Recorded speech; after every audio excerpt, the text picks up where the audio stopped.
Hello, it's your girl Tiffany, my luscious black beauty, your poetic psychic Pisces, high priestess, a.k.a. the light that shines like a diamond, also known as your modern day nun, one who isn't within a coven, a convent, or a covenant. I do thank you all for listening and for watching on today. If you would be so kind to please like, share, and subscribe, it would be greatly, greatly appreciated. This is going to be another one of my hot topic tarot readings. I've done a few of these in the past. It's a new segment that I started a little while back, but I haven't done one in a while, guys. Okay. Um, just because of the simple fact that I like, it's a lot of stuff that go on, and sometimes it comes out in my readings, and I don't really have a gossip channel or care to really have a gossip channel, but honey, sometimes the tea is just, too much, okay? It's runneth over, okay? And we be having to come on here and talk about some things, guys, okay? So, honey, y'all take the messages that apply, leave the ones that do not. Remember that when we get into the reading portion, that this can apply to the past, the present, or the future, and it can be pertaining to any and everyone that a particular person that we're talking about may or may not know, guys. Okay, so we're going to get into some other things, okay, as we move forward, guys. So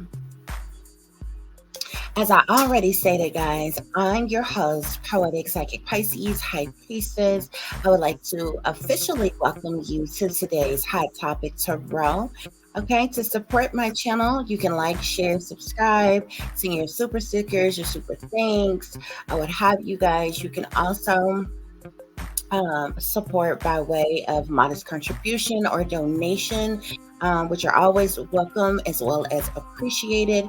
Okay, and it will go back into the growth of this channel, guys. Okay, so as you can see on the screen, you can do so through Cash App, which is $TIFF36, or through PayPal, which is paypal.me/@36diamond, or Zelle, which is tiff.diamond.36@gmail.com. Okay. Real quick, copyright disclaimer, guys, we're going to go through.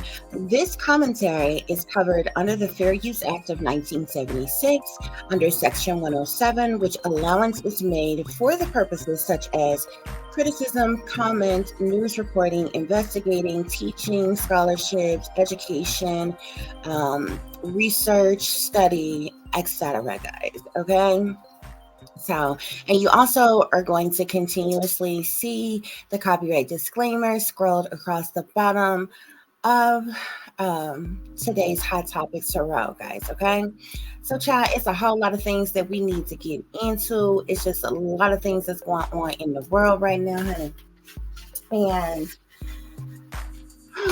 I had so many different projects going at one time, like, and it'd be so much going on, Chad. Like, it'd be kind of hard to kind of juggle everything or whatever. But really and truly, when certain things be going on, you just kind of, well, for me anyway, I just kind of sit back and watch and observe, okay, and listen closely, and you know what I'm saying, and begin to put pieces of a puzzle together or whatever.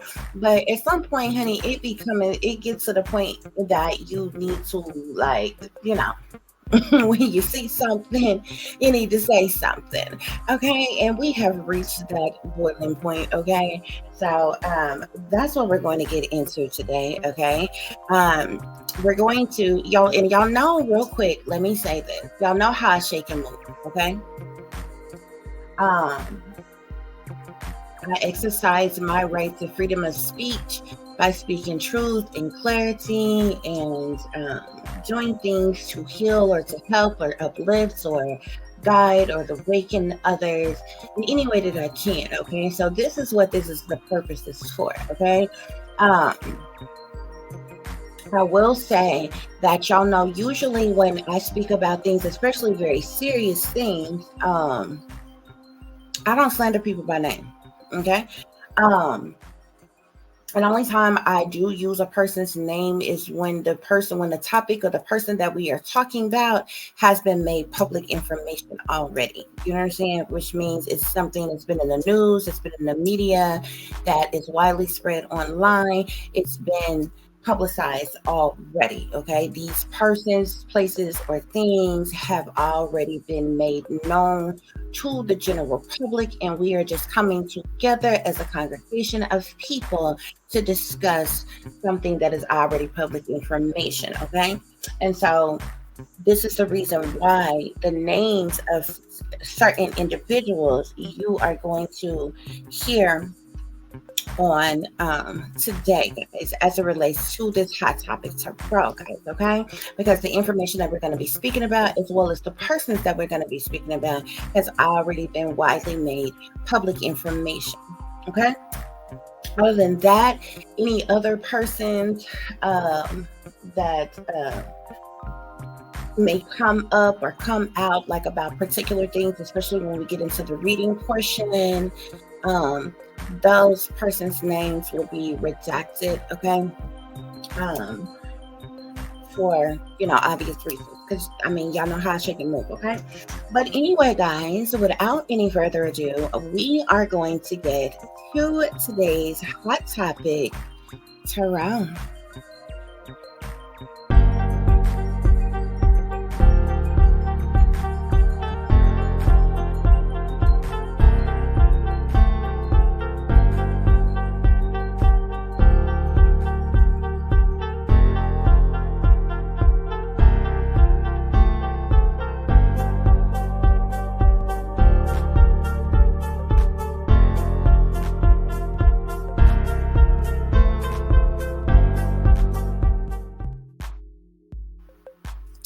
Okay, guys. So, um, I'm pretty sure many of you all have heard of this young lady before. She's actually been speaking out. This is actually not something new. Okay. She's actually been speaking out for quite some time online, like some years pertaining to her life, her situation, and different things like that. However, it was only at a particular point in time, like around 2020, 2021, that this person began to speak on certain persons, places, and things. Like it differed from, say, what this person's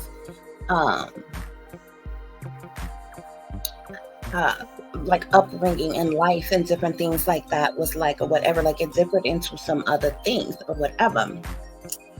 To be quite honest, I seen this person years ago, but I didn't remember until I seen this person again. And the only reason why I'm speaking about this person is because of the fact that I'm a target individual or whatever. There is certain people's content that is like forcefully fed on my news feed on YouTube. Like it's purposely put in place with people saying certain things, doing certain things, or whatever, for me to see it.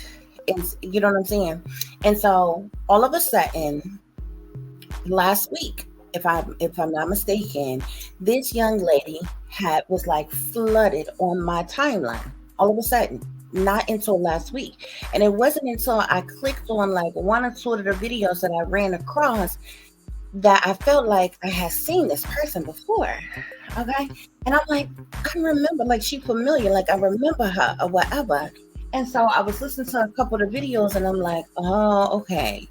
Yeah, now I remember. I remember hearing her say this before. Or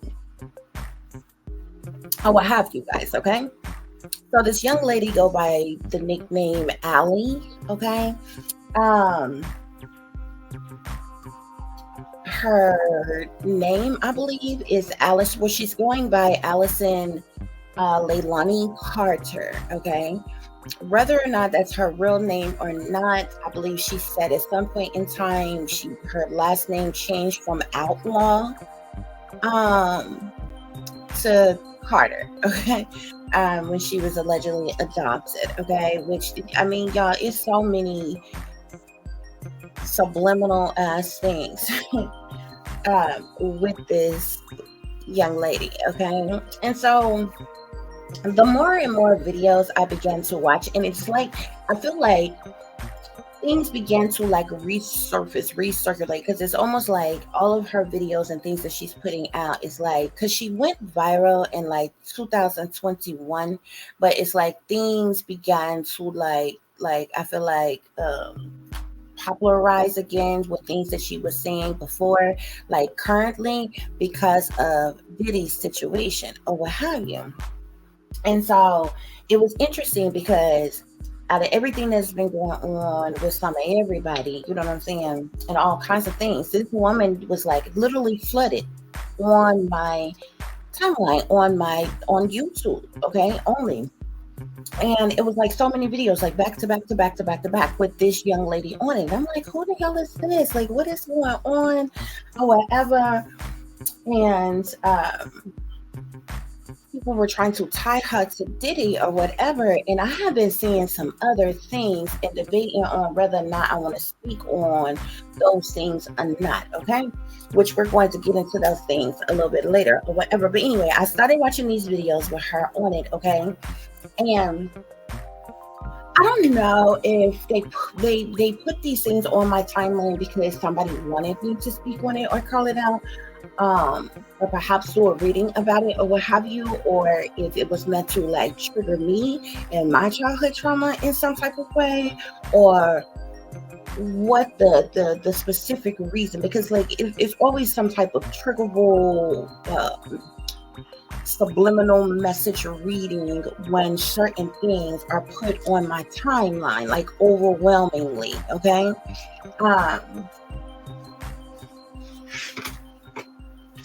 And so I'm like, okay, but see, I'm not no gullible ass person. You understand what I'm saying? You know, it's not going, and I'm a full grown ass woman. So, you know, childhood trauma or not, okay? I am wide the fuck awake. You understand what I'm saying? You're not just gonna put no shit in my face and, you know, do some shit, you know what I'm saying? And think you going to like you know, massively trigger me in some type of way. You understand? So the more and the more I began to look at things, I have a lot of different gifts, okay? Being able to read people is one of them, okay? Because I observe very well. So the more and more I listen, I'm like, something ain't right. I'm feeling like something ain't right. Spirit is telling me something's not right with this situation, okay? And I'm listening to the stories and everything like that or whatever. And just because a person repeats something that you think they saying over and over and over again doesn't make it accurate, is what people need to understand. You know what I'm saying? A person could have said something 20 years ago and you hear it again today and it's like, oh my God, this person has been vindicated, and you hearing the same shit over again doesn't make it accurate. Okay, that just means that your conscious realized that you have heard this saying over and over and over again, to the point that you have made your mind believe that what you are hearing and what you are seeing is accurate. You understand what I'm saying? But I'm not no sucker duck. You're not gonna trigger me, okay? And my childhood trauma, I'm to heal that shit anyway. So, you know, how they was trying to trigger me, it ain't gonna go down like that, okay? So I'm looking at the shit and I'm like, it don't feel right. That don't sound right. It don't look right. Something ain't right. You understand what I'm saying? So I began to break this shit down. And when I finally got, you know what I'm saying, like understanding as to what I was seeing and what was going on, I'm like, I just backed up off of it. You know what I'm saying? Because, you know, not a high priestess don't speak about everything that she know truth and clarity about. You know what I'm saying? I just backed up off of it. I'm like, okay. But I kept on seeing these people, okay? And I ran across some the other day because she did a recent video the other day, and I'm like, you know what? Okay, enough is enough. Bullshit is bullshit. And I'm like, I'm about to, I'm like, they gonna make me pop off. You know what I'm saying? I'm all for peace, love, light, being sensible, humble, cool, calm, and collected. Okay, but don't get it twisted. I can get down with the best of them. Okay, and if I snap, crack, and pop, first of all, I don't say nothing until I feel like I need to say something. And when I'm forced to say something, I'm being led, because I'm led by spirit. When I'm led by spirit to say something, what I got to say is important. Okay. And I don't like repeating myself. You understand what I'm saying? I don't even like raising my voice. It is what it is. Bullshit is bullshit. I don't care who the bullshit is coming from. You understand what I'm saying? So I'm like, okay. But the shit is so heavy. I still sat back and I'm like, I needed to sit and wait to see if I got permission from spirit to speak about this, okay? Because the shit is so heavy, okay? And if I go in, I'm going all the way in. You understand what I'm saying? Everybody that's involved, okay?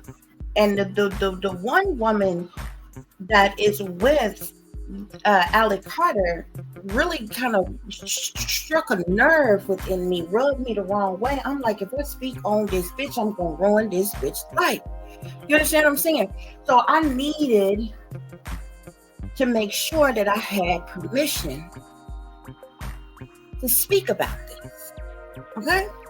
So, and I was doing a reading yesterday, and I briefly was, kind of dabbled around this situation because something came up like within the reading that I was doing, and I'm like, this reminds me of the situation, and I began to talk to you all about it a little bit, and I'm like, but I'm gonna wait though. I need to make sure that I got permission to do what I need to do. Just be truth and clarity about this situation. I need to make sure that I got permission from spirit. So last night, spirit gave me permission to do it. Okay. So I went to work. Okay. I had to, it was a lot of things I had to get together and figure out and break down and everything. And it was like 5 something this morning, 6 o'clock this morning, by the time I got through piecing everything together. Okay. And I wanted to do it then, but I was tired. I said, okay, I'm gonna take a nap, y'all. So it wasn't until like 6 o'clock this morning when I laid down. I'm like, and I told myself, I'm like, if I don't fall asleep, if I don't doze off in 5 to 10 minutes, and I'm gonna go on and get up and I'm gonna do it, early morning, whatever. Well, honey, I ended up dozing off, child. And so here we are now. Okay, guys. So we're gonna get into some things. Okay, we're gonna get into a lot of things, persons, places, and things, guys. Okay, so some of you probably have been seeing this as well. Some of you may be interested in this topic, okay, because there's just a lot that's been said, okay, but it has a connection to Diddy. Ever since the Diddy situation, you got a flood of alleged Diddy accusers that is now coming out. People who wouldn't dare, you understand what I'm saying, type of shit, when the man was out, when, before he was in jail, you know what I'm saying? But now you got all these people, you got this flood of people of alleged Diddy accusers, you know what I'm saying? But what I noticed is a few of the people I'm seeing, I'm not talking about anybody that was like, say, in a serious committed relationship with Diddy, or anybody that works with Diddy, or for with longevity, like work with Diddy and things like that, like been around him for a long period of time. None of those people I'm talking about. If you notice, all of the alleged accusers of Diddy are like these outside third party people where you either have to dig to find, or you can't find uh they actual connection for whatever reason to Diddy. You understand what I'm saying? And all of those outside third party accusers of Diddy, they all got the what I call the Jag effect. Okay? Many of you all know Jaguar Rex. Okay? To me, I sat back and I observed they all got the Jag effect. Okay? And so I began to see at this point, it's a pattern, bitch. You know what I'm saying? It's one thing when you got one person who is doing this, that, and the third. It's another when you have several different people, third party people, or what have you, that's all got the same effect type of thing going on. Okay. And I'm calling it the Jag effect. You understand what I'm saying? So, like I said, we're going to get into a lot of person, places, and things. Okay, with the situation. Okay, guys, so y'all sit back. Okay, and we gonna break this thing down.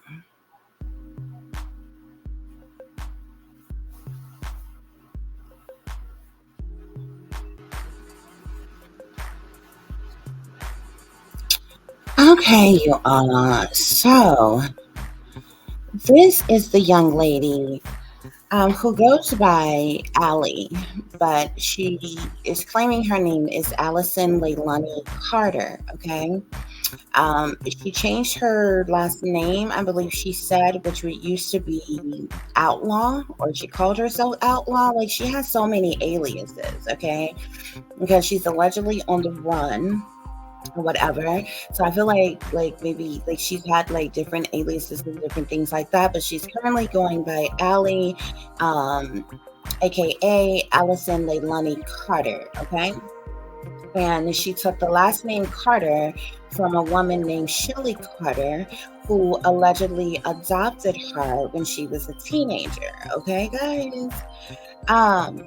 This young lady's story is it is all over the place. Okay, it touches on a lot of different things. Okay.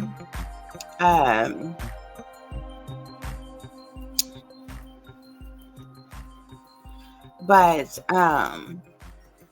I found it very interesting because there's like such conflicting information. And let me say this, okay? I'm not doing this to or I'm not the type of person that like say shame the victim type of thing. Okay, I've been victimized myself. Okay, so I know what certain things look like. I know what it's like to go through a lot of things. What interested me in this situation is because there were several different things that she talked about that I could identify with. You understand what I'm saying? And so I will matter of factly tell you all that I definitely feel like this person definitely endured trauma in her life, okay? Childhood trauma, okay? She went through a lot of things in her childhood, okay? The other thing I'm going to tell you is that, so I'm going to say that, number one, she definitely has been victimized. She definitely went through abuses, physical, mental, sexual abuses in her childhood, okay? So she has definitely been victimized, okay? She's definitely been used and been abused, okay? No ifs, ands, or buts about it, okay? It's everything that, like, there's a lot of lies mixed in with the truth as it relates to this young lady, though. At some point, there was a whole lot of like fabrication of things, okay?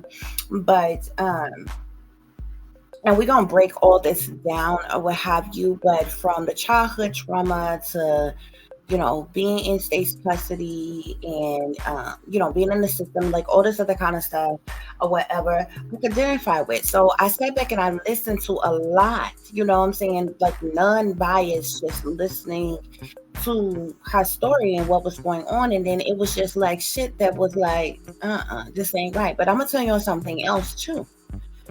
I'm not telling you that there are things that this young lady is lying about as it relates to her experience of it. Okay? I'm going to say that. But I'm not telling you that what this person talks about is a lie, if y'all can understand that. Okay? So, and y'all know I am a big advocate for traffickers. I tell y'all all the time, there's 800,000 to 1 million children. That's just the children that goes missing every single year. That does not include, we're talking about children like elementary to infant age children. Okay? There's a whole another number of them that's in the teenage age. And then you have those of them who go missing who are adults. Okay? But there are 800,000 to 1 million children that goes missing every single year, not every decade, not every other decade, every year. Okay? Human sex trafficking is a $1 billion operation. Okay? Human sex trafficking and drugs trafficking is like neck and neck. And right now, I feel like the sex trade is making more than the drug trade right now. Okay? But they up there. They both up there. Both of them are $1 billion businesses. But y'all, it's like high demand everywhere. This is not a United States problem. This is a global problem, worldwide problem. Okay, because these victims get kidnapped, abducted, trafficked from all parts of the world. You understand what I'm saying? And traded off and shipped and sold to different places. Okay, so these are things that matter of factly go on. Okay, human trafficking definitely goes on. She talks about mind control, like a lot of the things that you are hearing about today with some of the things that's going on with like celebrities and different things, like the whole Diddy situations with the supposed freak off parties, and the Satanism and the rituals and the satanic ritual abuse and the MK Ultra mind control and the beta sex kitten programming and the underground tunnels and all this type of stuff she talks about. Those things are true, are actually happening. What I'm telling you is she has not experienced them. Okay? She is being fed information. She has the Jag effect. She has a handler just like Jag has a handler. Everything Jag talks about is sex and hair and gossip that is being fed to her. She has the Jag effect. She is being paid to say the things that she is saying. Okay, we're gonna break it down. We're gonna get into it. But I wanted to make that known because somebody gonna listen to this and like, look at this bitch here. Who she thinks she is, blaming the victim? Bitch, I done been the victim. Okay, don't do me. I was trafficked for real, bitch. Okay, I was put under mind control for real. And the one thing I know about mind control, there is gaps and pieces that are fucking missing when you are severely under fucking mind control. Okay, you ain't verbatimly, you know what I'm saying, talking about, oh yeah, I was at this place and this celebrity and that celebrity and all this other kind of shit. You understand what I'm saying? I used to live in, I specifically remember living on base in Cheyenne, Wyoming. I know that matter of factly, can remember that. I can't remember how the fuck I got there. When I was 7 years old, I believe I was 6 because it was right after my sister was born. I was supposed to be shipped back to Arkansas. I was trafficked on a plane by myself. I matter of factly remember that because it was a source of trauma. I hated flying in planes after the fuck that. I cannot tell you who took me to the airport. I cannot tell you. And from there, it's like I can see myself getting on the plane, but like it's gaps and pieces missing after I got on that plane. I can matter of factly tell you, I did not come straight back to Arkansas. Like, you understand what I'm saying? When you are under severe mind control, okay, and been given drugs and all this other kind of shit has been done to you, there is gaps and pieces the fuck missing, bruh. I can matter of factly tell you shit that happened in my childhood, but I can also tell you when I got to a certain age and I was on my own, even at a young age, I was growing on my own when I was 16, bitch, and on God, a bitch ain't tried me. I ain't been set out, pimped out, turned out on about a whole stroller strip pole. You don't understand what I'm saying? And I was a easy target. I could have easily went the fuck missing. I know what some shit look like. I've seen a lot of shit. I know a lot of shit. And I've been quiet about a whole lot of shit. I also been in the system. Facilities, foster kids, all kind of shit. I know what that shit look like. I know what that shit feel like. Okay? A lot of shit that this girl talking about, I can understand. So don't come for me, bitch.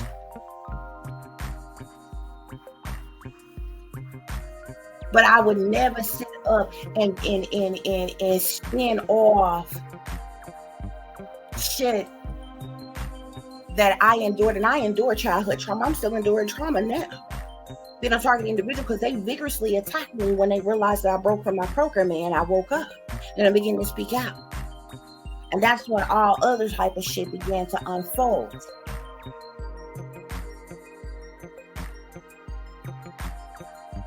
I would have still been the fuck traffic and fucking sold.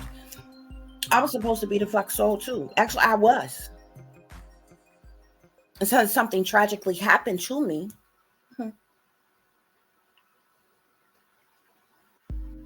And I ended up overboard in the water. They thought I was dead, but I came back one day. And I can tell you a lot of things. A lot of things.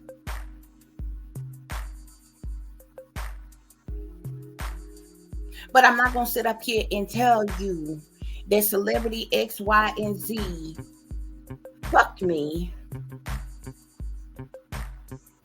And I remember this person at this place that looked this way and was wearing this and such was there. Bullshit. Bullshit.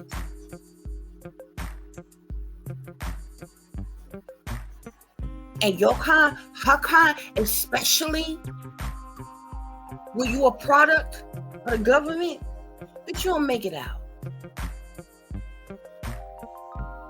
You don't live to tell the tale.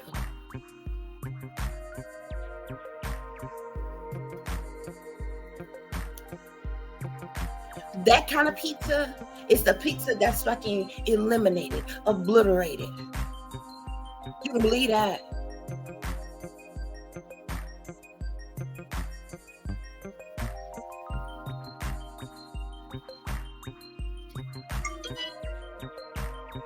So anyway, we're going to break this shit down. We're going to get into some things, okay? There's a lot of different people who have been covering this young lady and doing videos, okay?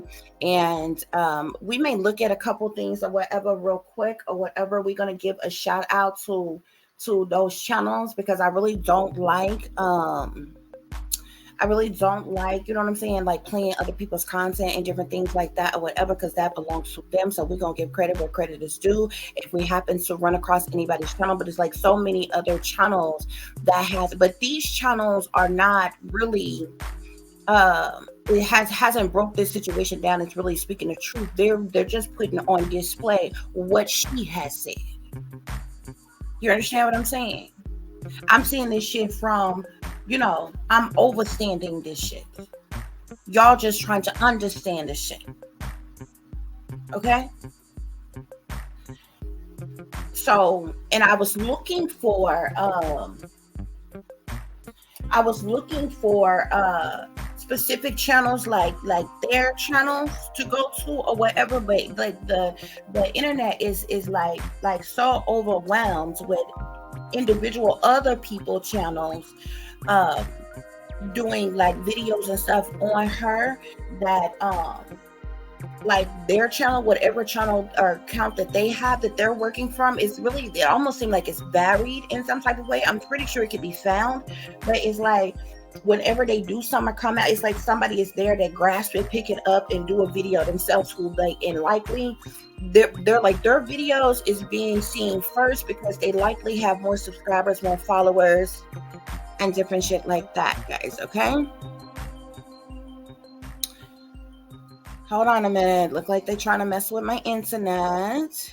Okay, we're gonna get into some things real quick. Instant started storming here. Okay, guys. So, we're gonna look at a couple things just so y'all can see who this person is, some of the stuff that she's been saying, and we're gonna break this down. Okay, guys.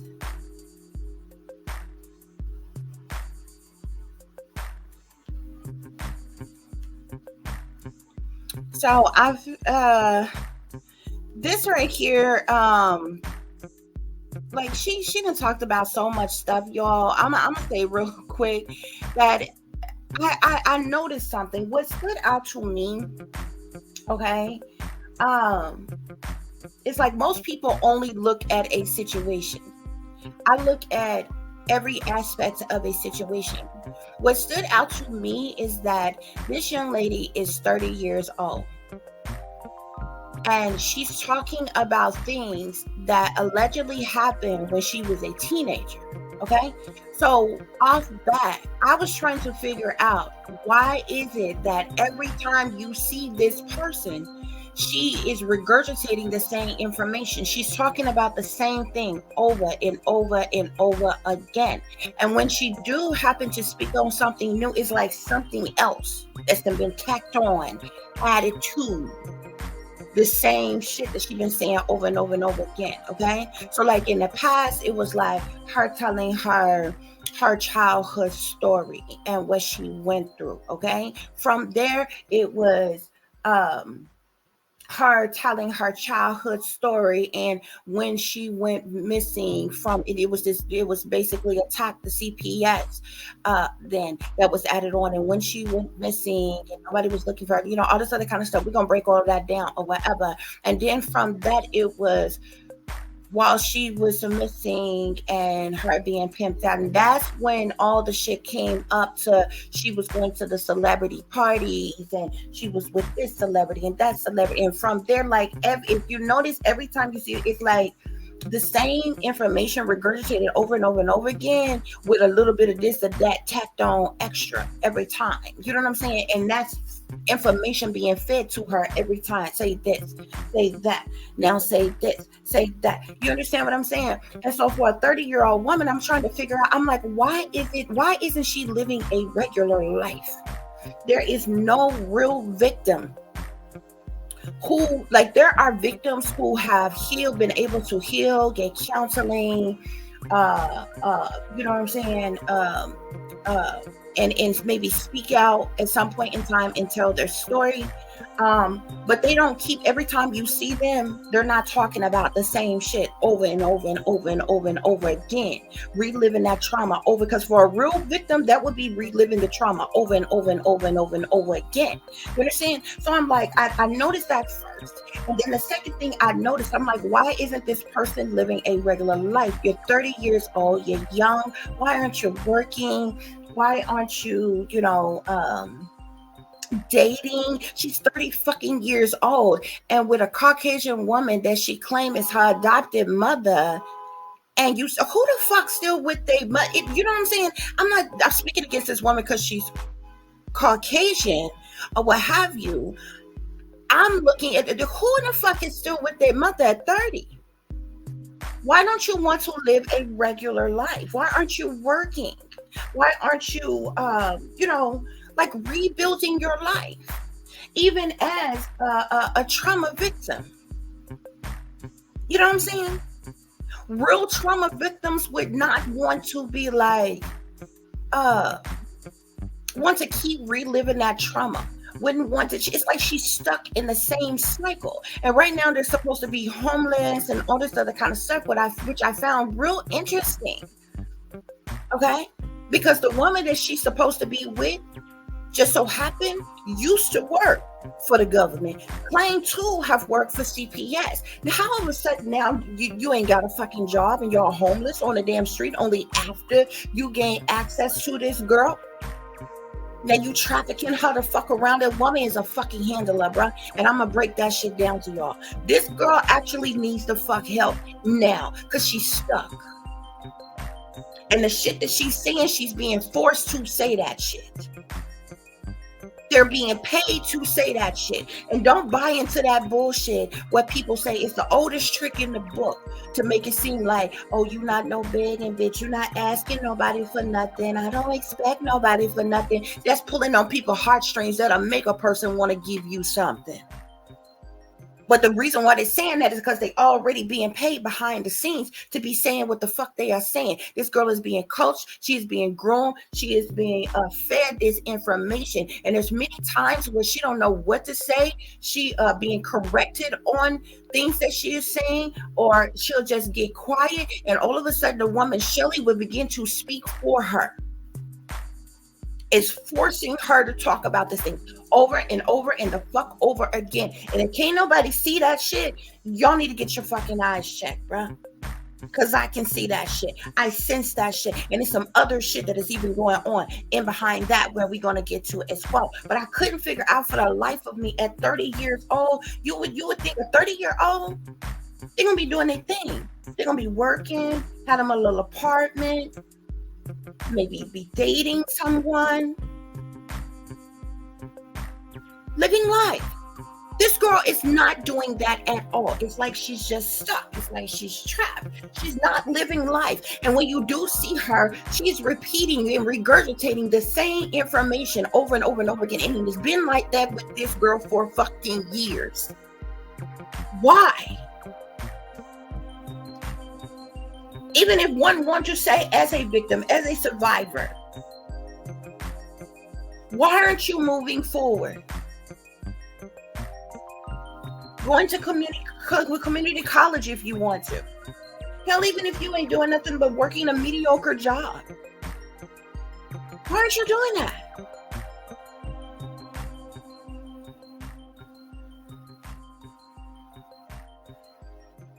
Also, these people, if you notice, those of them, just like Jack, those of them who I feel like who what I call have the Jack effect, they are obsessed with sexual abuse. Obsessed with it. To a point where it comes off like it's a turn on for them to talk about it. No real victim sits up and laughs. I mean, even Jag is a better actor than that. She has some of the most fucked up ass facial expressions and fake crying ass faces and shit. But at least she played a role. What real victim I'm talking about real deal, Holyfield, heinous, gross, disgusting shit and laughing. That's this girl here. Ain't nobody saying a word. Something the fuck is wrong with that?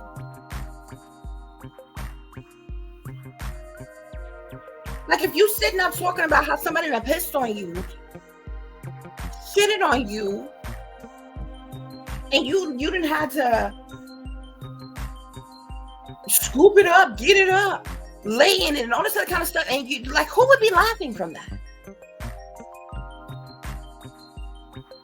Well, you didn't talk about, oh, you were sodomized or fisted and all this other kind of stuff. Who is laughing at that? This girl.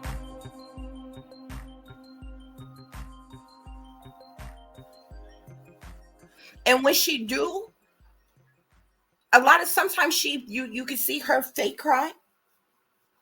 And sometimes she have cried. The times that you see her cry, she's crying out for other reasons. She's not crying out because of what you think she's talking about in that moment.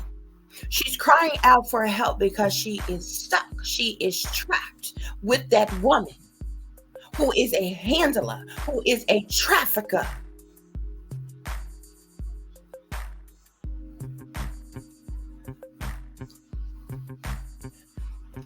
allegedly.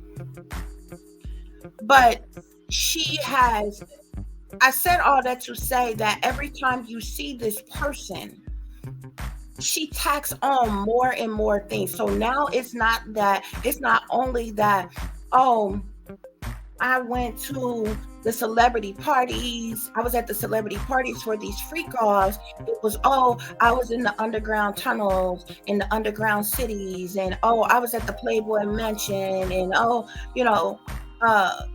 I was trafficked to Russia and sold to Russia, and oh, you know what I'm saying? It's the most ridiculous shit. Not saying that the shit don't go on. There are underground tunnels and underground cities. That's public information. Anybody can look that up and then come and talk about it and then implement yourself in it and say, oh, I was there. There are children that's being kidnapped, abducted, and trafficked. The foster care system is the fucked up.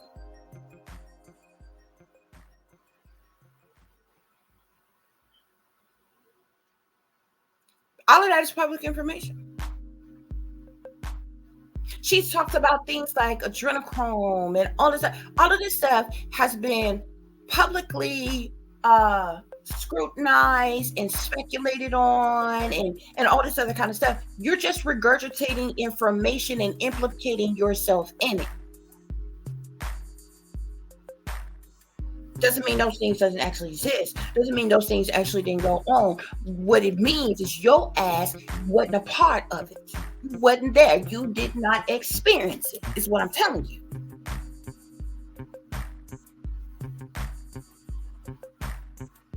Because anybody that deep in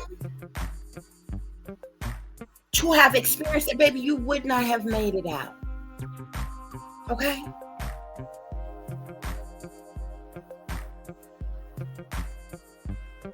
Trust. Madam 101. You don't want to fuck with my programming. Speaking of programming, you would not have made it out that deep in.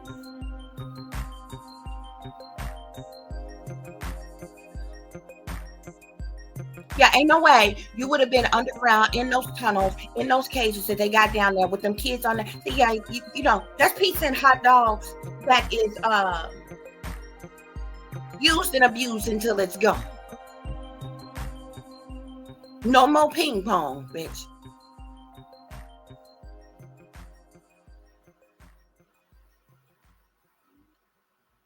So you're lying. And you've been made to lie.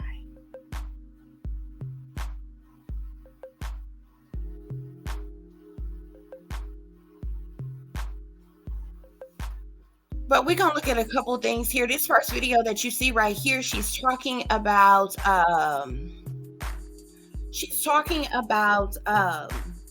the Playboy Mansion. This is a video that she did recently, talking about how she was at the Playboy Mansion and, you know, different things that was going on there. She's began to like drop all type of celebrities' names that she encountered and different things like that, or what have you. She even claims to have had a pimp when she was 15, or what have you. She tried to put it off that she said that CPS was trafficking her, but you know, I found out otherwise. Okay, Allie Carter was a willing prostitute. Allie Carter ran away from Child Protective Services. And while she ran away, she was on the street and she was prostituting. And she ran into this pimp. Now, this pimp do have significance, but I'm going to see if I can find the video. When she talks about this pimp, she sensualized him. I think I'm saying the right word. She was in love with him. She actually really liked him. You could tell. At one point, she said she even married him at 15. In one video, she says he was 30-something. In another video, she dropped it down to 20-something, when, of course, she was redirected by the Shelley. Okay? You can tell that she's being coached, that she's being groomed, that she's been fed information. There's videos that you can do. There's one video that she did, and she's talking or what have you. And if you notice, it always looks like she's either reading off a script or, and first of all, every time you see this girl, if you notice, she never comes online. She's never seen without Shelly there with her. She's not some 30-year-old woman who's living carefree, who's doing her, you know what I'm saying? Regular people who free, they might shoot a video while they at the store. They might shoot a video while they taking a stroll in the park. They may shoot a video while they down at the mall. They might shoot a video. This girl never shoots a video unless Shelly is there with her, coaching her on what to say. When she has gone and done these little interview things or whatever, these little mass production little interview things that, she has done or whatever. And this one video that I found, she was sitting up talking, and this is when she was talking about the pimp and the whole Russia situation or whatever. She keeps on looking up to the side. She keeps on looking up to Shelly for direction on what to say. Okay, and at one point in time, like, you'll hear somebody go, like clear a throat or something like that or whatever, and she completely stops. She just looks, okay, and she basically switch around, change up what she was saying. She was being redirected in what she was saying. She's being coached. Also, when she lies, she blinks a lot. She wants to make it appear that she's under mind control, but she is not. They have also said that this girl has mental illnesses. Her and the Shelly woman claims that this one girl has alter egos and has dissociative identity disorder with more than 200 personalities. She does not. It's an act. Okay? She blinks a lot when she's lying, okay? And another thing, her script or her handler is always to the right of her. And that is done on a person. I mean, that is done on purpose, okay? Why? Because any behavior analysis person, any body language reading type of person will tell you when a person, say, is looking up and to the right, they're accessing a memory. These people know this, so they do it on purpose to make the viewers think that what they're seeing is the truth. Even Jag does it. It's learned behavior. It's taught. Okay?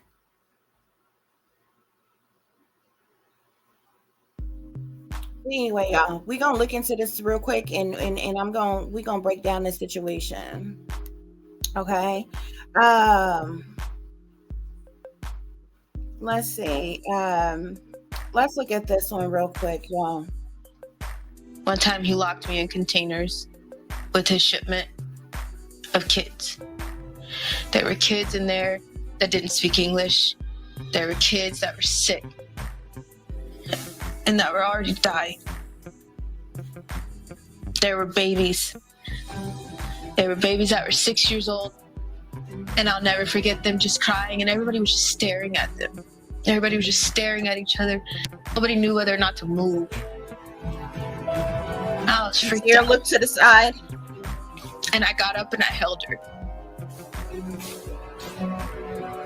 And they opened the truck and they took her from me. Watch your eyes. Because they said she was already sick. And they killed her.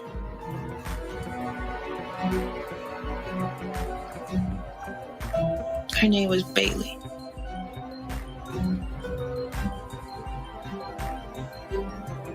Here, look to the There side. are kids in there from Africa, from Mexico.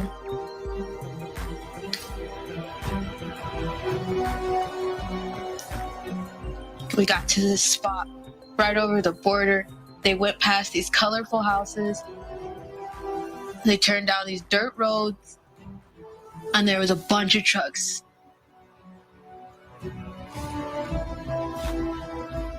And they divvied everybody out like fucking retail.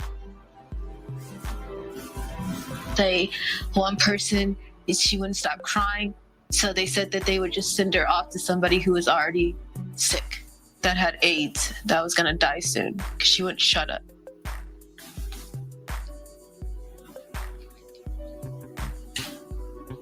My pimp smiled at me that whole time because I straightened up my attitude.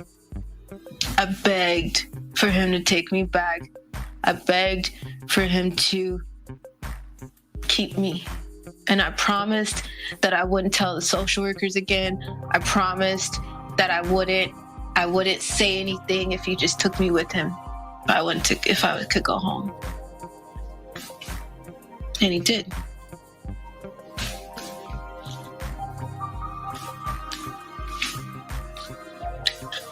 Me still being stupid, I tried to tell my social workers. I tried to tell him my boyfriend is 27 years old. He takes me to elite parties.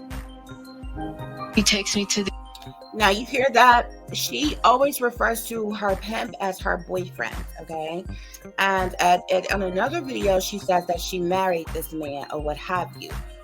Look at her eyes. You see how she keeps looking over to the side. She's getting direction from somebody on what to say or you know, how to say it. Even when she directly looks into the camera and say certain things or what have you, she's being fed that information.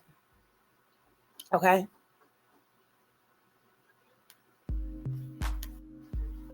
To these things that I don't want to go to, and can you please help me?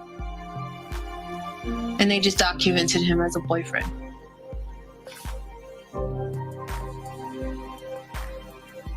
My social worker told me that maybe I needed to just talk to him. Maybe if I just did something right, or if not, just break up with him, that it would be okay.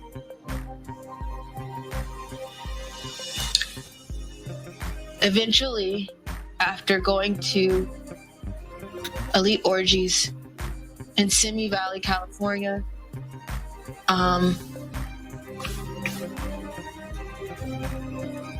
See how she's looking? You see how she's looking? You see how she paused right after she said that? She couldn't remember what she was supposed to say next after that. So she pauses, she looks around, and she looks up. This is the reason why they have told people she has mental illness and she's under mind control and she jumps in and out of her personalities, because when she do that, you know what I'm saying, people will believe, oh, you know, she's having a breakdown, she's going to one of her other personalities, she's trying to remember, all right, she's trying to remember the lie that she was fed, she's trying to remember the script. You see how she keeps looking over to the right side of her? I guarantee you Shelly's over on that side of her, is directing her on what to say, okay? Escort services.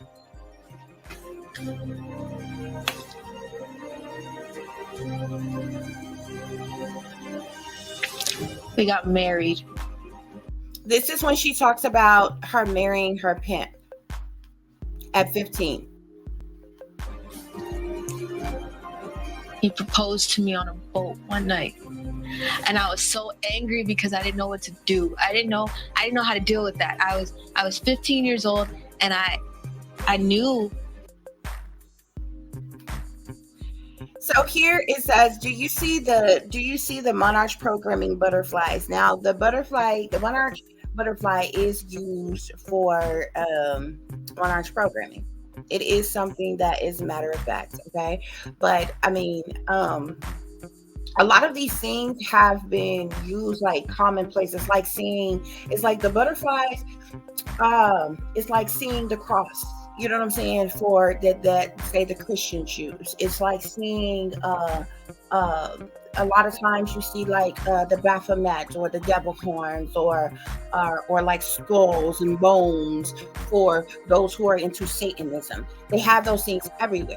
It's commonplace. Or like the pentagram, it's automatically you see it and you're like, okay, witchcraft. You know what I'm saying? There's certain things that is commonplace, that's put into society everywhere, that a lot of people use on a daily basis, who may or may not be into any of those things. Okay. The same thing that they do with it. It's a lot of different programs, like the Disney programming, those that you see that have been programmed to be like in this really, really young child state. They will have an altar or like a trigger that puts them back into like maybe like a toddler like age, like really kitty like age or whatever. They use the Disney programming for that. The Monarch programming is used for a certain thing. The Beta Sex Kidding programming is used for a certain thing. There's a lot of different programmings, okay? The Delta program, like it's all different programming or whatever. But like, how many of you all have bought your kid some type of clothes that may have a butterfly or something on there? Like if you got a little girl, but first of all, butterflies are pretty. Butterflies are cute. This is the reason why the enemy has put certain things like commonplace into things. Okay. Now the butterfly is used for Monarch programming. Okay. But they specifically put this on here just because of the necklace that she had on or what have you, to trigger you to believe, oh my gosh, yep, there she is. She's under Monarch programming. I see the butterfly. I have a sister with a butterfly tattoo on her fucking foot. Okay? And she ain't went through shit that I went through. She ain't under Monarch fucking programming. You understand what I'm saying? But this is how they do things. My adopted mom now, I knew her, and I was telling her I have a husband, and I didn't know what that meant. I just knew that he's not gonna kill me, so I'm married, and I was okay with that. Okay, guys. So that was one of her videos. Okay. Shout out to the, what is that? Lay Low Show. Okay. That video came from. Okay. So we want to give credit where credit is due, since I played that person's video. Okay. So because like I said, there's a lot of different people that got different channels who has uploaded a lot of content. This video here with Ellie Carter talks about the Playboy Mansion visit. This was actually one that she did recently, like just the other day. This is one where she just spoke out about Snoop Dogg or what have you. Like it gets wild, y'all. Okay. And she has a different way of being, like in all of the videos that you watch of her. As a matter of fact, I'm gonna let y'all watch this one. I'm gonna show y'all how Shelly feeds her information. Okay. But from video to video that you watch of her, you would think that she had multiple personalities. Okay. But it's an act. She is acting in different ways. But if you notice, every one of these videos, Shelly is there, okay, and coaches her on certain things. Like when they're just by themselves, it's a little bit different than when they're being interviewed by somebody or whatever, and how things go. Shelly be, off to the side, and kind of coaching her on what to say. When they're like, in their own private setting, wherever they at, doing video, Shelly is right there next to her and will often like cut in, break in. It's like literally feeding her information. You hear this woman's voice. Okay. So we're going to look at this one where she talks about these catering parties. Here she was talking about how she was with Akon, okay, which is another celebrity, and different things. Like it has gotten ridiculous, guys. Okay. So things for other stuff. So when I got into it, it didn't affect me as bad, but I moved my feet wrong. My feet were, I'm sitting in the wheelchair. So my feet, instead of doing this, I was doing this because I was kicking people. Yeah, you don't do that when you're about to get tied up. It makes the ropes cut into your ankles and you're held upside down for a really long time and people are hurting you. And it was a cater event. And the only people that said something or had the balls to say something were 2 firefighters. They found out how old I was. Now this right and here, they said no. This right here is interesting. This is where it just like, it totally, she has jumped around because like, and we're going to get into some things because even when she was younger, she claimed that her mother pimped her out to the sheriff and to other police officers and her boyfriends. She claims at 4 that her babysitter physically abused her and basically persuaded her, the babysitter allowed her boyfriend to rape her and different things. Like, it's been so much stuff, like even stemming from her childhood. Okay.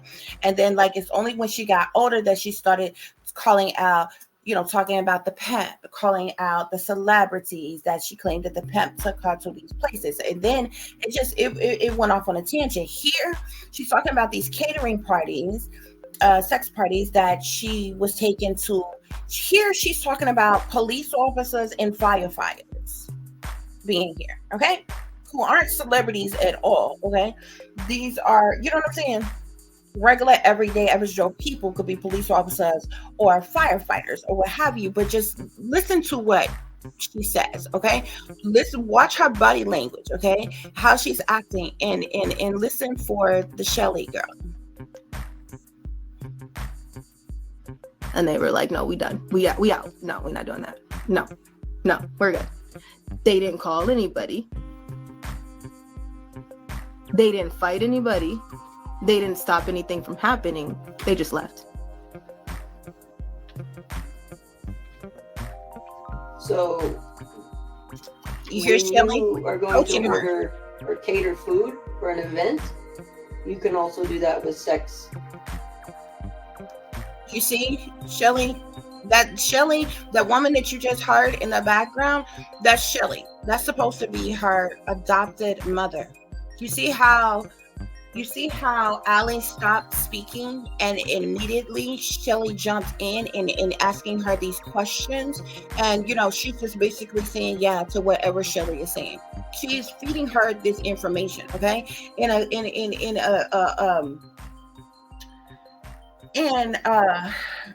courtroom, this would be called leading the witness. Okay, if a person has a story to tell or a statement to make or something like that, because they experienced that, they should be able to verbatimly speak and say this, that, or the other, blah, blah, blah, blah, blah. You understand what I'm saying? Not even a lawyer could do what this woman is doing, okay, in a court of law. You can ask a person a question like, tell the court, what was your experience when you were at such and such?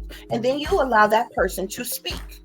And then you basically, a lawyer piggybacks off of whatever that said witness has said. So if you say, oh, I was at the park on Thursday, whatever date at whatever time, and such was there, and they pulled my hair, then the lawyer can say, how did such and such pull your hair? Okay, because then you the one who brought up such and such pulling your hair. You understand? You piggyback off of what the person said. This Shelly lady is just leading her.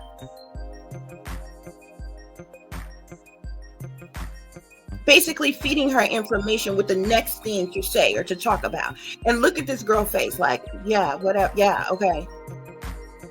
You can cater a sex. So do that with sex.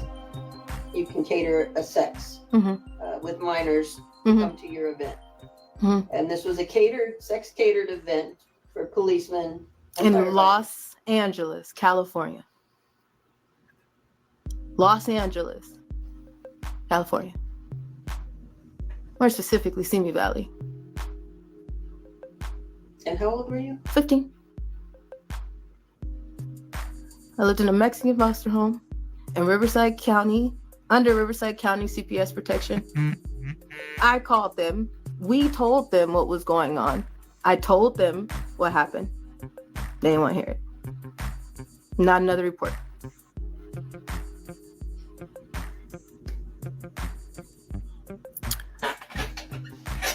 Now, we keep getting pulled over. Imagine that. I wonder how that works. And then there's some people who are like, so what do we do next? I don't know, because we're trying to figure out what we're doing next. With a smile on our face, because in a minute I probably won't be smiling, because I honestly feel like I'm a puke on this camera. You want to see me puke? I mean, if you if you feel like you need to see that too, you want to see me throw up, because that's how I honestly feel right now, and that's more than likely what I'm headed to do after this video, because we have to do something, and we're minding our business. We're trying to stay alive. We're trying to get some things done. We're trying to get some things in place. And once again, I have a feeling that license and registration, where you headed, it's about to happen. Ask me how I know. Again. That ridiculous laugh, I can't stand that. That's just, you know, all the time. Sometimes, because of the way that I started getting smart about the jobs. I wasn't really understanding the way things were going at first, and then I started getting smart about things, and then your girl started faking orgasms, and then sometimes that works to back people off. Sometimes that does not work to back people off. Then I can sarcastically smile at you like this, and you can see the fuck you in my smile. And that would cause me to get hit to the point where maybe I would be knocked out, and then I wouldn't have to worry about what was going on until it was over. That is so fake, yo. So fake. I had tactics. What can you do? And then the only other thing you could do is pee on people. Ain't that some shit? Like, what's funny about that? Boom, boom. That don't always work, because most of those fools are like that shit. Ain't nasty asses. Like, what's funny? And then the only other thing that you could hope for is that somebody kills you, because then you're free. Yeah, I still remember that shit clearly. Having problems with that right now. So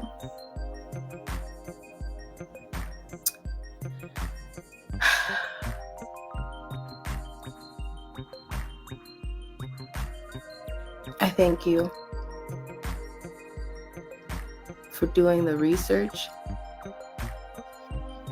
Real quick, guys, shout out to Elite Essence Collection, who posted this video that we're currently watching here, okay? So just giving credit to that person's channel for uploading this video, guys. Y'all, this shit gets so crazy. Like, this goes all the way back from like years and years. Like, she's been talking like this for like years and years. The interesting thing to me is the Caucasian lady that she calls her mother, that she is with, okay? Now, out of all the time, now, like I told you all before, this woman supposedly used to work for the government, used to work for CPS, claimed to work with foster children and all this other kinds of stuff, right? She technically already knew Allie when she was in the system. She was already mixing and mingling with this woman, communicating with this woman, dealing with this woman and everything. Yet, when Allie ran away and was out on the street prostituting, willingly, remind you, okay? She was still in communication with this lady. It wasn't until around 16 that this lady, Shelly Carter, allegedly adopted her, okay? But my thing is, you knew her in her situation well before all of this other stuff that she's talking about happened. How come you didn't get her then? How come you didn't help her save her then, okay? Because she was clearly already out of the system. She had already run away. She had already left, okay? Seemed like you, being a government official at the time, being a CPS worker at the time, being, you know what I'm saying, and with the credentials that you would have to have for that, you would have been able to. But there was another video where she was like, Shelly was talking about this and was like, oh, they were saying that, you know, I was messing with her and that she was a predator and all this other kind of stuff, and make you go, you know what I'm saying? Because but you still ended up with her at 16, right? But it wasn't until like I'm saying, because she talks about all the time how she went missing for a whole year, and she make it seem like, oh, she was just, you know, CPS trafficked her one day and she was missing for a whole year. They took her out the missing person database. Nobody was looking for her or anything. But the fact of the matter is Allie ran away willingly. She ran away. She went on the street. When she got on the street, she decided to prostitute. She was fast and hot in the ass on her own. She decided to prostitute. This is how she ran into the pimp. This is how she met the pimp. And she was out there prostituting. We're going to get into all of that, because I done broke all this shit down. She was communicating with this Shelly lady all throughout that, who was down with everything that she was doing. She knew the girl was out there prostituting and everything, okay?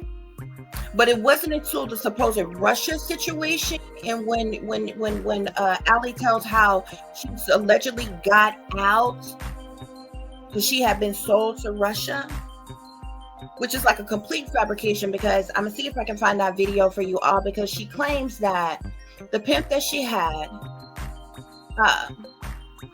met with this Russian guy who wanted like a girlfriend experience, as she claims, and she went to Russia for a weekend to be with this man, okay? And then she claims she came back to the United States. But my thing is, if this person bought you, why the hell would they allow you to leave Russia to come back to the United States? And only then, when she came back to the United States, she claimed that there was an auction that she went to, and that basically the boyfriend hadn't sold her, and said that she was going back to Russia for a month. But my thing is if they wanted, you had already went to Russia and they wanted to keep you, how come you just didn't stay there?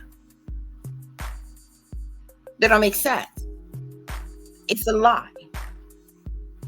And she claims that on the day that she was sold to Russia, talking about after school, she was supposed to go to this park. You weren't going to school.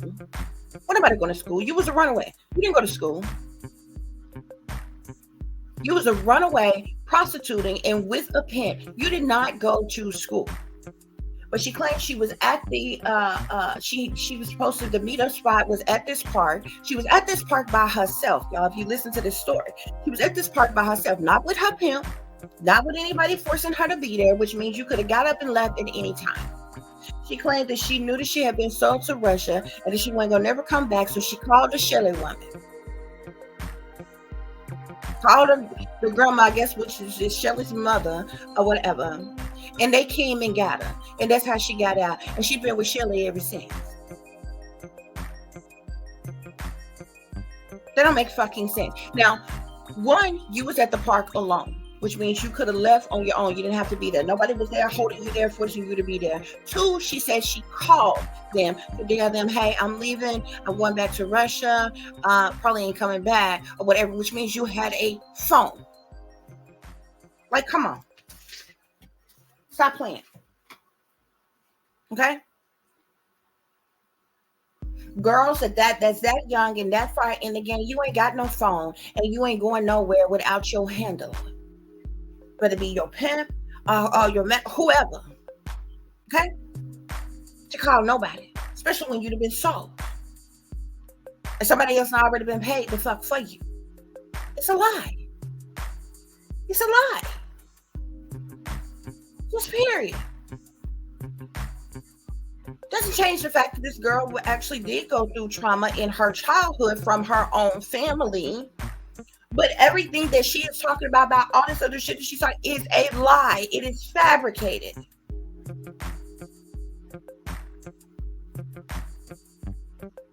And the Shelly woman, you was in dealings with this girl. You was talking to this girl. You was seeing this girl. You was dealing with this girl when she was in the system. Shelly was already knew this girl, was dealing with this girl when she was like 13, 14 years the fuck old. It wasn't until around 14, 15 when she ran away. And she was gone a whole year. And then only within 365 days a year. That's when she claimed she went to orgies, sex parties, she went to the underground tunnel, she went to auctions, she was trafficked all over the world, and all this other shit. She met all these celebrities who, wooed her, dude, did it and screwed her, all this other kind of shit within 365 days, and you got out. Right? And you ended up with your handler that you with now, that you can't get away from. 30 years old now. Remind you, everything that we're talking about allegedly took place between the ages of 15 and 16. Y'all, 15 and 16. Now, like I said, she's been going through something because she talks about the fact that her abuse started when she was 3 months old. The situation with the babysitter is supposed to happen when she was 4. Okay? I got a whole timeline. She didn't go into CPS custody. She didn't go into the system until she was like 12, 13 years old. By 14, 15, she ran away. Between 15, 16, all this shit supposed to have been happening with the celebrities, the police, the firefighters, every damn body that she encountered. And then she ended up with Shelly at 60. Get the fuck out of here. Like, who you playing with? Who you playing with? You trying to convince yourself or you trying to convince the fucking public? Because this is a lie.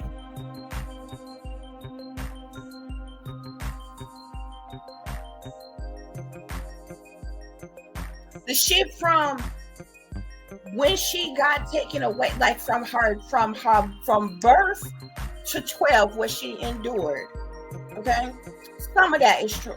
Like the shit with the sheriff and stuff. And I'm gonna break it down in a minute, y'all, when we get through looking at these clips.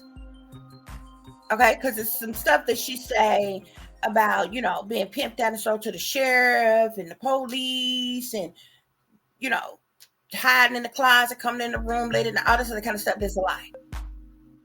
Okay, from 13 to 16. Okay, it's a bunch of made up, fabricated bullshit. I'm telling you. I don't know what else to say or show you guys. I'm going to try to. Anyway, y'all, that's that. She's going to click off of that, okay? But this is just interesting. Here is one. We were taken to these houses, really nice houses.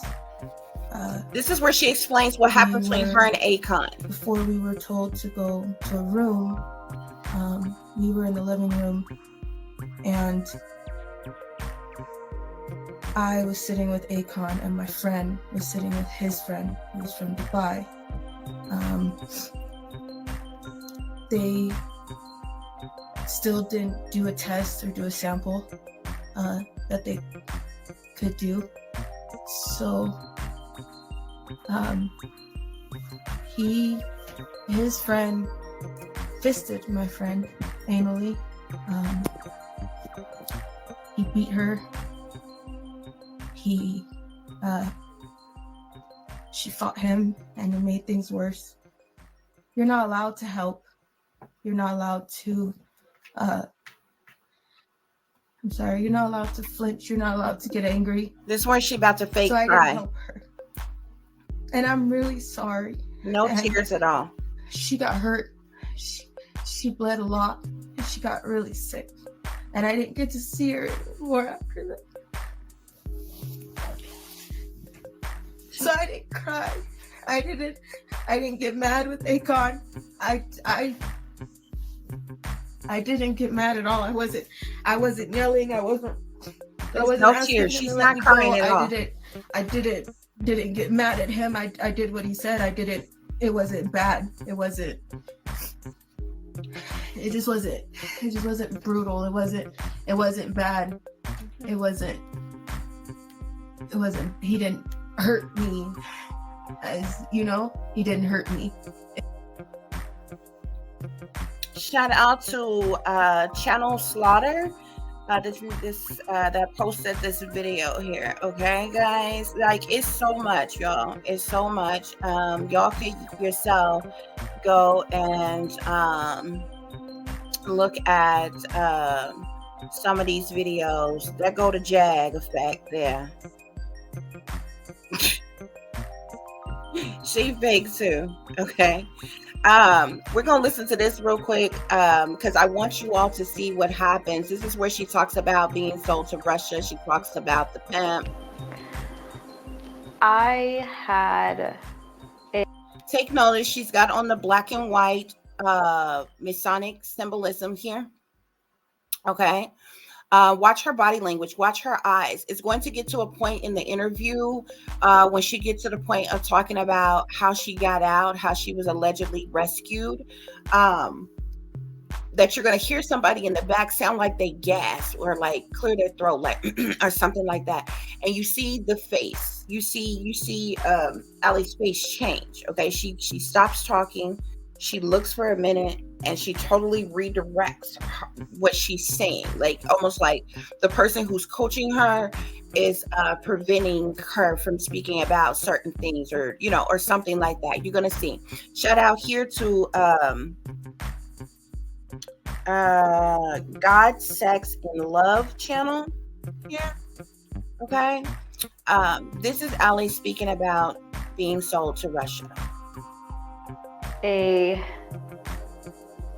pimp who sold me to Russia one time. He promised me that it's weird in I mean everything is backwards, but in trafficking, in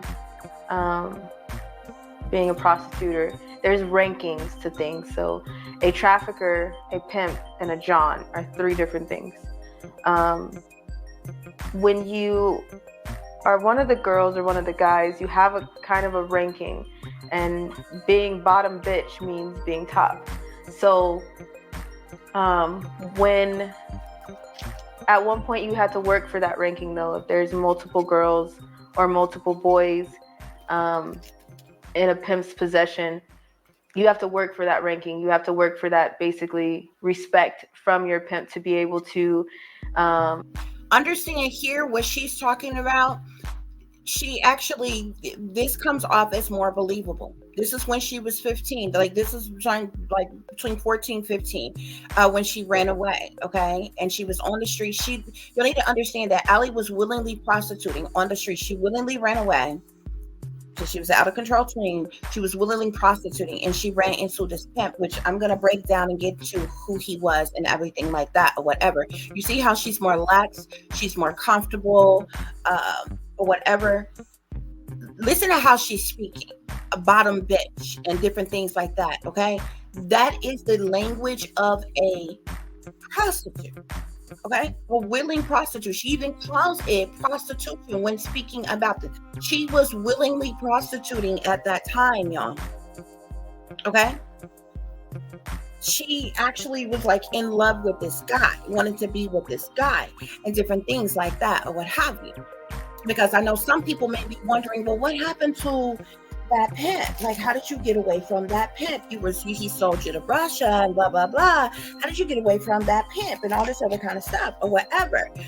But it's a fabrication story like around him, because to cover up who he really is, which we are going to get into. Okay, but she's speaking the way she's speaking now. She's speaking as a prostitute, not as a traffic victim, not as a somebody kidnapped, abducted, trafficked, being forced. This is the reason why she has a more lax stance. Even when you hear the person in the background that corrects her when she stops talking or whatever for a minute, it's to keep covered up who he is, okay? Because they have this deal. We're going to get into it, okay?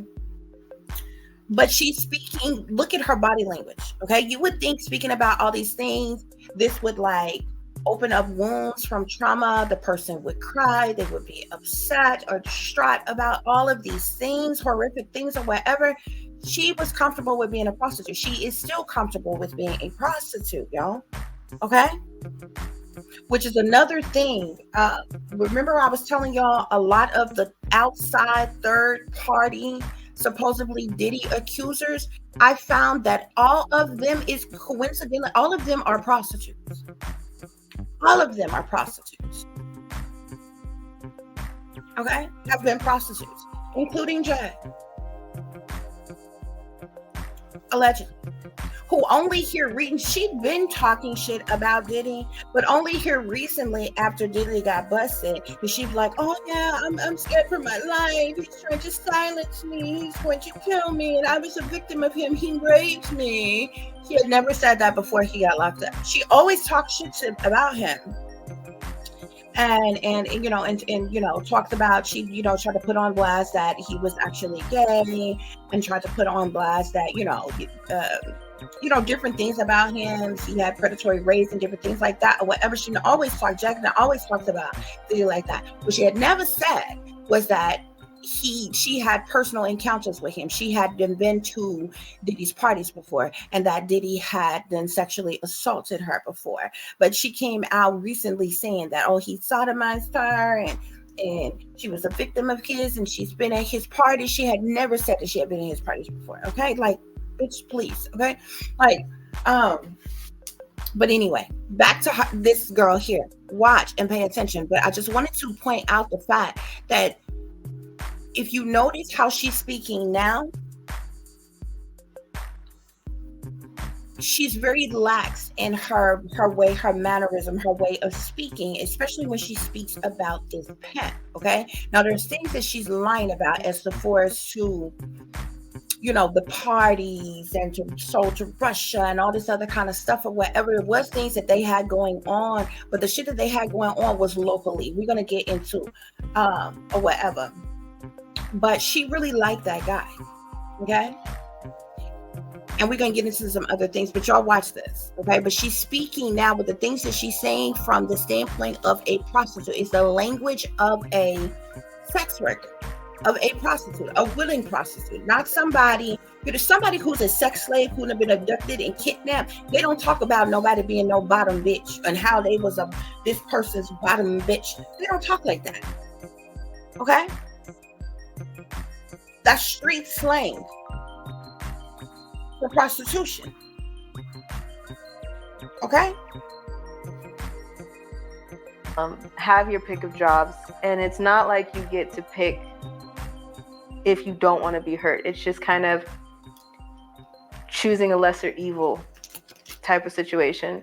So if you find that ranking, or if you have that ranking with your pimp, then you can kind of pick what jobs you want. So if there's sex machines, then you can pick kind of the least painful sex machine to have to be on for hours.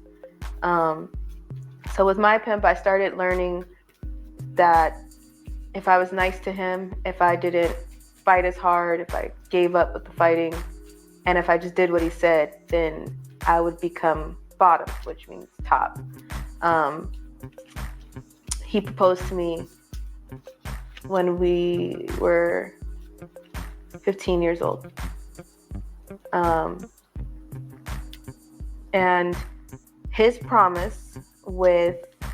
She always makes reference to we when she's speaking as well, because they're giving off this persona that she has multiple personalities. So when she says we, she's not talking about her and the pimp. We're both 15. She's speaking of her and her other personalities, okay, which are made up and fake. Okay, this is learned behavior. This is like she's been told to use to speak like this, okay, to make it more believable. This is what she's been coached and groomed to play this role. Okay, me being his wife, I was running around in very expensive diamond. Look how happy rings. And excited she is. My mom smashed so many of them. My mom now, when she found them, she smashed them in the street, and she didn't understand. I wasn't telling her everything. I was just saying I have a 27-year-old boyfriend. I have my man, my husband is a grown man, and I was 15.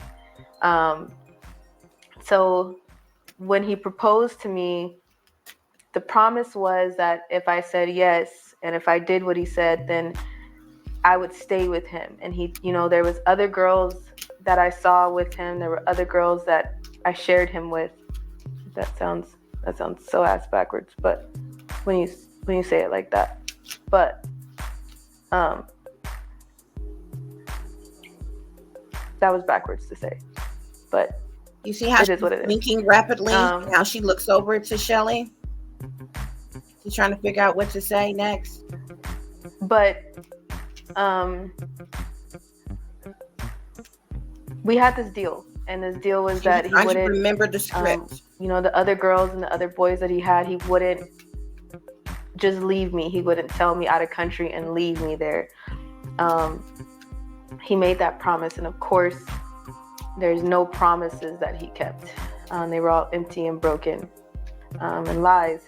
So when I had to go to this auction, and this man from Russia purchased me,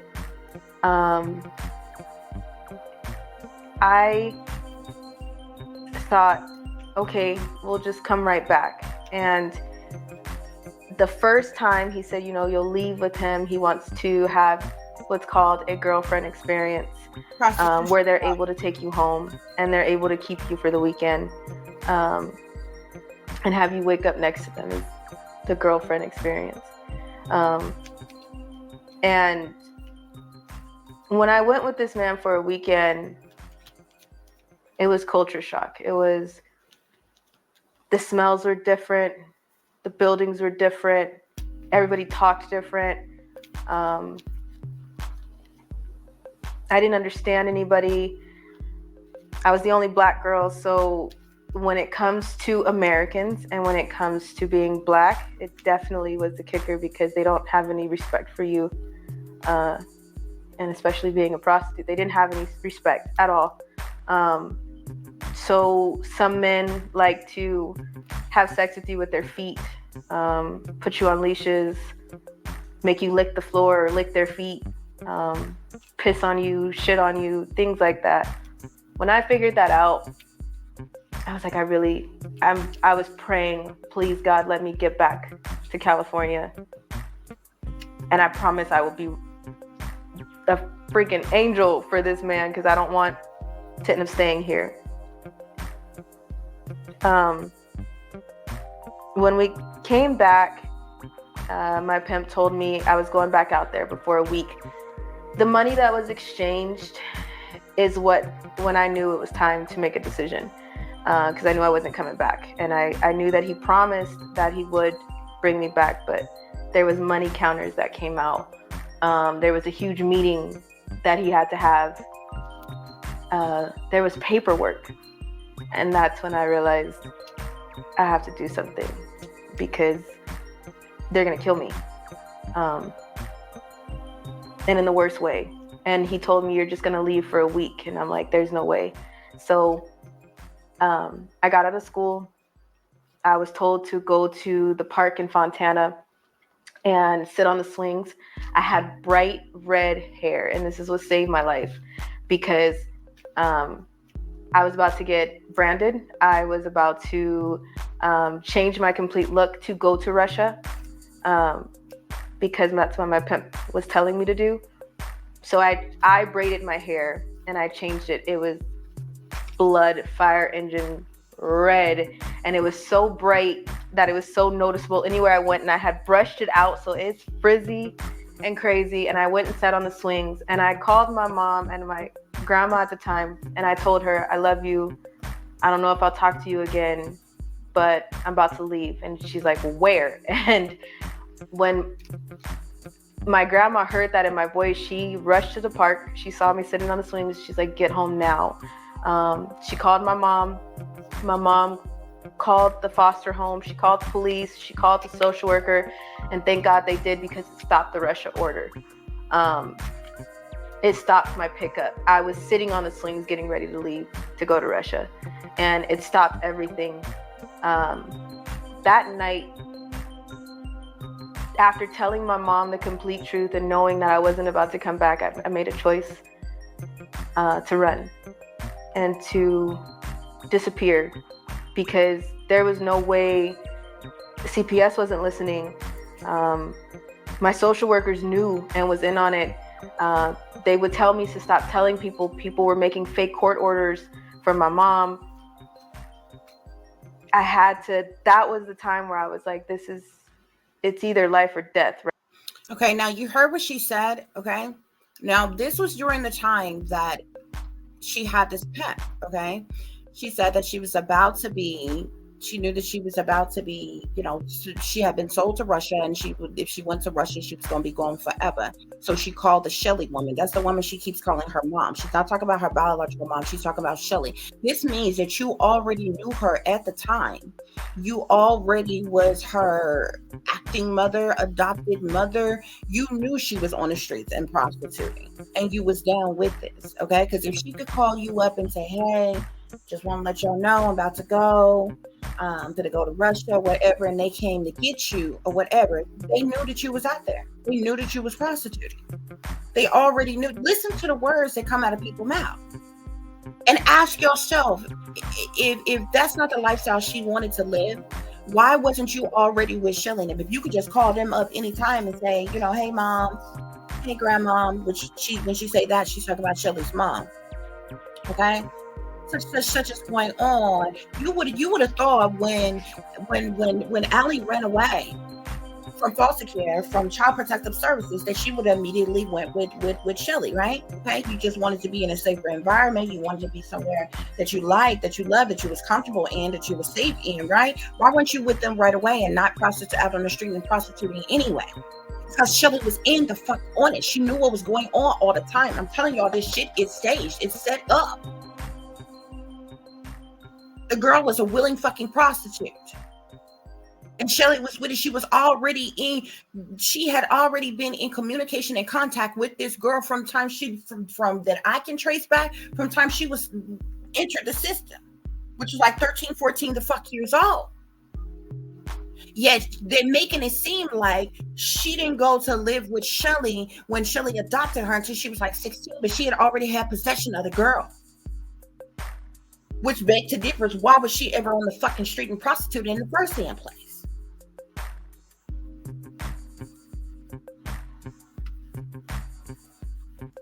Right here. And the next time that I have to try to make this decision, I'm probably going to be somewhere where I can't get out.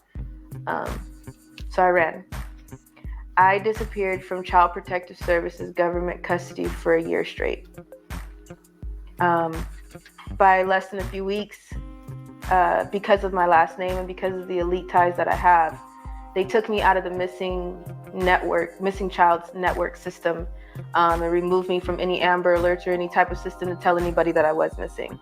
But CPS still collected money for me. There were fake FBI that were sent out to torment my mom, to mess with people that I knew of that my pimp seen me with, because he made it. There were people. You see how she's looking, how she paused. You heard that person in the back? They went, clear their throat. She was redirecting her, stopping her from speaking about what she was speaking about. Look how she's dazed out right now. She's looking at the person. She's steady trying to talk, trying to not to make it obvious that she's being coached. But the person in the back, you see how she paused for a minute, stops talking. She's looking at the person. Then she like regathers her thoughts to try to remember, to say what she needs to say and go on talking. There were fake FBI that came out to torment my mom because my pimp made it in a way that he knew who I was hanging around. He knew what I was doing at school. He knew all those things. But I had to be safe, and I can't say exactly how I disappeared. It would incriminate a few really, really, really good. Now you see how she changed it up? She's about to go into it, and then she does all of that, okay? The person in the back that she's looking at basically redirects her from saying what she was about to say, and then she says, I can't say exactly how I disappeared. You know what I'm saying? This shit is crazy, bro. Good people, because they had to do what they had to do to make sure that I'm still sitting here right now. If I didn't leave that park that day, I'd probably still be stuck in somebody's tunnel or dead. So that was Russia. Yeah, so we already shouted out this channel here, God Sex Love. But y'all, it's so many more of these clips, of these videos, guys. Okay. It's crazy. It's crazy. What all went on with the situation. So I mean, we could go on and on. I just wanted you all to see a few different things. You even see right here, even Jag know who this person is and has spoke on this person here. I seen something where it was like, oh, Diddy's trying to silence Allie and all this other kind of crap or whatever. Okay. Here on this clip, you can see this supposed mother of hers here. Okay. And graphic, but it's some shit with that's gonna blow y'all mind that I'm gonna tell y'all about. Okay. That y'all not gonna fucking believe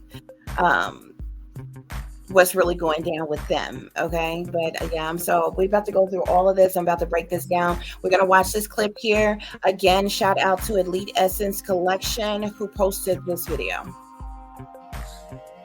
Right now, I think a lot of people are not ready for so also, like I said, if you notice, this girl is never seen or heard from. Every time she speaks publicly, this woman has to be right next to her. This is a handler. She is controlling everything that she says, everything that she does. I don't understand how there's nobody else who has noticed this. You are a 30-year-old woman. Why is it that you can't do anything on your own? Why is it that you can't really speak for yourself? Why is it that you can't just live life the way you want to live life? This woman is stuck to her like glue. No matter where they go, no matter what they do, they always together. Okay? And I even got the tea on that or what have you. Okay? Because when I went into the spirit reading, y'all, I'm just going on to tell you now. Allie and Shelly have been having sex for a while. They have been fucking with each other sexually. Okay? Allegedly, according to what my spirit guides have told me. And if you look at Shelly right now, don't she look like a soft stud to you? Baby, trust me, I've been a part of the game. I know the game, baby. That they done been fucking with each other for a while. And I can spot them from a mile away. Shelly ass is a soft stud all day, every day, twice on Sundays, okay? And Allie slipped up and let it be known that she fucks with women as well, because the same babysitter, which I'm gonna get into in a minute, the same babysitter that she said she had when she was 4 years old, who used to physically abuse her, who allowed her, the babysitter allowed her boyfriend to rape Allie. Allie later came back and said when she was a teenager, she went back with, she linked back up with that old babysitter that she had, and they was in a sexual relationship together. And then she tried to make it seem like, and then I started remembering what happened and I had to stop fooling with her. Bullshit.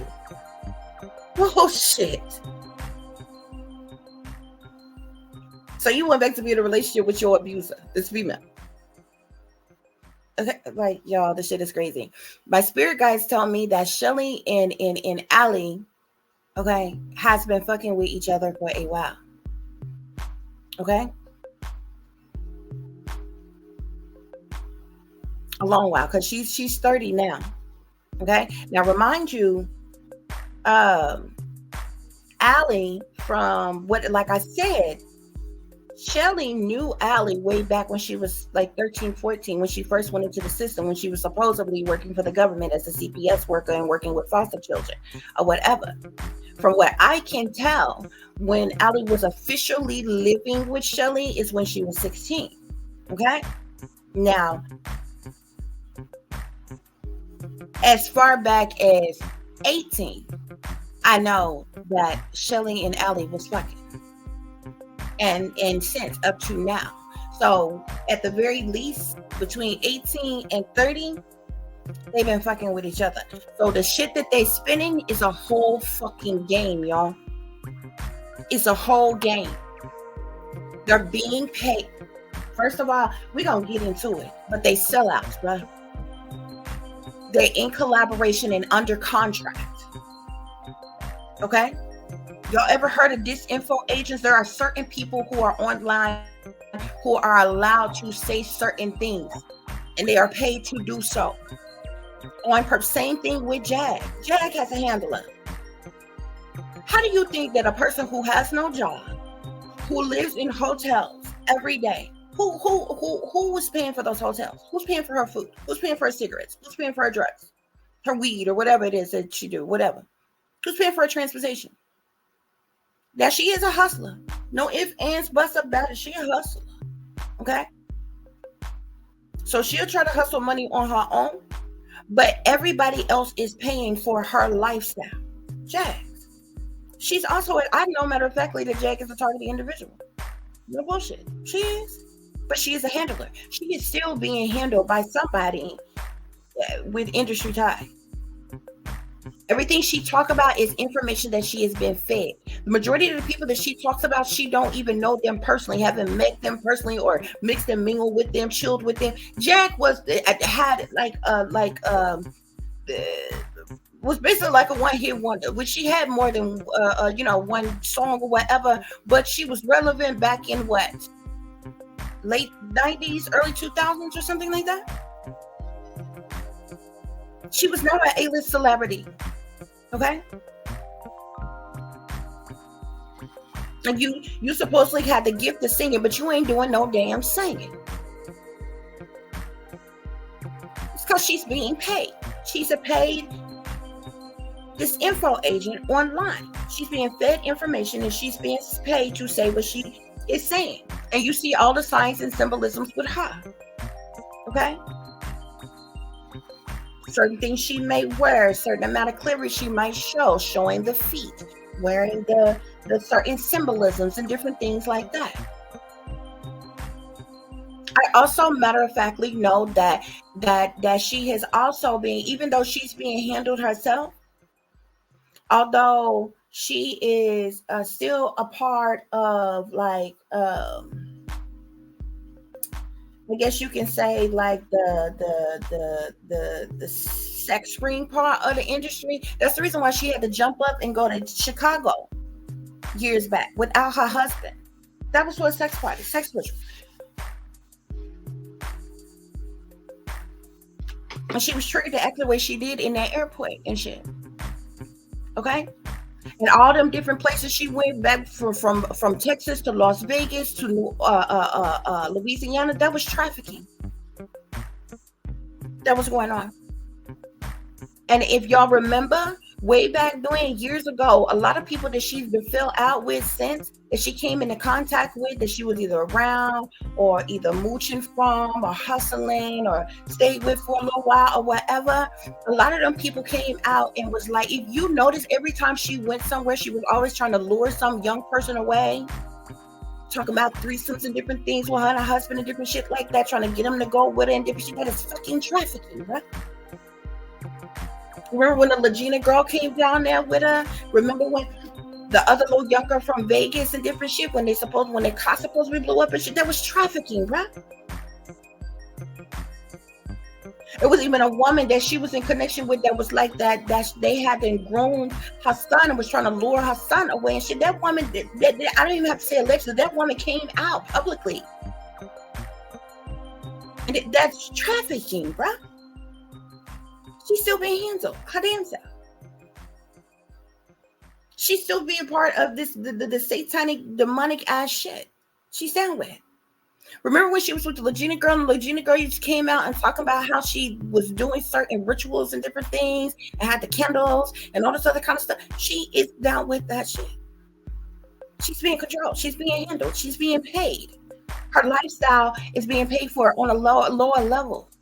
She don't have celebrity status or whatever, but she's being handled. And this is the reason. That's why she talks so much shit and always be like, oh, if I'm lying, sue me or whatever. Ain't no celebrity gonna sue no goddamn body for some shit that they can't get the fuck out of. I ain't got shit.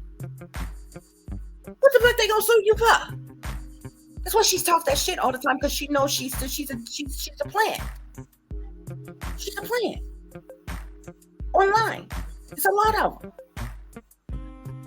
There's certain people who gets paid to say the things that they say, to do the things they do, especially when y'all see people who outlandishly slander people by name, government officials, celebrities, just blatantly call them out, slander them by name. They have been paid to do so.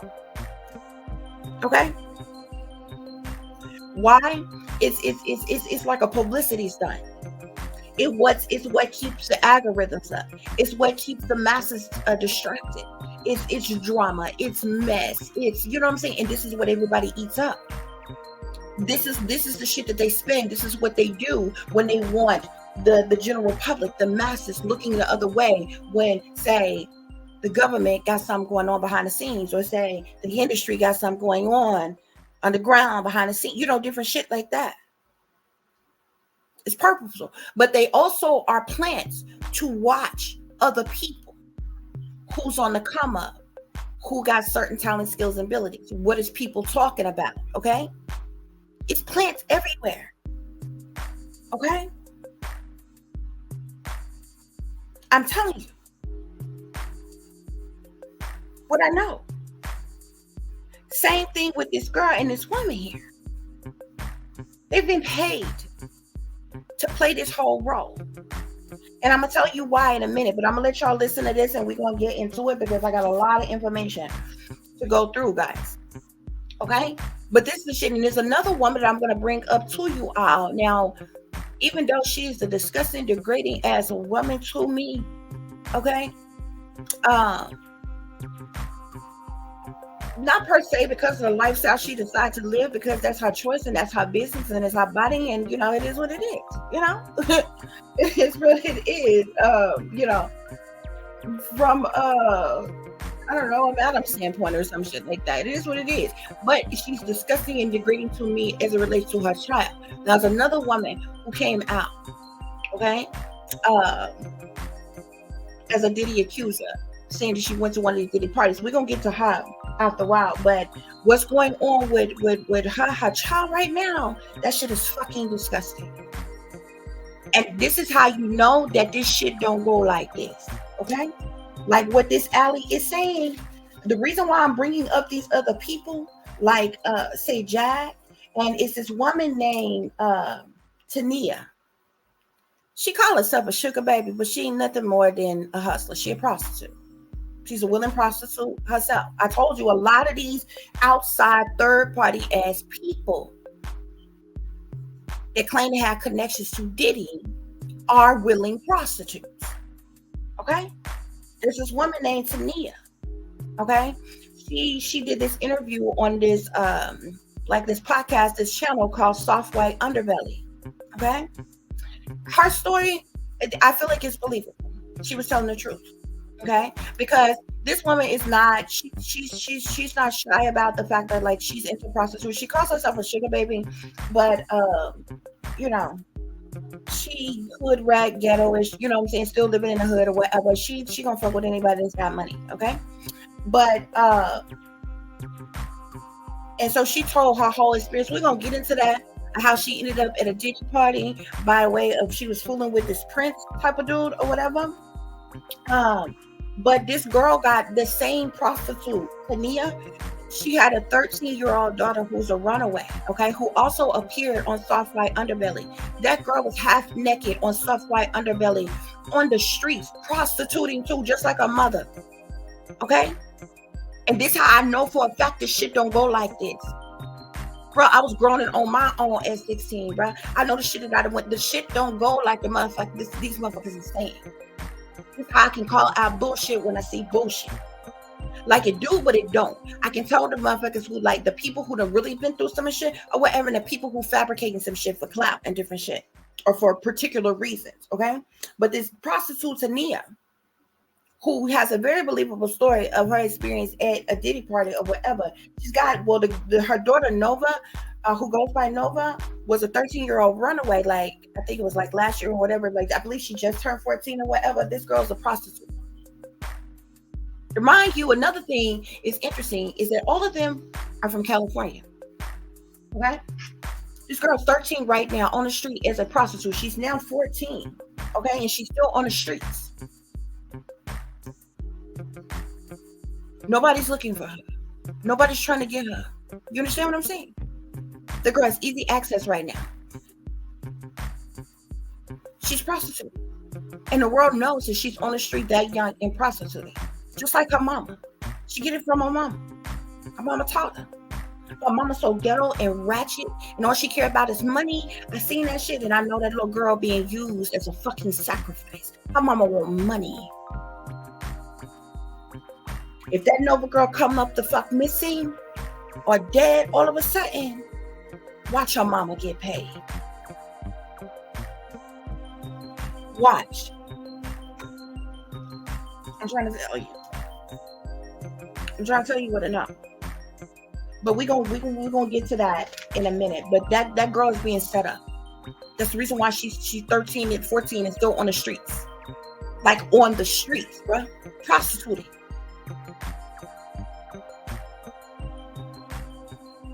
I'm gonna show y'all, but I'm gonna let y'all listen to this, and we're gonna get into the other information I got here. Someone to tell you that there are 3 4-year-olds that people take pride in sticking bars up children. I don't think people are going to be able to stomach the fact that people tie 2, 3, 4, 5-year-old children to horse stables and have horses and dogs rape them, and then they get off on that. I don't think people are going to be able to stomach the fact that people hang children upside down in satanic ritual abuse meetings, and they literally hang them, literally by metal prongs. They hang them to get blood dripping out of them, and people go up under and like you're under a rainfall to take their blood. There are situations that I don't think people are ready for.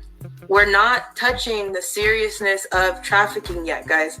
Like, the videos that I've made, the videos that I've started to make, this is not even touching trafficking. This is the gist of it. And I think so many people are quick to raise a sign and say adrenochrome, but you don't know what it means. You don't know why it's such a thing, why it's such a strong thing in trafficking, and what makes it so strong. What, you know that they're drinking children's blood, but you don't know what they're doing to those children to make their blood strong enough to cause something to flip your system in order to keep you in the fountain.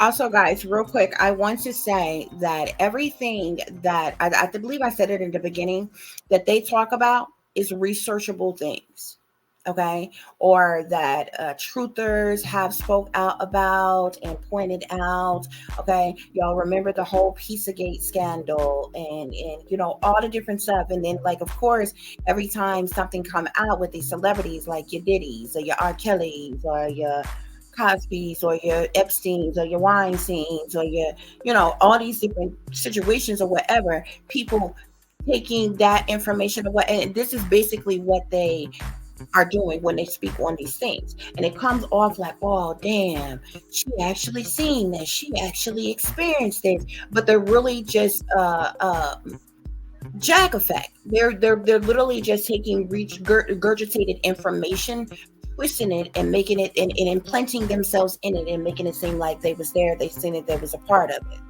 and talking about the same things that you've already heard over again. That's all that's going on. Fountain of youth. No one believes that because it sounds like an unreal horror Disney movie that someone wrote. You know what I'm saying? It kind of is. You notice right there when she said it sounds like an unreal horror. When she said Disney, you notice Shelley stepped in and cut her off. Remember I was telling you about the Disney programming? Shelly stepped in, cut her off right away to take over the conversation. A lot of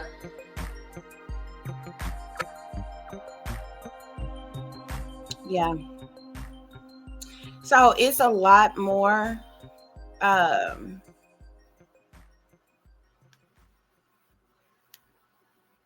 videos like this, okay? Y'all just go and look up Allie Carter, okay? And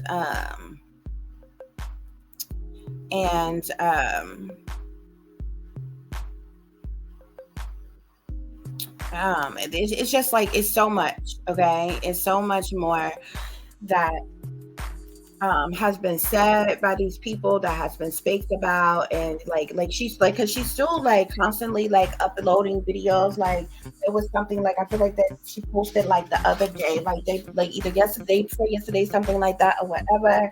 So whenever Shirley lets her come on and do these videos or whatever, and they're in their car and different things like that, and you know, they basically keep talking about the same thing over and over again, guys, okay? But let's go ahead and get into this reading.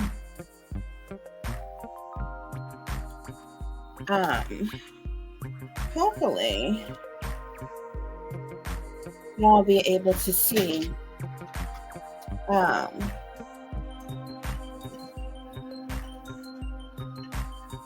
hopefully y'all can see that pretty clearly, guys, okay? So let's go through some things, honey, okay? And break this thing down. I did a spirit reading, okay? I also pulled some cards and different things as well, guys, okay? So we are going to get to it, honey. Let's do it.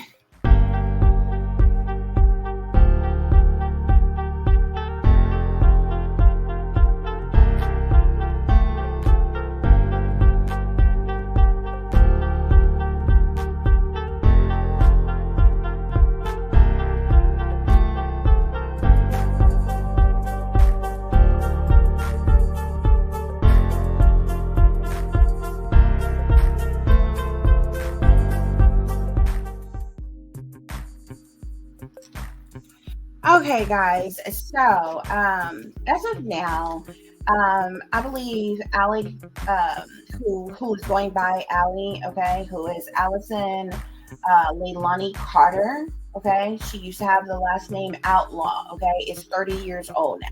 She claims that she was born in 1994, okay. She's a alleged child sex slave who was sold into the sex trade and trafficked, okay.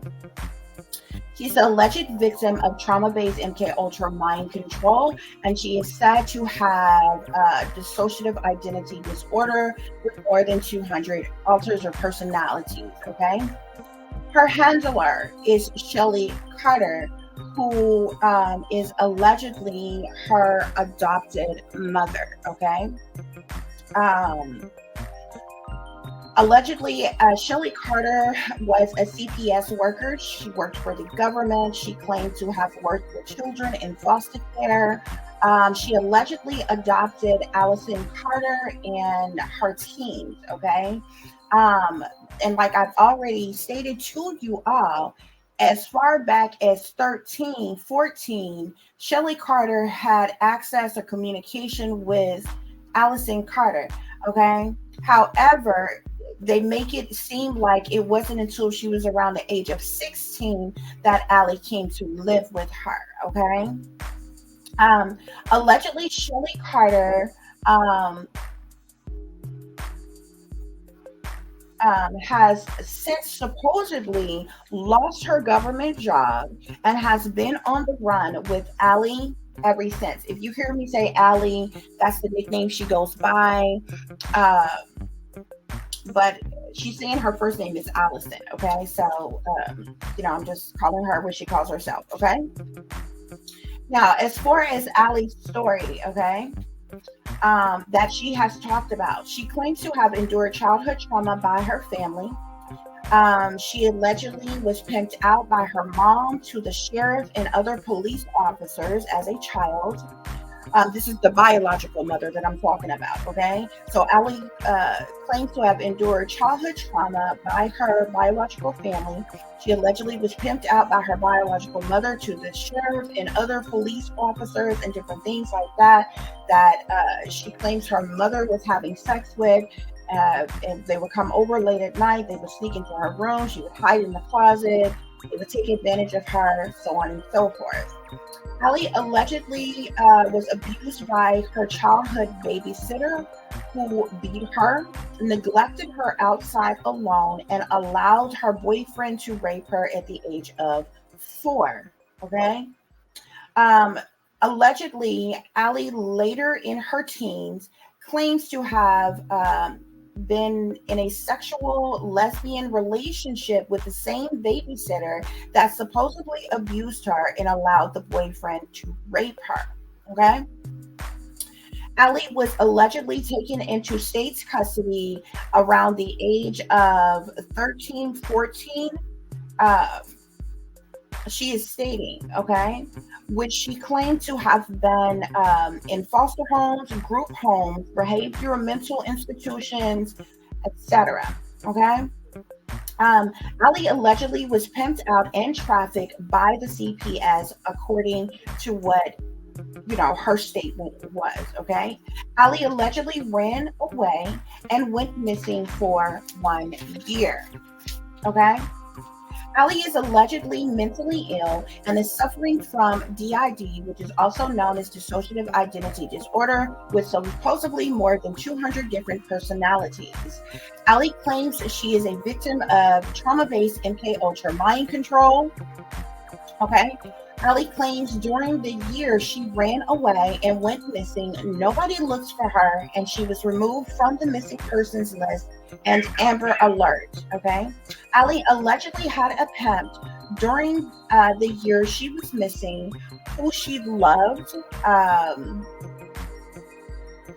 and felt like she was married to, even though he pimped her out. Okay. This was around the age of 14, 15. Okay. She usually states it's 15. Okay. This same said pimp trafficked her to celebrity elite parties, also sold her to Russia, allegedly. Okay. As I said, Allie allegedly claims that her pimp took her to wealthy elite celebrity parties at 15 years old, whereas she encountered said celebrities who grossly abused her sexually and drugged her. Okay. Also, it's a good point to make that in other interviews, Allie has even said that when she was in these foster homes, that her foster brothers were having sex, and that also the guy that she referred to as her pimp was sneaking in her window, coming to see her and having sex with her even then. Okay, so Allie claims that she married her boyfriend / pimp, okay, sometime when she was 15 years old, as she claimed, okay. Allie allegedly was pimped out physically, emotionally, and sexually abused. She claims that she was drugged, trafficked, auctioned, and sold, okay. All of which Allie claims happened within the year she was missing, while with her boyfriend / pimp, who she now claims was 27, but I seen another interview where he was like 35 or something like that, or whatever. Okay. Allie allegedly got away from her pimp / boyfriend after she was sold to Russia by claiming to have called her supposed adoptive mother, who picked her up. Allie claimed to have reported abuse to her caseworker at Child Protective Services, who did nothing. Allie claimed to make police reports, also filling out affidavits of different alleged things that took place and happened with her, and yet and still nothing was done. Okay. Allie claims that her pimp flew her to Russia for an auction, where she stayed for 3 days with someone Russian, came back to the United States. Some type of deals was made, and she was sold and was told that she was going back to Russia for a month. However, during that time is when she somehow miraculously escaped. Ali and her supposed adopted mother um, are now on the run, okay, claiming that they are targeted individuals and being targeted by the government, by police, by authorities, by persons in the entertainment industry, celebrities, politicians, etc. Okay, Ali has made outlandish claims to say that she was even pimped out to Joe Biden and various other people. Okay, neither allegedly, guys, okay? Neither Ali or her supposed adopted mother have jobs or are attempting to live a civilized, stable, or humble life, okay? Ali claims she used to dance, teach dance, and work with children, but now she doesn't. Ali claims and this was like, she claimed that she was like a professional dancer, choreographer, or something like that, or what have you. Okay. Ali also claims to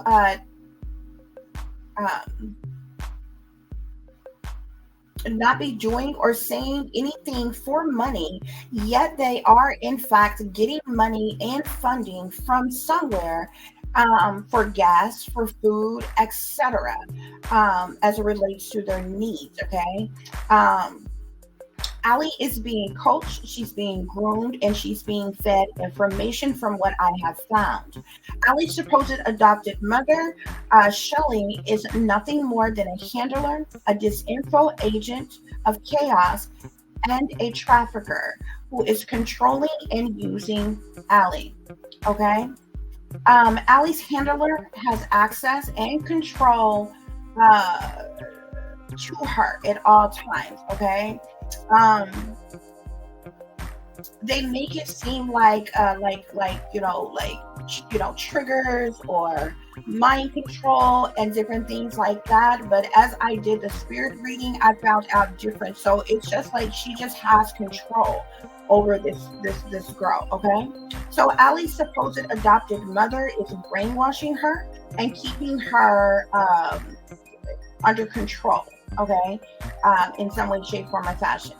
Ali has allegedly encountered several celebrities, politicians, and various different persons in power in authority, such as sheriffs, police, firefighters, presidents, and other politicians, Diddy, Young Jock, Denzel Washington, Jay-Z, Beyonce, Ellen DeGeneres, Snoop Dogg, Joseph Biden, which is Joe Biden, Akon, Birdman, just to name a few. Allegedly, this is what she has claimed. Okay, these are not my claims. This is what she has claimed, and there's video proof of this. Okay, which is the only reason why I'm repeating it here to you all. Okay, Ali and her supposed family went viral in 2020 and claimed to have since have lost everything, their home, their pets, everything. They've been on the run. They are currently homeless, okay, and living out of their vehicle, okay,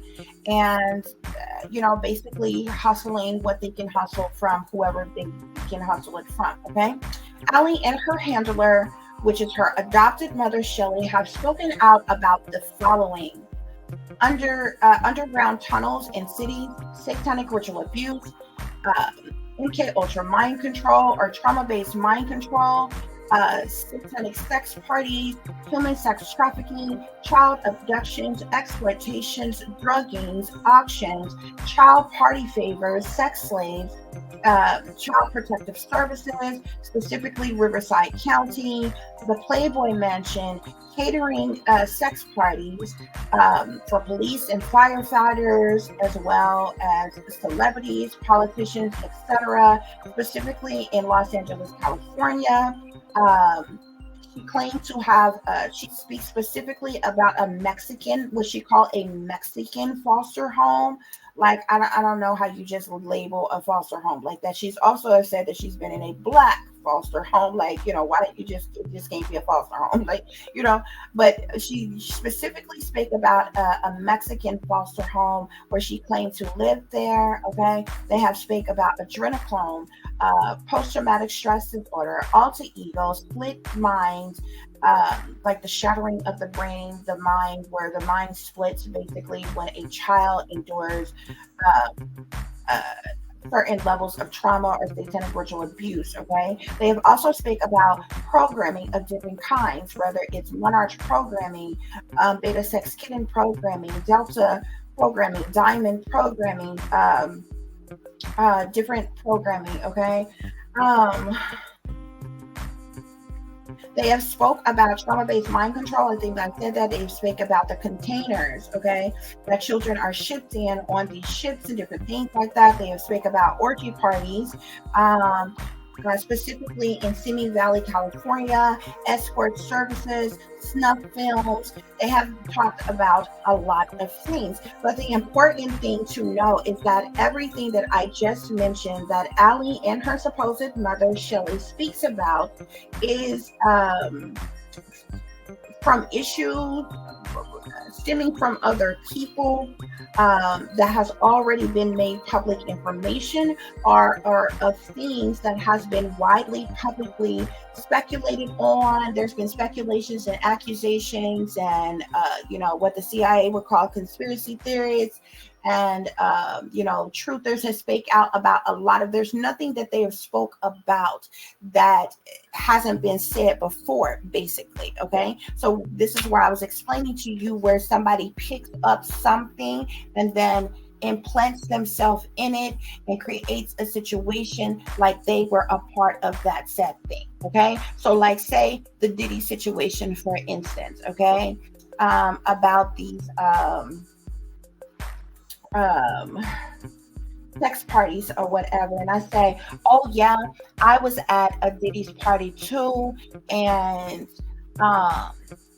it was all kind of celebrities there, it was other children there, and I was one of them, and they had sex with me. Okay, Diddy and his situation has been made public knowledge. What I just did is I took myself and I implanted myself in that situation. Now I'm speaking to you about it because of the fact that you've seen Diddy on the news and this situation with the raids and the investigations and all this other kinds of stuff.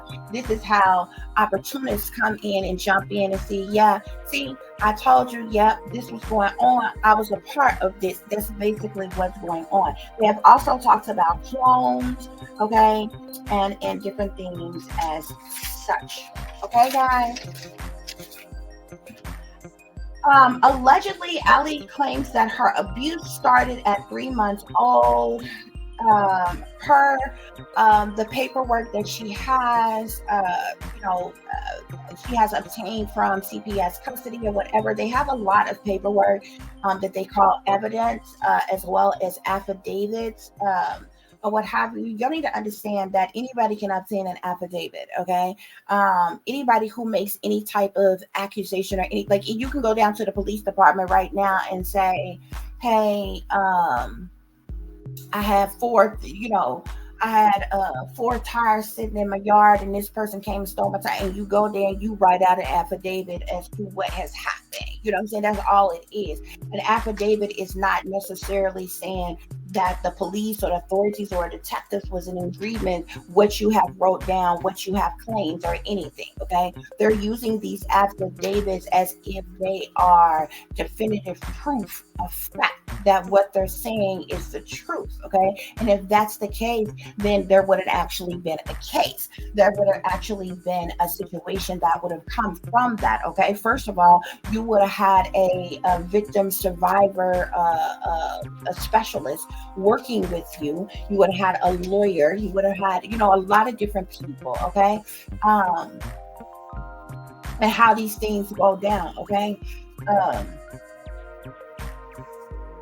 Also, like, as far as the paperwork or whatever, that she, like, from her childhood, like what happened to her in her childhood when she was in child protective services or whatever, that can be easily obtained. That I feel like it's more believable information as to what happened to her in her childhood, with what, the abuses and the problems that she had or whatever that was reported by them. Because then you have, officials who has verified that say this, that, and the other went on. Oh, this child was raped by in the home or by such and such person. This is the reason why we removed this child, or this person was being neglected and physically abused. It's all in their paperwork. It's all in that report. Okay, this is why we removed the child. This is why this child was entered into the system. You don't understand what I'm saying? So that portion of it is more believable, but I'm not sure who all has seen that paperwork, but Allie is literally taking what happened to her in her childhood that has been written in those reports by Child Protective Services and spinning that to a whole lifetime of abuse. Non-ending lifetime of abuse between a specific time frame is what they have done. Okay, so the alleged abuse started at 3 months old to 13 years old when she went into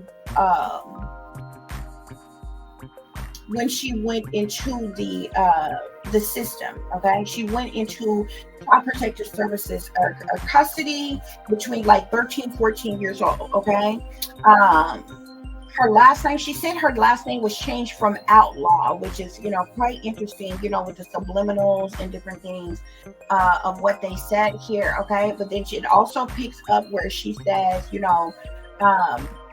when she ran away, which would have been between 14-15 years old. Okay, and then there's other abuses between 15 to 16 years old. That's where it picks up, where it's like, oh, I was being trafficked. The celebrity stuff and all these other people began to come into play in her story.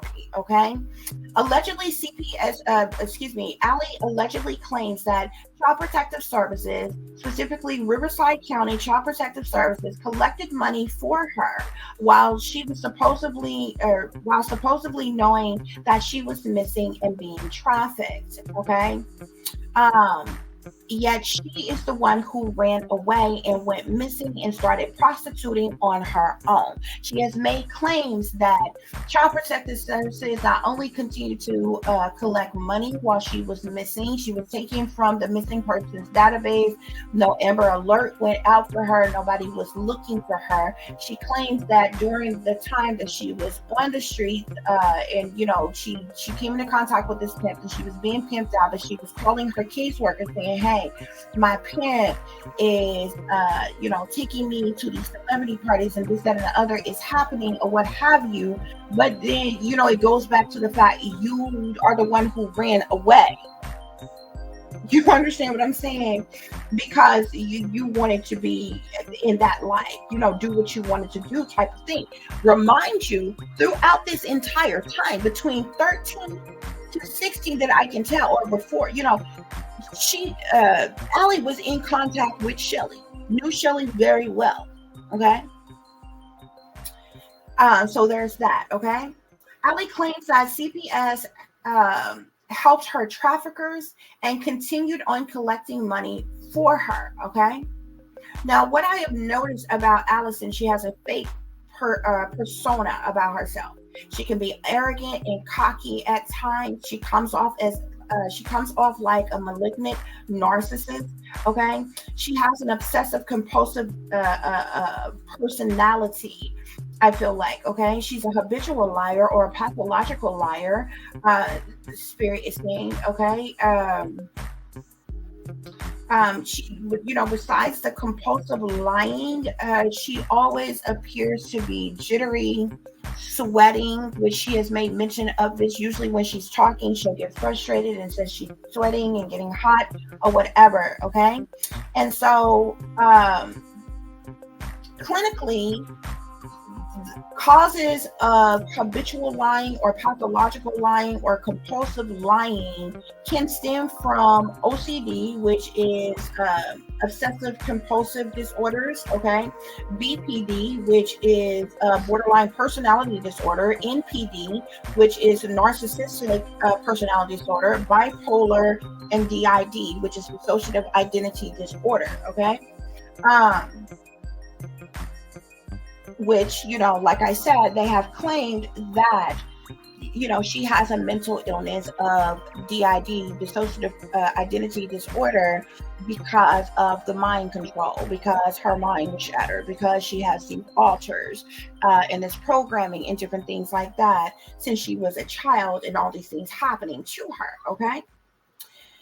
So, according to the timeline, okay, from 3 months old to 12 years old, Allie was abused and neglected and abandoned by her biological family and other people she was around that was in connection with her biological family. Between 13 and 14 years old, she went into Child Protective Services custody.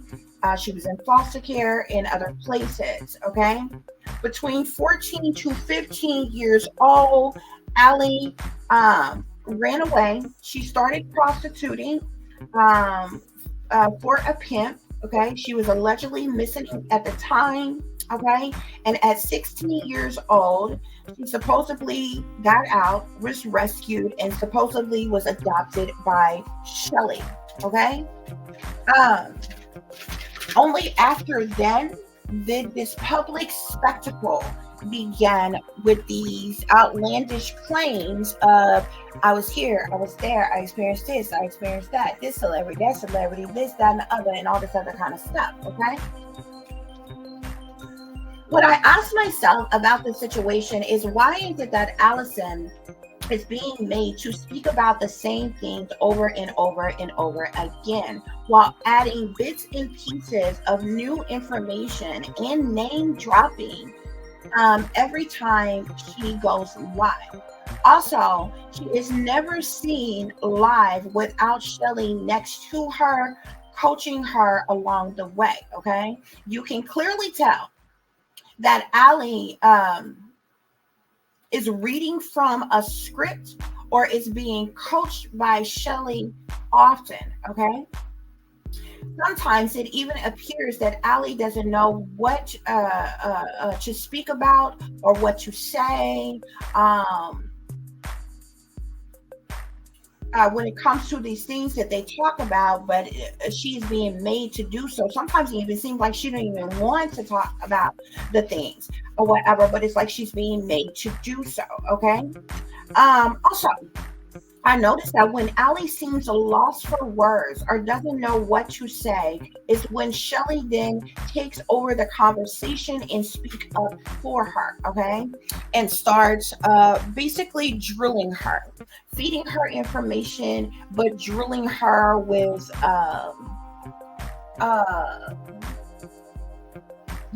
bombarding her with questions and different things, that you could tell she's supposed to respond back quickly to, like that. Kind of like if, when you're teaching your kids like math, you know what I'm saying? And you're studying with them or whatever, and you say, you're working with your kids, 1 + 1 is 2. You know what I'm saying? 5 + 5 is 10. You know what I'm saying? They're supposed to respond right away. It's like Shelly is doing that, okay? Allie claimed to have been a dance teacher. She also claimed to have volunteered as well for foster care children agencies doing kids' hair. You notice the pattern, okay? Remember how I told you how Shelly claimed to have been a CPS worker, also worked with foster care children. Allie is obsessed with children. Okay, she often speaks about, oh, this is for the children. I want to speak to the children. I love the children. Let's save the children and all this other kind of stuff. And just like Shelly, she said, oh yeah, when she was doing dance and choreographing dance, she was doing it for the children. She was teaching little children. Okay, and it was one video that I seen. It got so weird. She was talking about how when she was a dance teacher or whatever, and she was like, it's just amazing how these little kids' bodies can do this and to do that. And I'm like, what the fuck? And whatever. But she's also even said that she used to volunteer at a foster care agency doing little foster care kids hair and different things. Okay. A lot of times these people are not only obsessed with sexual things and sexual abuse, they are obsessed with children. Sound familiar? Jag effect. Jag always acts like she's this victim advocate, this advocate for victims, but she has victimized people herself, allegedly. I mean, we've seen it publicly. Okay, how she's talked to and treated, abuse other people, whether it was family members of hers, whether there's other people that she's lured and trafficked to be there with her so she can gain some type of clout off of. Hence the Legina girl, hence the what was that TJ girl that she was supposed to be girlfriends with. These people were being controlled, they were being used, they were being abused, and different things like that. They were being hustled by her or whatever. Also, Jack is obsessively talks about sexual abuse, supposed victims, acting like she's an advocate for them, but you are an abuser yourself. And a part of these things, the very things that you speak about. Isn't it funny that it had always be like, everybody is doing this and is doing that. I was there, but I wasn't doing it. Like what? Okay, type of thing. Okay, what I call the Jag effect. Okay. And so this is what's going on. And I've been trying to figure out, I'm like, is this like a certain type of programming that the powers that be is doing, implementing these things in these certain people's minds where they are speaking about these things? A lot of times when you some of these people that you listen to, if you listen very closely, not only is it often speak about sexual abuse, victims of all different kind, children, there's references that's made to certain things like the butt or certain sexual acts and different things like that feeds into the powers that be agenda. Okay, these are plants, these are agents of chaos who have been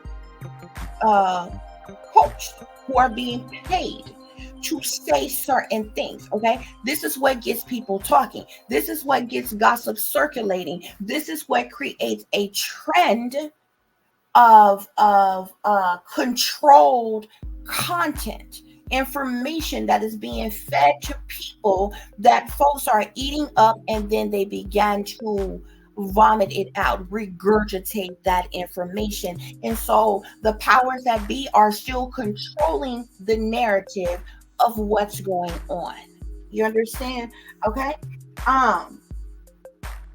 So like I said, Allie claims to have been a professional dance teacher, teaching choreography. She volunteered as a foster care agency doing little kids' hair. She even claimed to have had a job at one point in time. I think it's like a waitress somewhere or something like that before. But ironically, she doesn't do any of those things anymore or do anything where she's living a regular, normal life. Okay. She's claiming that her and her adopted mother, Shelly, they lost everything and are now homeless. Okay. She says that she was born in 1994, if that's her real, birth year, according to what's on her paperwork. Okay. She also claims that between 2007 to 2010, her words verbatim was rough for her, as she claims. Okay. As of 2024, she is 30 years old. Okay.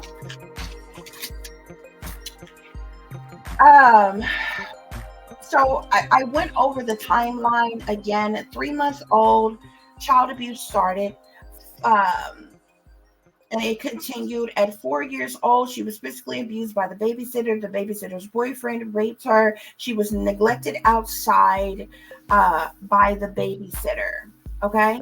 She was allegedly pimped out by her abusive mother, allegedly, according to Allie, to the sheriff and other police officers and her biological mother's boyfriend. Okay. The abuse continued allegedly until 12 or 13 years old, at which time between 13, 14 years old is when Ali went into the system, okay? Child Protective Services, foster care, which she has stated is Riverside County Child Protective Services, okay? Between the ages of 14 and 15 years old, she ran away from foster care, Child Protective Services, okay? At 15 years old, she went missing for one whole year. Between 15 and 16 years old, she was pimped out. She was basically on the street, began to willingly prostitute, where she met this pimp. She was pimped out by pimped out by the boyfriend, as she calls him, because she calls her pimp her boyfriend. Okay, she was willingly prostituting.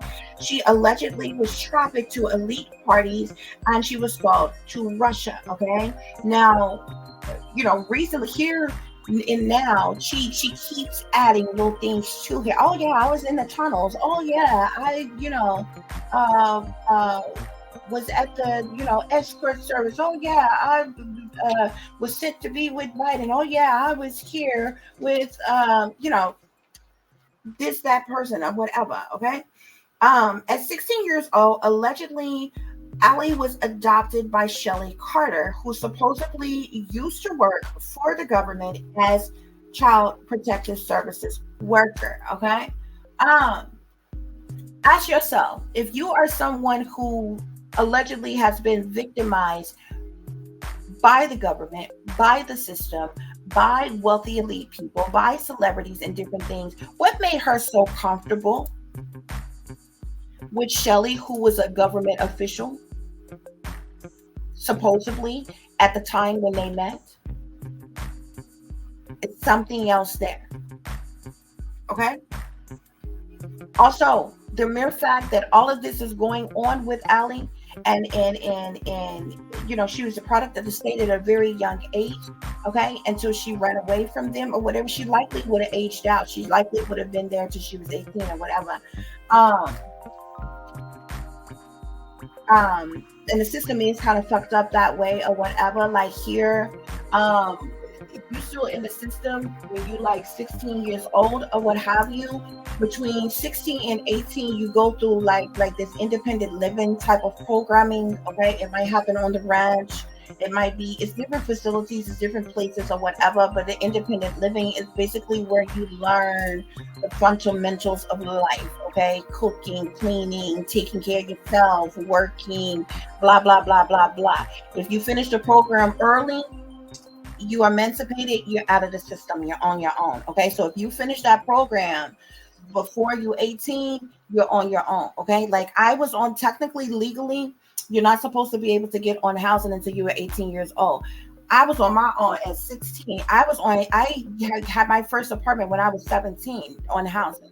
Okay, got on housing at 17, and the government allowed it because I was like emancipated. I was taking care of myself, like literally. But the system just kind of fucked up like that way. Like it's certain programs that you just age out of. Like once you get to a certain age, it's like, well, shit, that's life. That's what people say. You know what I'm saying? And you just out there on your own. You understand what I'm saying? It's just like school. You know what I'm saying? Back in the day, like I don't know if it's changed now. I think you only technically could go to like high school until. They may have changed it. Back in the day, it was like 20. I don't know if that's changed or what have you. It may only be like 18, 19 now, but it was like 20, like regular high school enrolled or whatever. Like after a certain age, like it's just certain programs you age out. Like at that point, you either can like do like I don't know if they have like an online, like where you get your high school diploma, you just have to go and get your, go to adult education or something like that, and get something like that or whatever. But anyway, At 16 years old, allegedly, Allie was adopted by Shelly Carter, who supposedly used to work for the government as a CPS worker. Okay, I'm not really sure. You know, with everything that is going on, I can't even really say for sure if that was a legal adoption. Okay, or they just, you know, claiming that, or what have you guys. Okay, so I did a spirit reading, guys, about a lot of these things. Okay, we're going to get into the spirit reading. I can re-clarify this stuff for you all, but I'm just trying to get through it because I knew this was going to be long or what have you, and I'm trying to jam pack as much information of this to like break it all down to you. Okay. Um, And so I have like 45 questions. My spirit readings is when I ask direct questions to spirit and I get a matter of fact answer, like a yes or a no.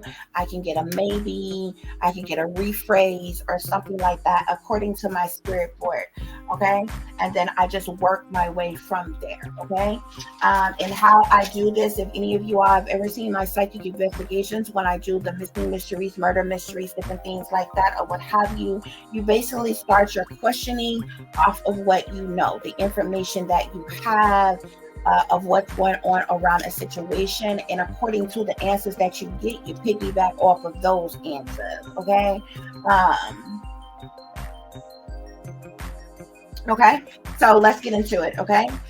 First of all, when I started meditating on this, I heard this bitch is a handler. And then I heard she won't let me leave. Okay.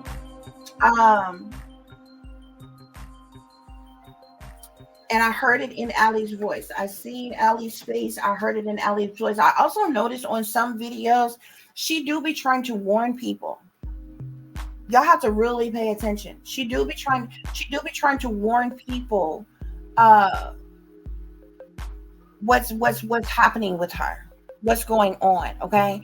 But when you're in a situation where you stuck or you trapped somewhere or whatever, you just kind of have to go with the flow, okay? Like I noticed this one video, she had these bracelet things on, and it was one of those type of like expendable type of bracelet things that has the wording on it or whatever.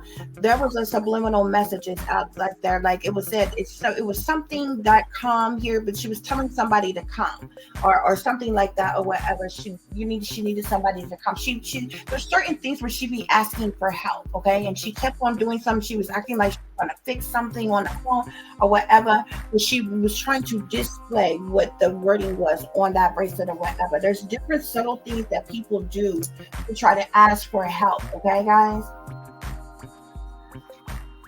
So let's get into this spirit reading, guys, okay? Let me make some more room here. Okay. You all may not be able to see my spirit board that well. I got so much work here. Let me see if I can scoot this over. But if the pendulum, if I want to re-clarify something for you all, if the pendulum, if y'all can see this, let me. Rocks forwards and backwards, okay? According to can y'all see better like this? Okay, if it rocks forwards and backwards, that's a no. If it rocks left to right like this, that is a yes, okay? However, if it goes, sideways, this is rephrased, and if it goes the other way sideways, this is a maybe, okay? Spirit, please give me clear and accurate messages as it relates to Allison Leilani Carter, okay, who also goes by the alias Allie. I asked my spirit guides, is Allie in danger? Okay, my spirit guides tell me yes. Is Allie in danger, spirit? I'm getting a yes now. So she is currently in danger. I hope you all can see this. I'm not really sure how clear you all can see this with the lighting we have here. Okay. I asked my spirit guides, is Shelly preventing Allie from leaving? My spirit guide says yes. I asked my spirit guides, is Shelly making money off of Allie? My spirit guide says yes. I asked my spirit guides, is Shelly manipulating Allie in any way? My spirit guide says yes. I asked my spirit guides, is Shelly a handler? My spirit guide says yes. I asked my spirit guides, is Shelly trafficking Allie? My spirit guide says yes. As you can notice, the pendulum is still rocking yes. Okay, guys? I asked my spirit guides, is Shelly trafficking Allie? My spirit guide says yes. I asked my spirit guides, is Allie prostituting for money? I got a maybe. Okay. And then I asked my spirit guides, is Shelly making Allie prostitute for money? Currently, my spirit guide says yes. Okay. So Allie is actually still into prostitution. Okay. Willingly. Okay. Spirit clarify. Well, sorry. Spirit, is Shelly or is excuse me, rephrase, Spirit, is Allison currently doing any type of prostituting? That is a yes. Okay. I asked my spirit guides, is Shelly making Allie prostitute for money? I got a yes. I asked my spirit guides if Shelly is doing any drugs. I got a yes. I asked Spirit if Allie is doing any drugs. I got a yes. Okay. And the reason why I asked this question is because there is a video where Shelly and Allie got pulled over by the police. They thought that they were being followed by the police, which the police did say that they were following them for quite some time. But I was appalled at how hostile it wasn't Allie who was hostile. Now Allie was on the phone, like they started recording with one phone, okay, and on the other phone Allie had been called 911 to verify that the person who was coming up to the car was actually a police officer, and if they had been called the situation in or whatever, because they're claiming that they're targeting individuals, they're being targeted on purpose by the police to like traumatize them or re-traumatize Allie. They planned this whole role, right? Okay. Which the officer did admit that he had been following them for a while because, you know, they were like, you know, driving suspiciously and different things like that. Normal cop shit, right? Y'all, I had never seen a Caucasian woman so fucking hostile with a police officer a day before in my life. And I was sitting up as I was looking, I'm like, if this was a black person, y'all ass, we would have been slammed to the fucking pavement immediately, tased the hell out of or whatever. Like, it's emotion. Because from the moment that the police officer walked up to the car, it was like, what are you doing? What do you want? Why are you pulling us over? We're not doing anything. Like, everybody with common sense, even if you're dealing with a jackass of a cop, you don't fucking get hostile. You understand what I'm saying? So the woman ended up being taken out the car, put in a police car while they searched the vehicle and everything or whatever. And she back there, what is you looking through? You just said you found some drugs on us. I think they might have wanted to exit that out, but it was still in the video. And then what is it? What's the meaning of you looking all through our stuff? And I never have seen a white woman so hostile with the fucking police. I'm like, this woman got to be on something. Either she drunk. Why is she acting like this? Like it made sense to just be cool. Say, hey, you know, we was traveling, we was driving a little slow, trying to figure out which direction we was gonna go, whatever. You understand what I'm saying? Like, especially if you already claiming to be a targeted individual, you don't want to get belligerent with a fucking cop, even especially a jackass cop. You know what I'm saying?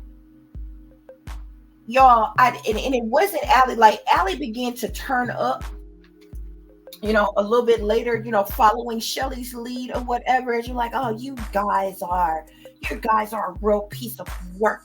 You're full of shit. You know, just all kinds of shit. I'm like, what the hell is this that I'm watching?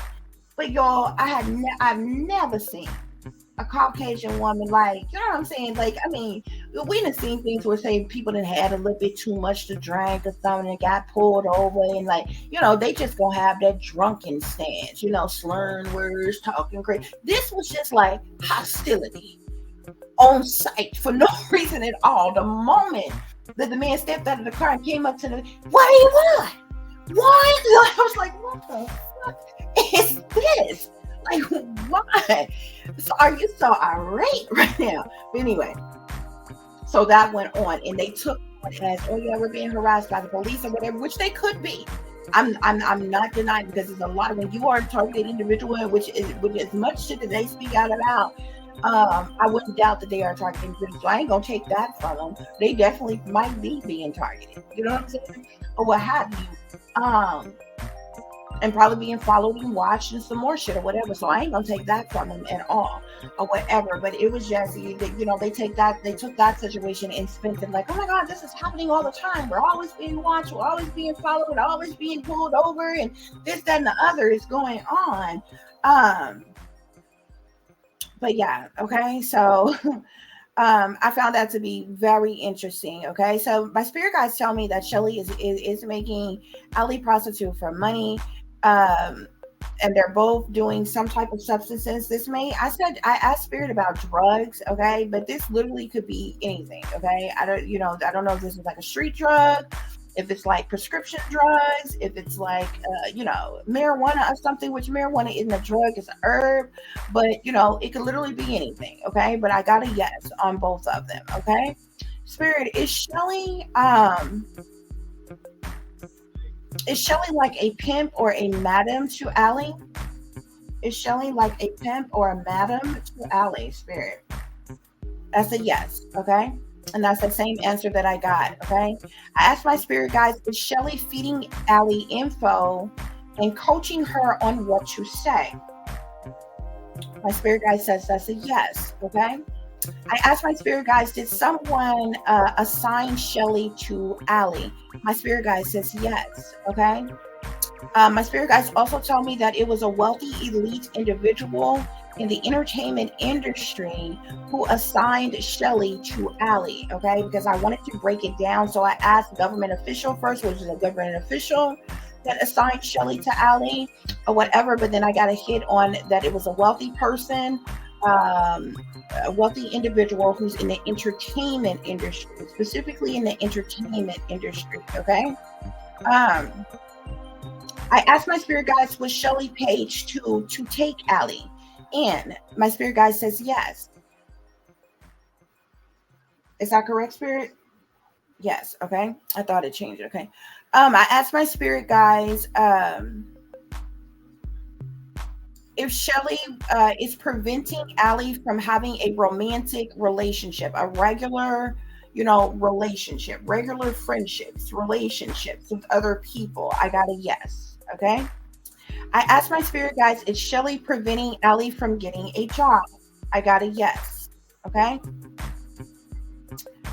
I asked my spirit guides, do Shelly physically abuse Ali? You see the pendulum change up? I don't know if y'all can see this or not, but that's a no, okay? My spirit guides is telling me that Shelly does not physically abuse Ali, okay? I asked my spirit guides, was Ali trained to be a prostitute? I got a no, okay? The pendulum is still in the no position, okay? She wasn't trained by anybody to be a prostitute. She became a prostitute on her own. When she was young, she was just fast and hot in the ass, and she was very sexually promiscuous because of the sexual abuse that she endured as a child. Is what made her overly sexually promiscuous, okay? And it's how that she ended up, being kind of fast and hot in the ass and started prostituting, okay? Spirit Clerk, did Ali start prostituting on her own? Did you see the pendulum change up, guys? It's rocking yes now, okay? I'm hoping you all can see this, okay? Ali started prostituting on her own, Spirit is saying, okay?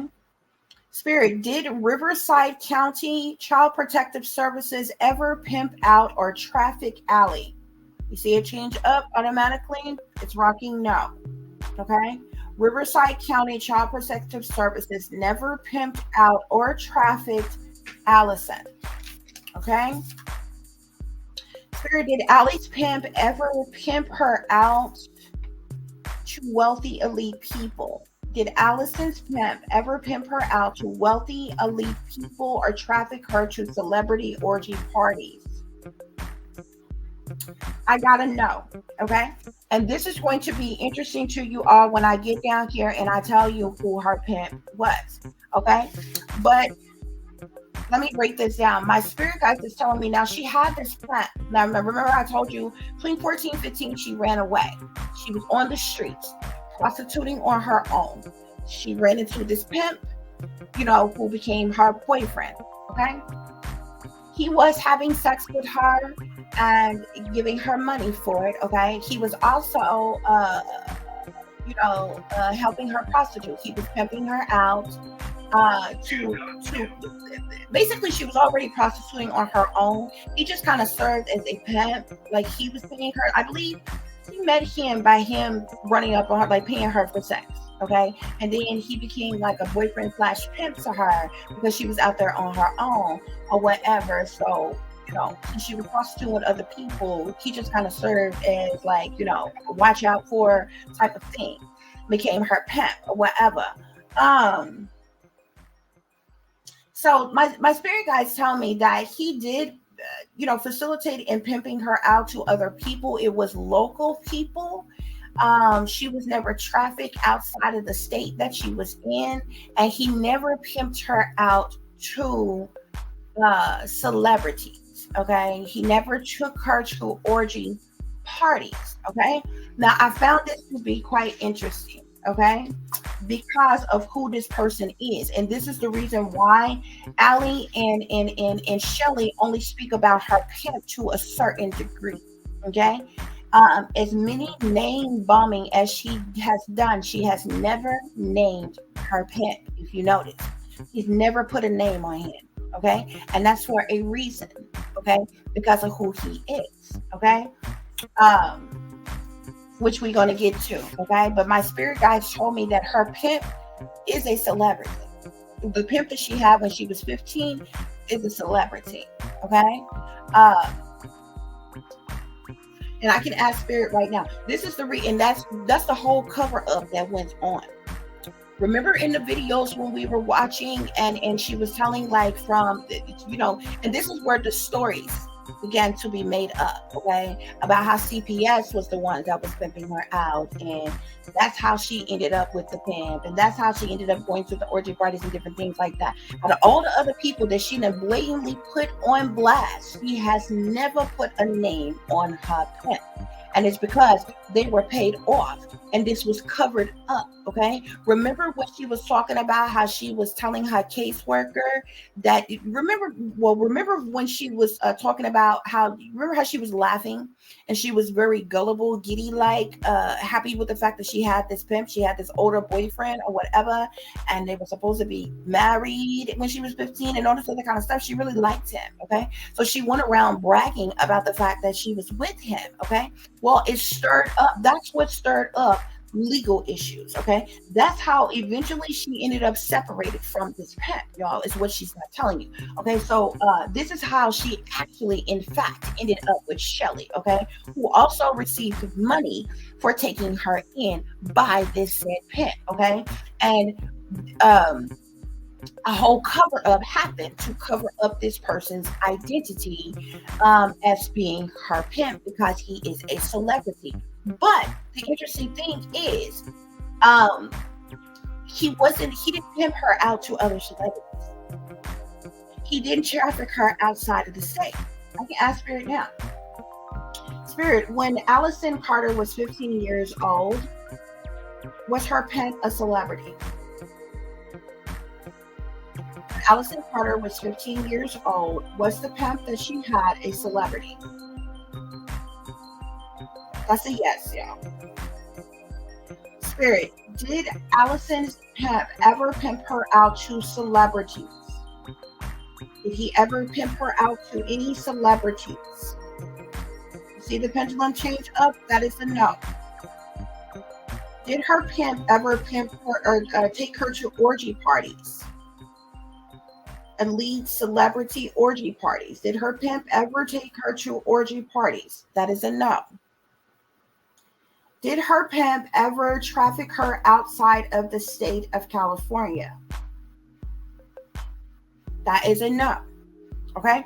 But her pimp was a celebrity. Yeah. Okay? And this shit was covered up. Okay? But anyway.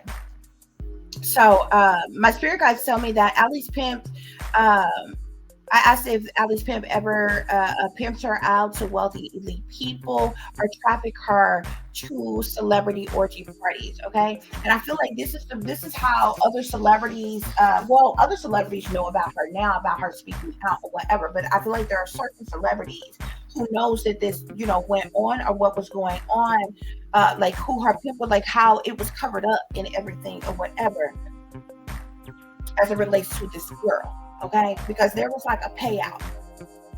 There was a cover up and there was a payout to cover up the celebrity and the fact that, he was having these sexual relations with this girl or whatever, and paying her money and, facilitating her prostituting and all this other kind of stuff or whatever. When I don't know whether it was child protective services or just whether the authority, because remember I told you it was a period of time where Allie was running around, bragging about the fact that she had this older boyfriend and all this other kind of shit or whatever. That I feel like certain investigations, like things began to be looked into and things like that or whatever. So he cut her off. He cut her off and he paid Shelly to take her in.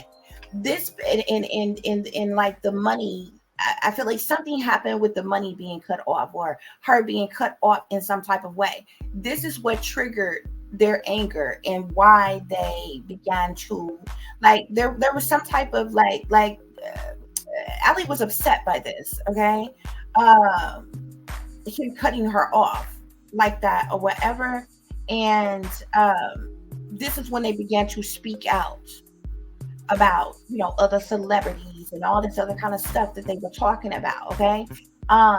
There was also some type of contract. They got into some type of collaboration, some type of contract for the purposes of money. They literally sold to the devil. Okay. Because a part of the cover up of covering up her pimp. Okay, remember the one interview when Allie was, that I showed y'all, that when Allie was talking about her pimp, that when Shelly or whoever that person was in the background that cleared their throat to stop her from speaking about what she was speaking about as to how she got away and speaking any more about the pimp, and she hurried up and was like, well, I can't speak on, whatever. This is to cover up the identity of that pimp because he was a celebrity. Okay, but there was some type of pact made, like there was something else that went on, like there was a contract and they were paid. This is how they get money. Okay, and this is when it was set up for them to speak out about these other things and these other celebrities and different things. Okay, we're gonna get to it, y'all. Okay, the shit is wild, it's crazy. Okay, Spirit, has Allie ever met any celebrity in person? Has Allison ever met any celebrity of any kind in person? No. My spirit guide says no. Okay. Has Allie ever had any type of sexual encounters with a celebrity? Has Allie ever had any type of sexual encounters with a celebrity that she has spoke of? That is a no. Okay. Spirit, was Allie ever auctioned out or sold to Russia? I received a no. Was Allie ever auctioned out or sold to Russia? That is a no, guys. Okay.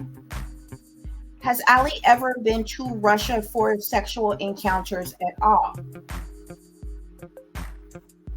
That is a no. Has Shelly and Allie ever been sexually intimate with one another? Has Shelly and Allie ever been sexually intimate with one another? See the pendulum change up? Can you give me a clearer answer, Spirit? I got the answer, yes. It's rocking, yes, guys. I just want you all to be able to see it. Okay? No trickery, no fuckery over here. I got absolutely no reason to make up anything about anybody. I'm not saying anything that I'm saying because I dislike these people. I'm working against these people. Ain't nobody paying me to say a damn thing. Either way. Okay? I don't shake and move like that.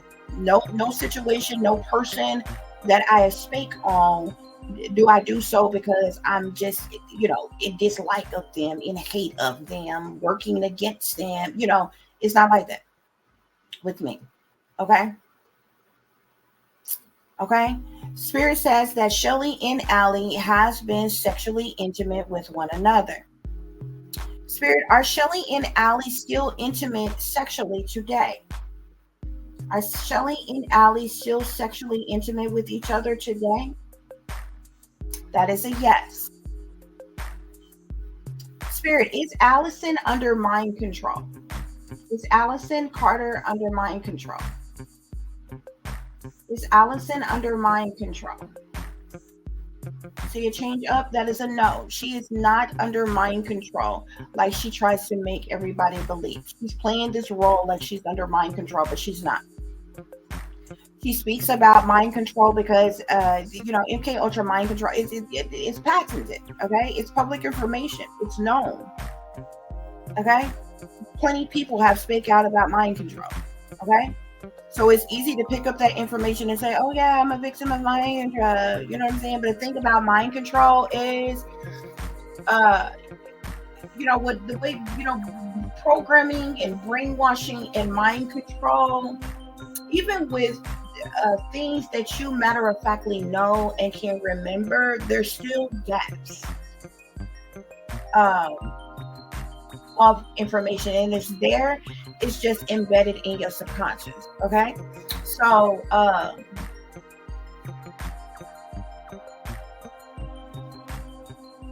Spirit is saying she's not under mind control. Yeah, okay, just period.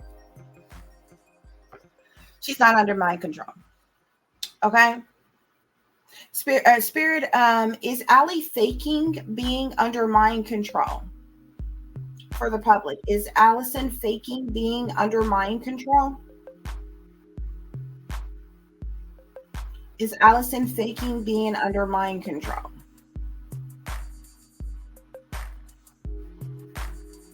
That is a yes. Okay. However, I do feel like with them being targeted, if they are actually being targeted individuals, okay, there could be something that is going on that is called voice to skull technology. It's also called the voice of God weapon. I just blatantly call it synthetic telepathy. Okay.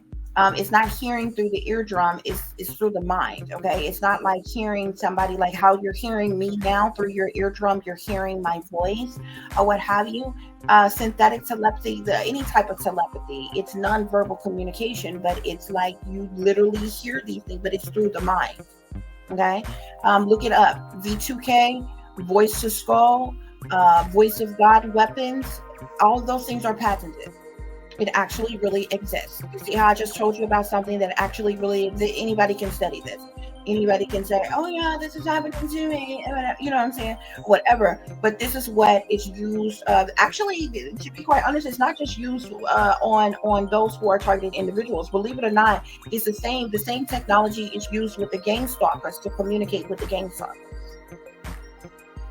This is how the gang stalkers are able to repeat things that you've said in the privacy of your own home, know what you're doing and different things like that, all this other kind of stuff or whatever. It's synthetic. So I've just blatantly call it synthetic telepathy because that's what it is. Okay. And it's basically synthetic telepathy is like a mockery of or like a imitation of or a copy of actual telepathy. People who have telepathic ability, they have it naturally. You understand what I'm saying? Synthetic telepathy is basically programming, machinery, like artificial intelligence, that mimics telepathy. Okay, it works the same way as regular telepathy, but it's done by way of like computers, a system, artificial intelligence, technology, basically. Okay. Um, but yeah, Spirit is saying that Ali is not under mind control. She's faking being under mind control. Okay. Spirit, is Ali mentally ill? Is Allison mentally ill? Does Allison have any diagnosed mental illness whatsoever? No. Spirit is saying Allison is not even mentally ill. Okay. Spirit, is Allison faking her mental illness? Is Allison faking her mental illness? You see a change up? That is a yes. Okay. Spirit, is did Ali and Shelly lie about her mental illness? That is a yes. Ali is faking her mental illness, Spirit is saying. Spirit also tells me that everything Shelly and Ali talks about are things they researched, read, studied, heard about, or it's a part of some type of script that they have been given of things to talk about, etc. Is that correct, Spirit? Yes. Okay. Thank you, Spirit. Please clear the energy. Spirit, was Ali ever raped by the sheriff or police or firefighters that she has made mention of? Has Ali ever been raped by the sheriff, the chief of police, any other police officers, or firefighters that she made mention of? Has Ali ever been raped by the sheriff, by police officers, firefighters, or any public service government officials? That is a no. Okay.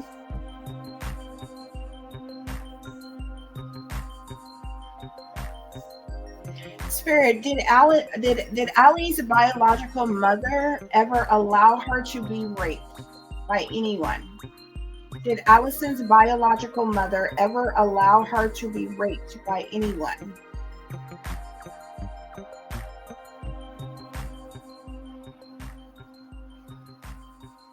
I got a no, and it's showing no again. Okay. I feel like Allison did endure physical, mental, emotional abuse from her mother. Okay. She did endure sexual abuse. Okay. But her mother was neglectful, was absent, wasn't around when those things happened. When those things took place. Okay. It's like, you know what I'm saying? Like being left with the babysitter, or, going to daycare, or being over family such and such house, and you done got molested or touched on or raped or something like that, or whatever. And this happened, and say your parent wasn't there. Okay. Those things did happen with her, but, like for her, like her biological mother to specifically have boyfriends that she called over, that she allowed to go in there and do what they wanted to do to her daughter, or purposely pimp her out or something like that, I'm getting no. Okay. Spirit, was Ali raped by her babysitter's boyfriend? Was Allison ever raped by her babysitter's boyfriend? Was Allison ever raped by her babysitter's boyfriend? I'm getting a yes. Okay. So she was indeed raped by the babysitter's boyfriend. Did the babysitter physically abuse and neglect Allison, Spirit? Did the babysitter physically abuse and neglect Allison as a child? Yes. Spirit, did Allison as a teenager ever go back and get in a lesbian relationship with her babysitter? No, that was a lie. She never went back as a teenager and was in some type of lesbian relationship with the babysitter. And then all of a sudden the memories triggered and she remembered that her babysitter used to abuse her and the boyfriend raped her. And, those abuses happened when she was a child, but she didn't ever go back as a teenager and was in a relationship with her babysitter. Okay. Spirit, was Allie's biological mom abusive and neglectful to her? Was Allie's biological mother abusive and neglectful to her?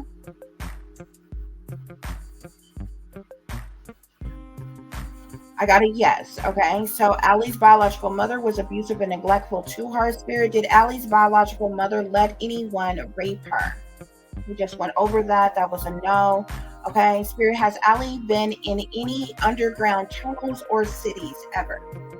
Has Allie ever been in any underground tunnels or cities ever? No. That is a no. Spirit, was Allison raped in her childhood? Was Allison raped in her childhood before she was in Child Protective Services? Yes. Spirit, has Allie been raped by anyone since her childhood? Has Allison been raped by anyone since her childhood? No.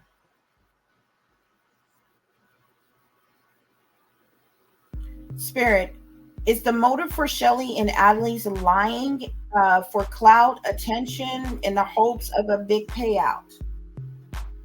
Is the motive for Allie and Shelly lying for clout, attention, in the hopes for a big payout? Yes. They're looking to get rich off this scandal. Okay. Spirit, is Allie's pimp a celebrity? Was Allie's pimp at 15 years old a celebrity? Yes. Was Allie's was Allie's pimp when she was 15 a rapper, a celebrity rapper? Was he a rapper, Spirit? Yes.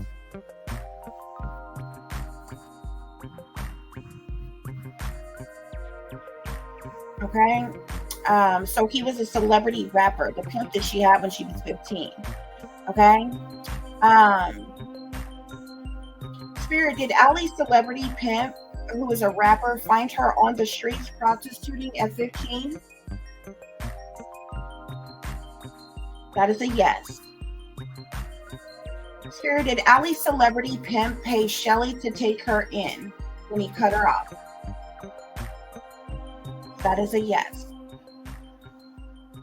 Spirit, did Allie's celebrity pimp cut her off, dump her? That is a yes. Okay. So that's the spirit reading, guys. Okay. We're going to have a brief intermission, guys, and we're going to look into something else real quick. Okay.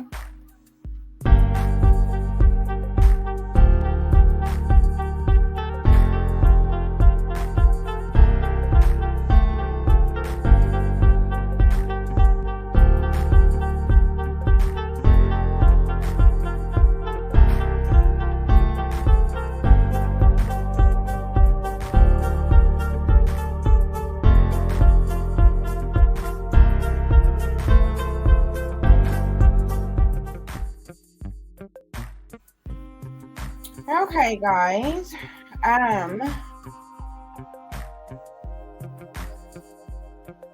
Sorry, guys. I need to check something really quick. Okay. So, we are going to look into something real quick, guys.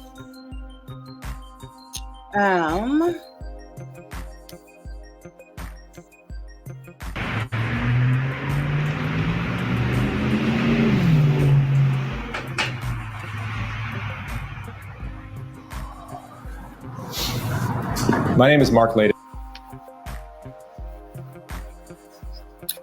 Okay, guys, so this is the channel, a soft white underbelly, okay? And if you see remember I was speaking to you all about this lady here, okay? This person here, who goes by the name of Tania, okay? As you can see here, my night at P. Diddy's freak off, okay? Now she called herself a sugar baby, but she claims she a finesse, okay? You're not, sugar babies don't have to finesse, okay? First of all, she nothing but a glorified prostitute, okay? And she proud of it, child. Okay?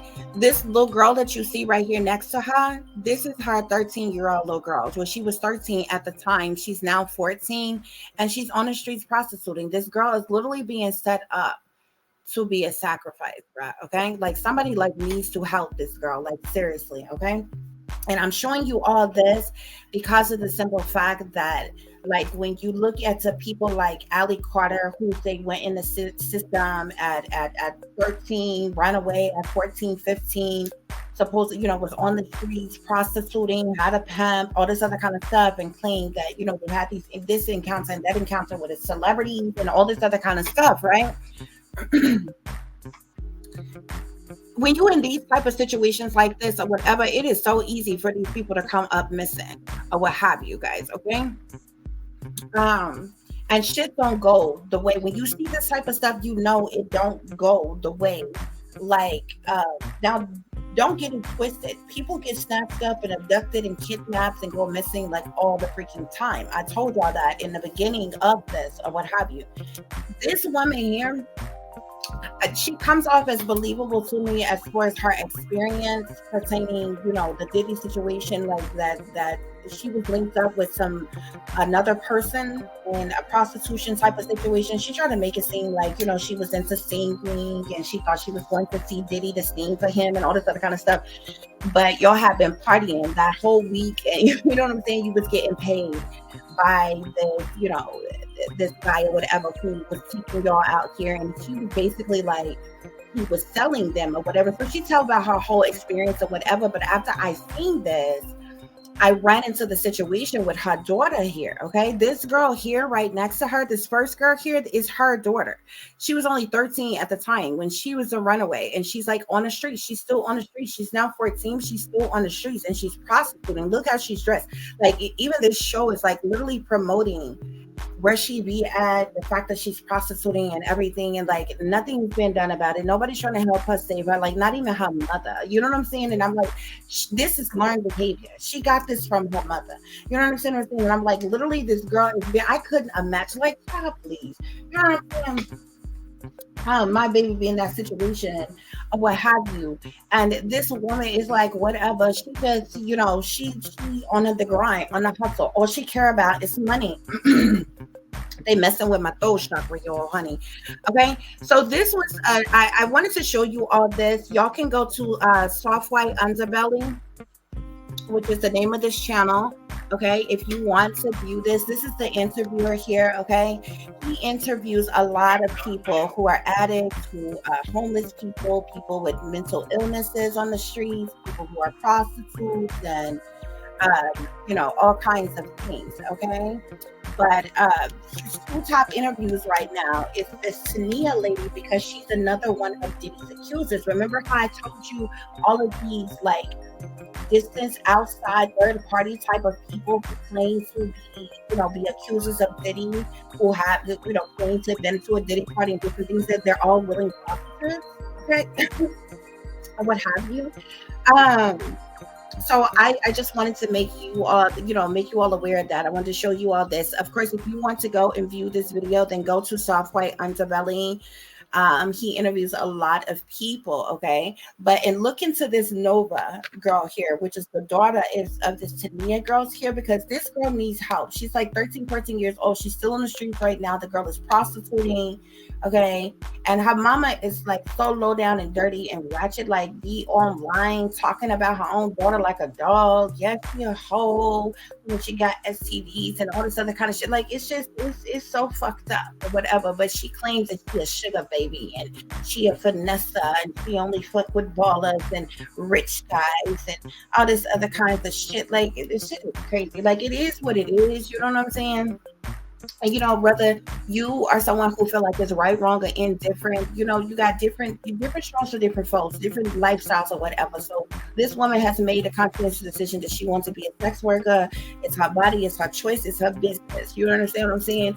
She's the only one that's got to deal with that, face the consequences of that or whatever. But I feel like her story, I want y'all to go and view her, because her story with her experience about how she ended up at a Diddy's party and what happened while she was there comes off as way more believable than what Allie had to say or whatever, okay? Which, it wasn't nowhere near as outlandish as, how Allie is putting all these things or whatever. And it rang true just because of the simple fact that this woman don't shy from who she is as a person, what she do, how she gets down, and different things like that. But honey, when I seen that her child was on here and 13 years old, I was the fuck appalled, okay? And then I began to see some of her personal private videos of her own. Like, this chick, like, first of all, she ain't no sugar baby. This woman's still living in the hood, okay? She's still fucking with, she don't care who got money, whether they drug dealers, gang members, but she act like she done been with some, ballers and some wealthy elite people, and then got, real high pay, because she consider herself to be a sugar baby now. But she's just a prostitute. You know what I'm saying? If she had any sense, she would have stacked all that money up that she was supposed to, because when you a pro hoe, okay, especially when you anybody mistress or sugar baby, you getting a lot of money. If you had any damn sense, she would have saved up that damn money and got us out the damn hood, okay, and been living better, and get out the game. You know what I'm saying, or whatever. But that's somebody with common sense. But anyway, I found it appalling that her daughter is out here like this, and it's like nobody is trying to help this girl. Nobody. It's a trip, y'all. It's ridiculous. And this girl is only like 13 years old, 14 years old, or whatever.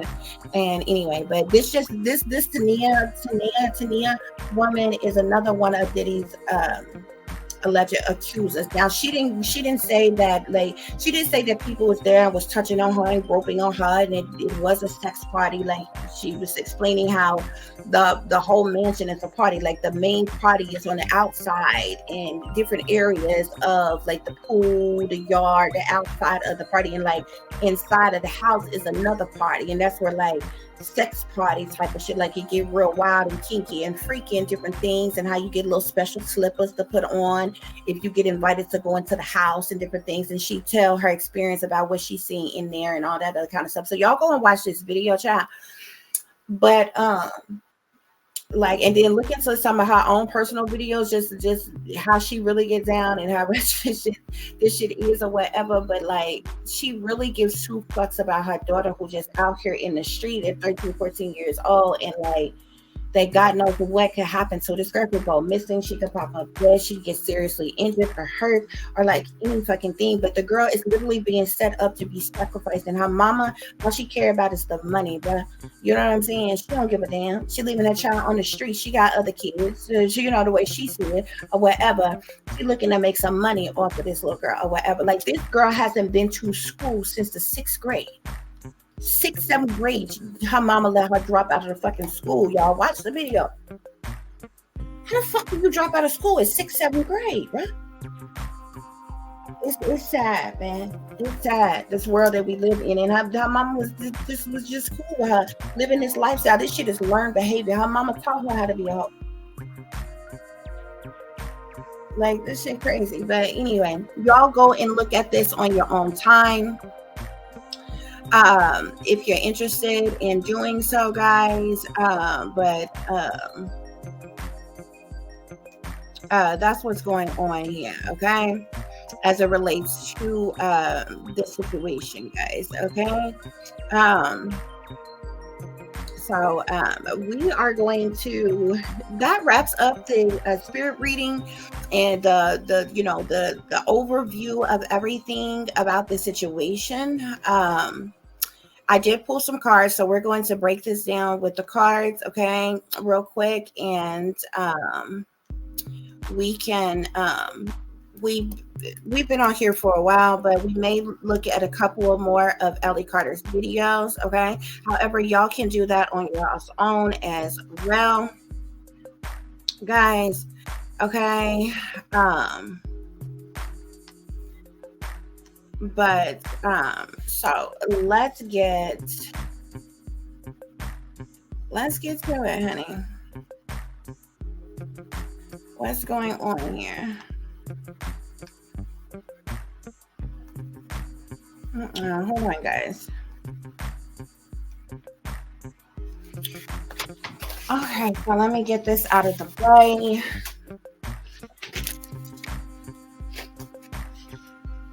Okay, y'all. It was a lot, okay, that I had to really break down and get into, okay? So when I shuffled my decks and I started pulling cards, I was pulling cards on Allie, okay? I asked Spirit about Allie, but it was like so much that came out. I'm like, oh, wow, okay. You know, and it really kind of like brought things into perspective as to what's really going on, okay? So the first card we have here is the Hierophant, okay?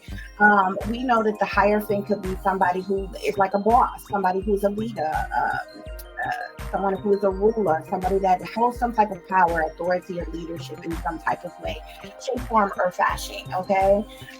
We have the 4 of coins here, the 3 of cups, the 6 of coins, and the devil here, okay? I feel like the person who is in this Hierophant position, like I said, this is somebody in power here, okay? I know that this is the person who is the pimp, okay? Who served as Allie's pimp, okay? There was this material attachment connection between them, okay? Where she was making money like through him, off of him, or what have you, okay? He was basically paying her, okay?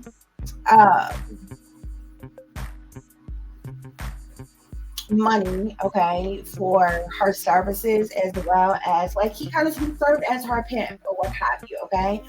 They would rejoice in celebration together, which is what the 3 of Cups is all about, a coming together, okay? Good times, okay? Collaborative, you know, type of things, okay? Gatherings, get-togethers, and different things like that, or what have you. The 6 of Coins talks about a gift of generosity. It's that equal give and take. It's that quid pro quo type of energy, you know, this but that type of energy. And of course, we got the devil here. Y'all know the devil is definitely in the details of the situation, okay? The devil talks about temptations, toxicities, addictions, addictive patterns of behavior, bad habits. The devil can talk about sex, sexuality, materialism, greed, obsessions, possessions, control. Some very sinister, evil, wicked, demonic, toxic things here, okay? I feel like this is here specifically pertaining to like sexuality, that, you know, with sexuality and sex and addictions and obsessions and different things as such here, okay? Then we get the 10 of Swords, the Death card, the Tower, the 10 of Cups, 7 of Swords, with the Lovers at the bottom of the deck, okay? So the Lover standing alone is sex, okay? It's sexual, intimate interactions, it's unions, it's connections, it's sexual things, okay? So this like I said, it was very interesting to me that this Hierophant was the first energy that came out here, okay? Whoever this pimp was or what have you, I'm telling you, he is way older. He was way older than what they have said that he is. They changed his age. He was way older than what they have said that he was, okay? Because of the position, because the Hierophant type of position, this is like a boss type of position here, okay? This is somebody, well, it could be. It is people on different levels or whatever, but it's usually somebody who, you know, has some type of structure, organization, leadership in some type of way, rulership, management of some kind in some type of way, those type of things. People in higher positions have like other people who look up to them for like guidance or information, different things like that or what have you here. Okay, so the reason the break that happened between this pimp individual and Allie was there was betrayal. Okay, there was some type of betrayal that took place as it relates to this pimp here, and it basically brought about a final chapter. Okay, a dead end, a breakdown, a break up of their situation here. Okay, there was some backstabbing energy, something was ruined. Okay, some type of sabotage. Okay, something hit rock bottom. There was a failure with something, but we know that the Ten of Swords is about betrayals, it's about disloyalty, sabotage, ruin, endings, and things as such here. Okay, death is clarifying the Four of Coins here. I feel like this was a death. A death can be, first of all, the death card talks about an external change. Okay, it's an abrupt change of something. Okay, it's a death of anything, person, place, or thing. A lot of people see the death card and like, oh my God, somebody died. You know what I'm saying? It depends on what else it's coupled with, what else is around it. Okay, this was a death of the material attachment that Allie had with this person, like whatever agreement that they came to, whatever their dealings with one another, which, like I said, she was a prostitute, he was a pimp. Okay, he was also having sex with her for money. I feel like his first encounter with her was him paying her, encountering her on the streets, prostituting, him paying her for sex. Okay, and oftentimes that's how pimps find their hoes. Okay, on the stroller in certain areas, finding certain people, mixing and mingling with them, paying for their services or whatever, and finding out that, hey, this is a girl or a woman or something that's out here prostituting, she ain't got no representation, she out here on her own, then they offer to be their pimp, you know what I'm saying, or their boyfriend or something like that. It's usually how it goes. Okay, especially for especially when you're young, you understand what I'm saying, or whatever. But there was some type of betrayal here. Okay, and due to this betrayal, this disloyalty, this sabotage,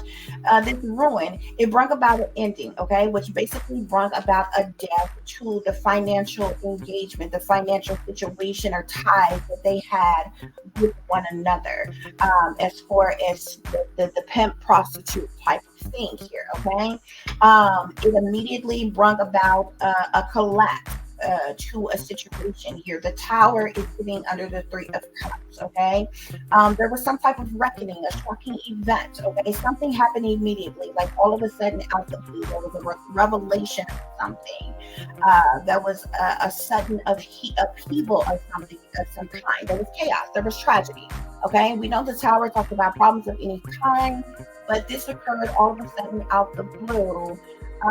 As it relates to them hooking up, linking up, coming together, partying together, chilling together, mixing, mingling together, having sex with one another, having the times together that they were having here. Okay,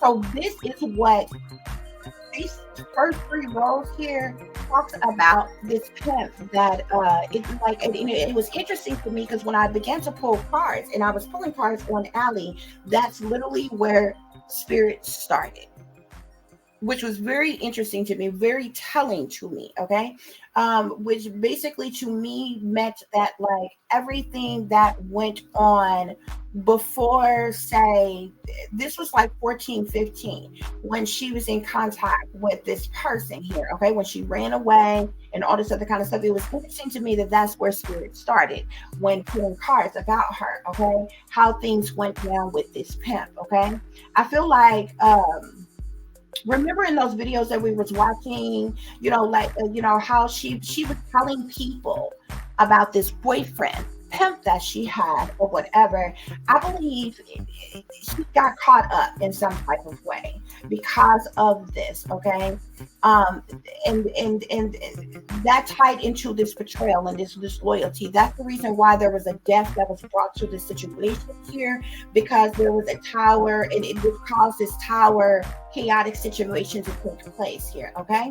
But there was some type of gift of generosity that was given. Like there was monies that was being paid. This man was paying to Allie's alleged family, okay, for what was going on. Remember me telling you how Shelly was in contact with Allie that entire time? She knew Allie as far back as I can trace was 13. When she first went into the system, all the way up to 16 when she started living with her. Shelly knew that what was going on with everything that was happening with Allie, and then it's like she stepped in as her caretaker handler, you know what I'm saying, when this situation with her pimp went down, okay? You remembered in the videos how Allie was steady saying like, oh, she was being pimped out here, she was doing that, and in between that she was calling who she referred to as mom, Shelly. All throughout that she was communicating with this one. This means that Shelly knew that this shit was going on. Shelly was getting money, was being paid to go along with it. She knew that Allie was prostitute. She knew what was going on in different things, and it wasn't until the fallout with the pimp situation that Allie ended up coming living with her. Okay.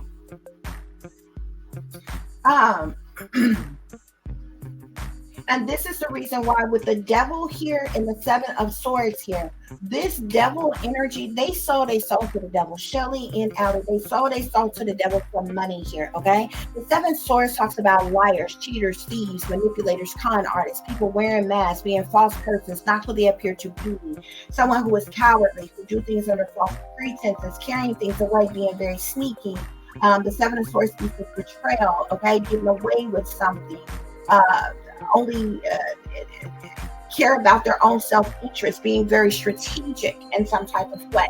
The 7 of swords is clarifying the devil. They are liars, and the truth ain't in them. They sold out for money. They are in collaboration with and under contract with someone, and they're getting paid to tell these lies that they're telling. Like they got paid off, okay, to cover up the identity of the pimp, who Allie was having sex with, who her pimp, was facilitating her, helping her, and prostituting and different things like that. When shit hit the fan with authorities and the government and different shit like that, Shelly received a payout to take Allie in.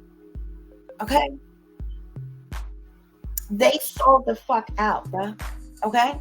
And I feel like there was situations where Allie was upset that the pimp kind of put her off, dropped her, whatever, because of the situation that was going on, and maybe in retaliation she began to speak out. But I feel like they were paid.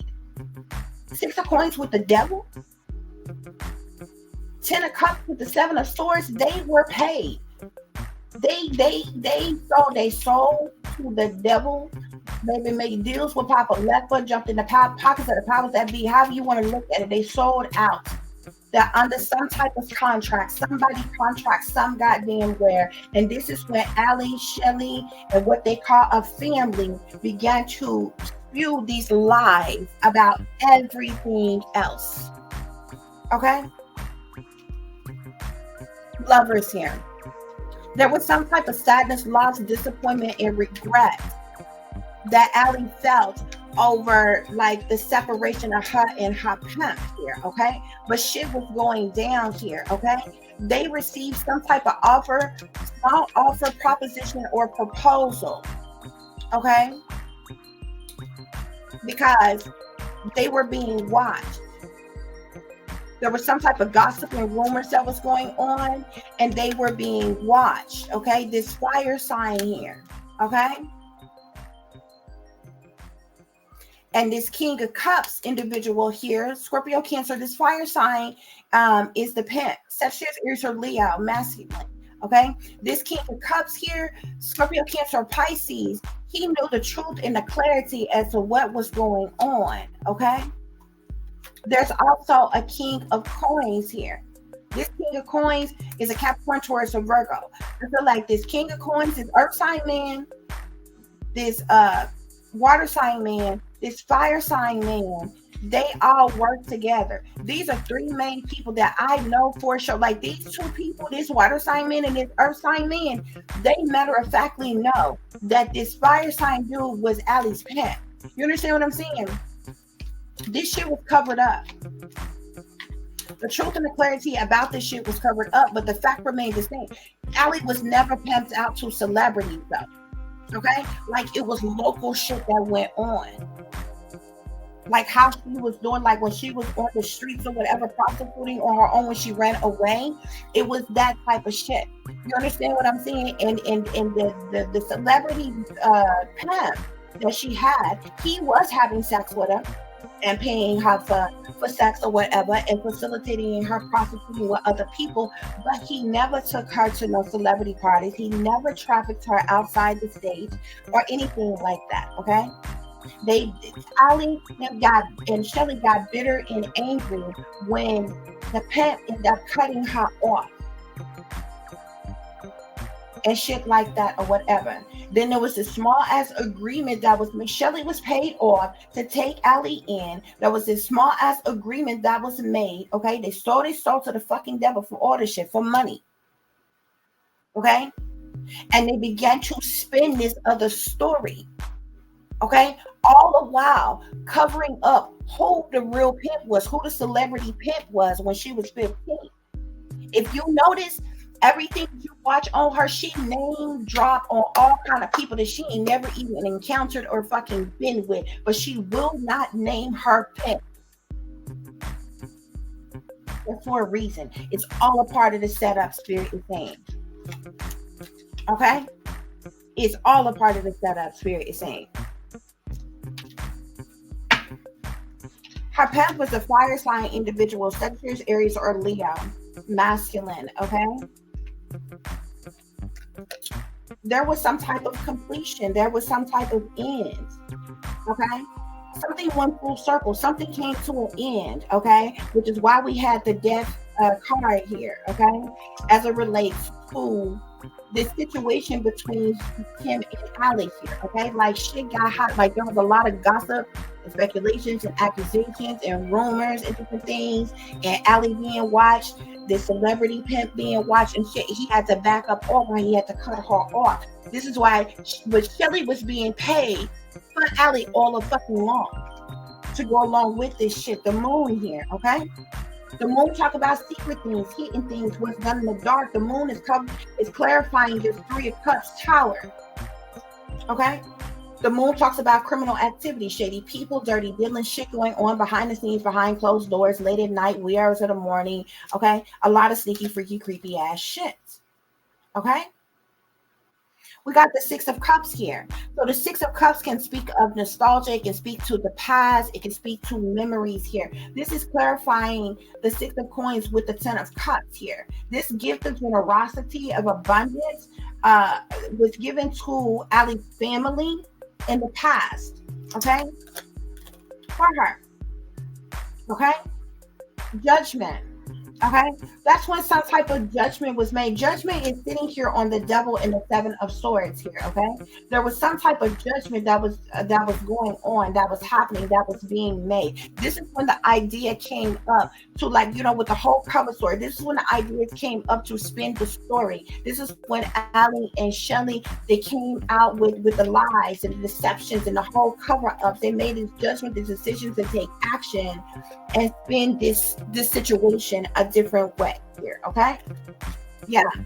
Three of Swords here, sitting here with the King of Wands. There was the Three of Swords is heartache, it's heartbreak, it's sadness, sorrow, misery, pain, anguish, due to third party situations here. Okay, the reason why this King of Wands end up like I feel like Allie was heartbroken by the situation, but he ended up feeling, you know, a little heartbroken by a situation here because we got justice here. Okay, the law got involved with something. Y'all know Shelly was literally property of the state at the time.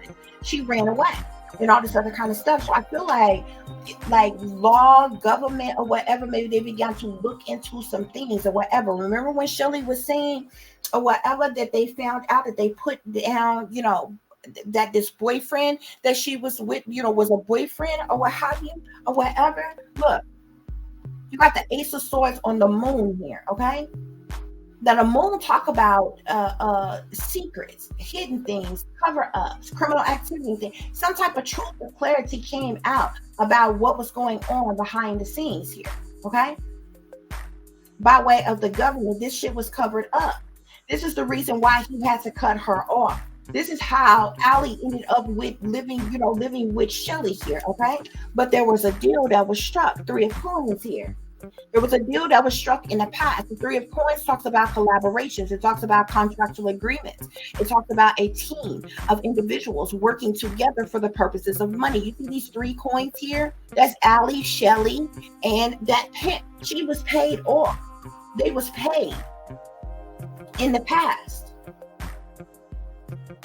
Okay? And under this contract here, okay?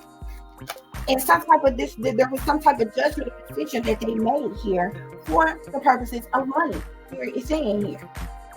The judgment that they made, they did from money. They saw with this devil here. They are chained to the fucking devil. Okay? And that's when all these lies and deceptions started to get spent. Okay? Look. The Empress here. This Empress energy would be Shelly's energy, okay? Who had a partnership with somebody for this money. Look at this. 9 of Coins here.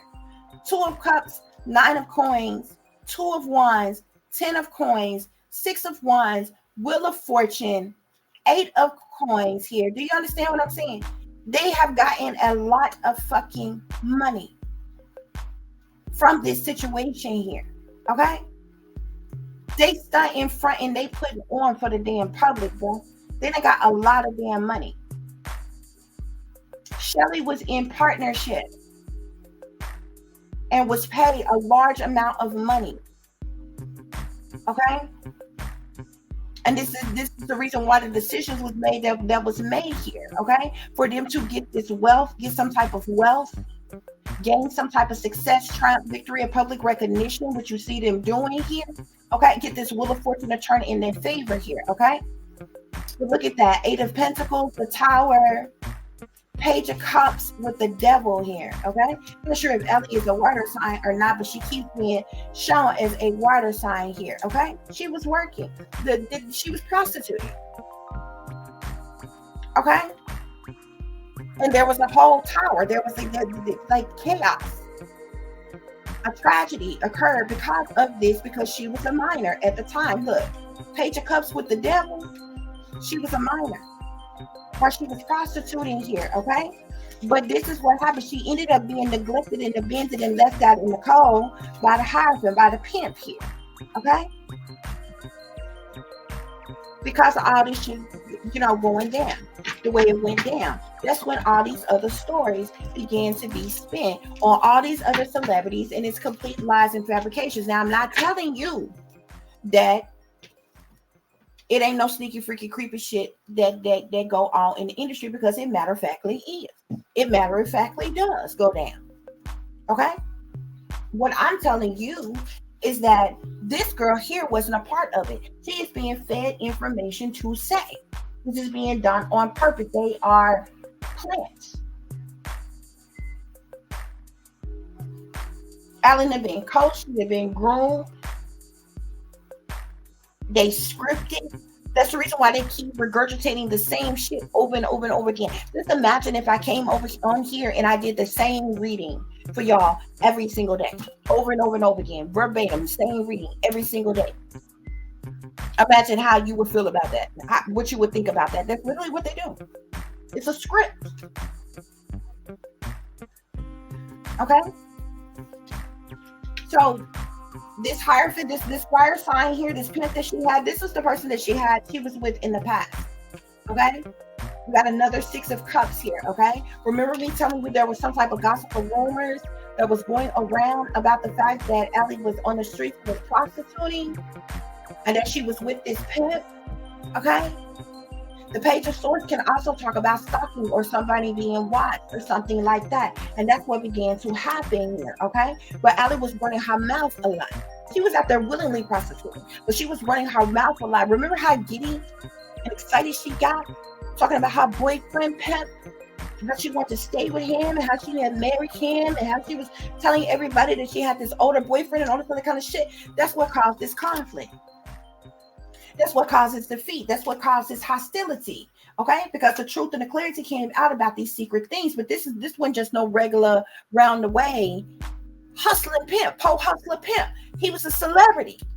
You understand what I'm saying? Lovers, sex.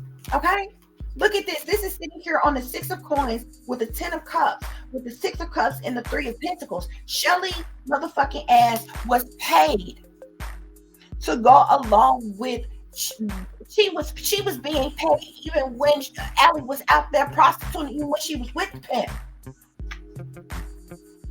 and when she took her in and Allie started living with her. Allie was contacting her the entire time. Listen to the interviews, bruh. Shelly knew Allie way back when the girl was 13 in the fucking system, when she first got put in the system. All throughout that time, even when she ran the fuck away, throughout that whole time, she was in communication and dealing with that girl. Knew exactly what was going on. And just so happened you go to live with her when after all the shit go down or whatever, she adopted you. Get the fuck out of here. They received an offer, a proposition, a proposal, okay? To cover up who the pimp was, to cover up this whole situation, to cover up who the pimp. I'm telling you, no matter who she name dropped on, she does not name her pimp. She don't name him. Okay? 10 of Wands at the bottom of the deck. Burdens, hardships, problematic situations, stress, overwhelm, a lot of responsibilities, a lot of things weighing on a person here. Okay? Yeah, these lovers. Okay? Allie is also lovers with Shelly, who's here at this. It's the Empress. Shelly is having sex with Allie, and she has been having sex with Allie for a long time.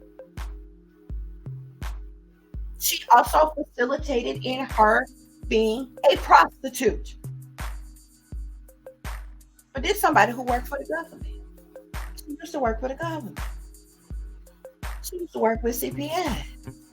She said she worked with children in foster care. How many others did she come?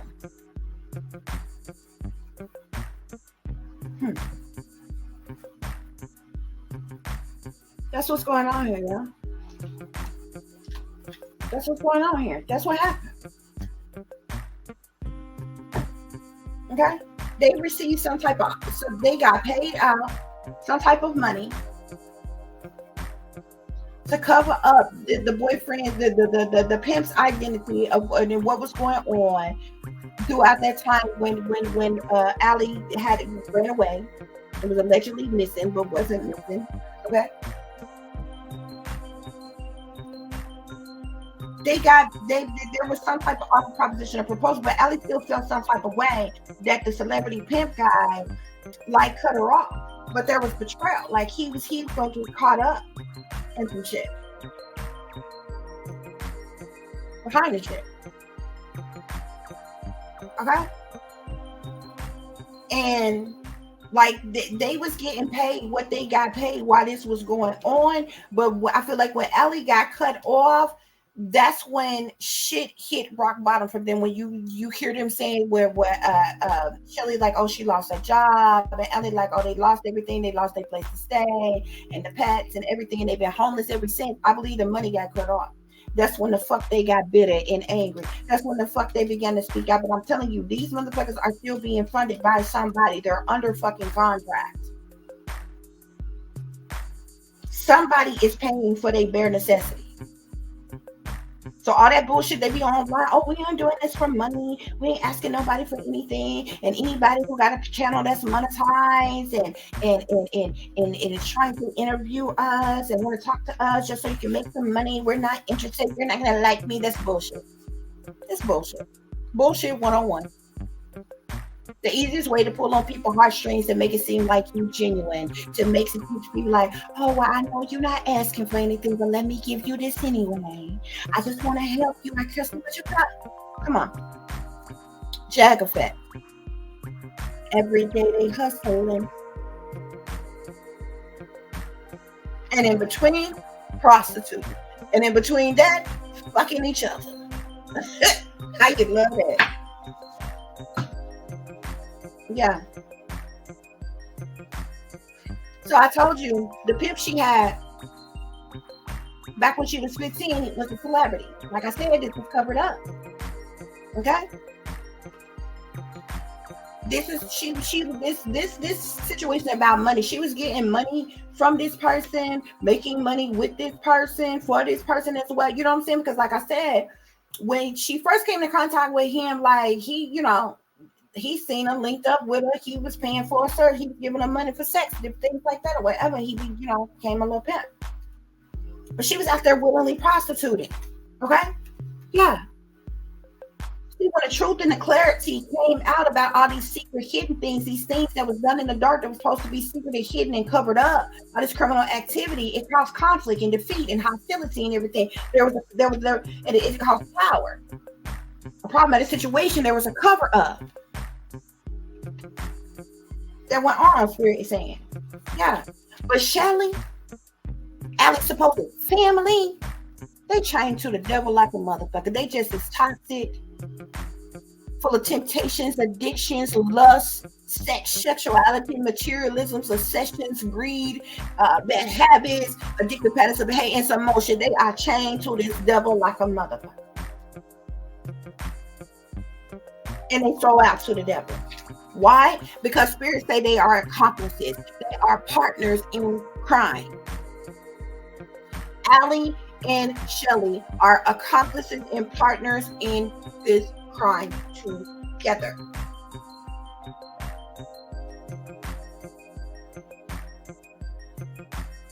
Period, point blank.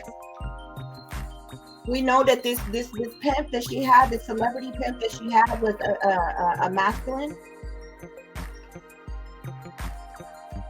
Okay, this is who she was having these affairs with, getting money with or from. Okay, yeah, perversion. There was a cover up of this perversion. Okay, Allie Ho's supposed family, even her biological family, even Shelly and Shelly's family. Okay, because we got family here. They all chained to the devil. Family is sitting here under the devil. They all sellouts. Okay? Spirit is saying this is organized crime. This is the reason why Shelly and Allie are accomplices, are partners in this crime. Okay?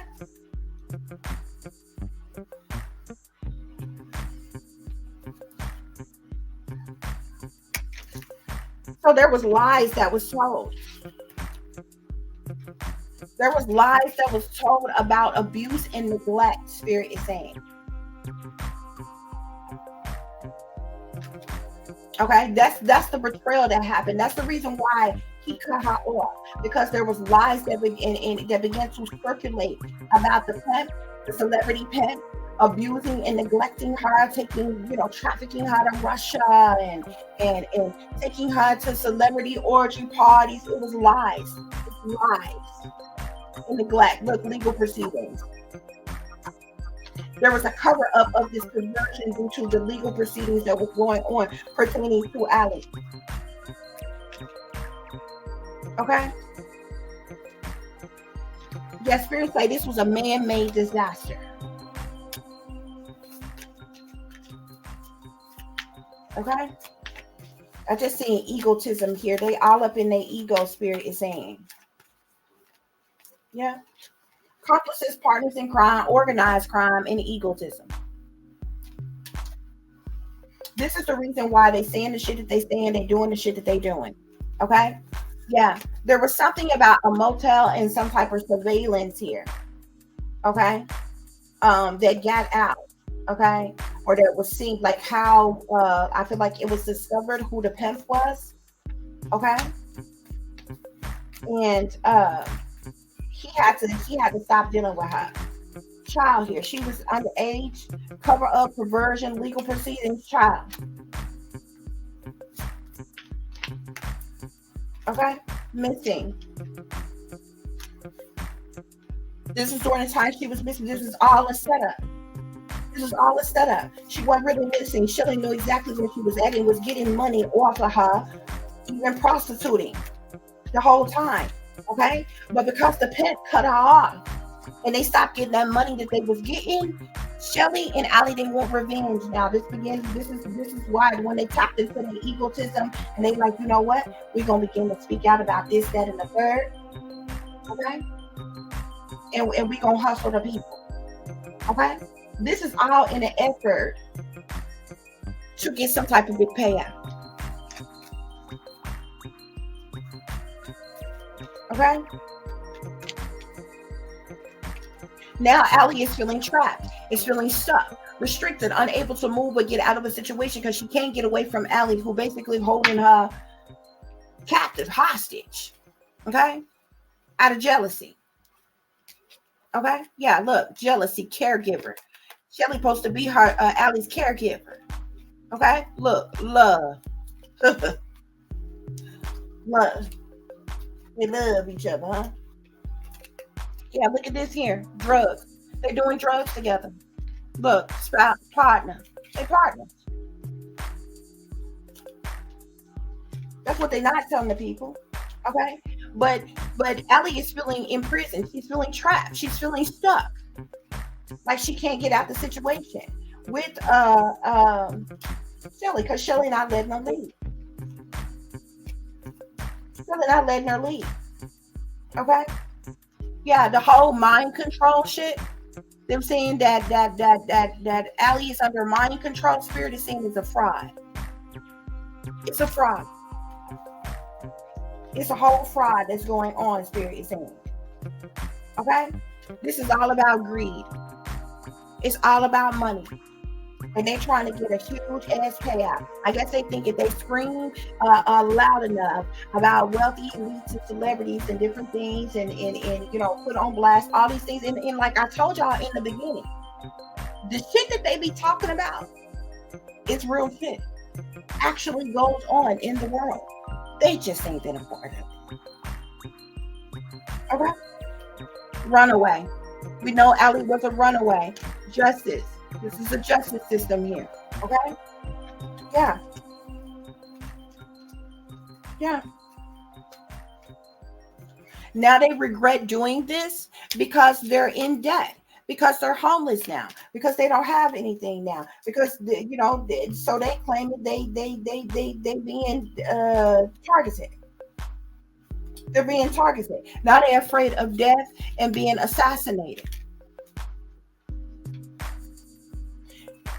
Allie even talked about on one interview how Shelly hadn't took her to fucking Mexico. New Mexico, some goddamn where. So they was down there to do some type of interview. Who the fuck? What? But y'all broke. But y'all homeless though.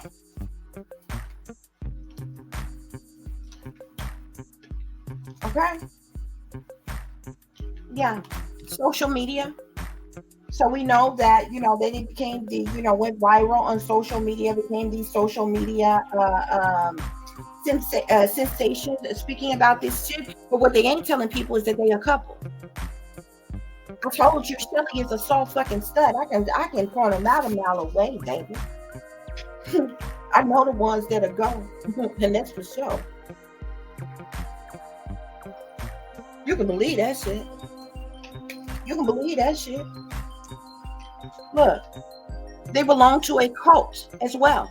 They belong to some type of satanic cult. So all the shit that Allie be talking about, oh, let me pray and God, and they belong to a cult. They're sellouts. That's the secret. That's the real secret. Huh? That's the real secret. Mm-mm. Spirit say Allie is a neighborhood female. She a neighborhood female. Okay. Mm-mm. Yeah. She's still dating. She's still dating. You know, turning tricks and hidden licks. Okay. Willingly, though. Understand that. Willingly. Okay. So this whole spectacle that they putting on, they stunning in their frame, bruh. You understand? Now she feeling trapped. She feeling stuck. Shelly won't let her go. Shelly won't let her go. They gotta keep up the persona. They still on the contract.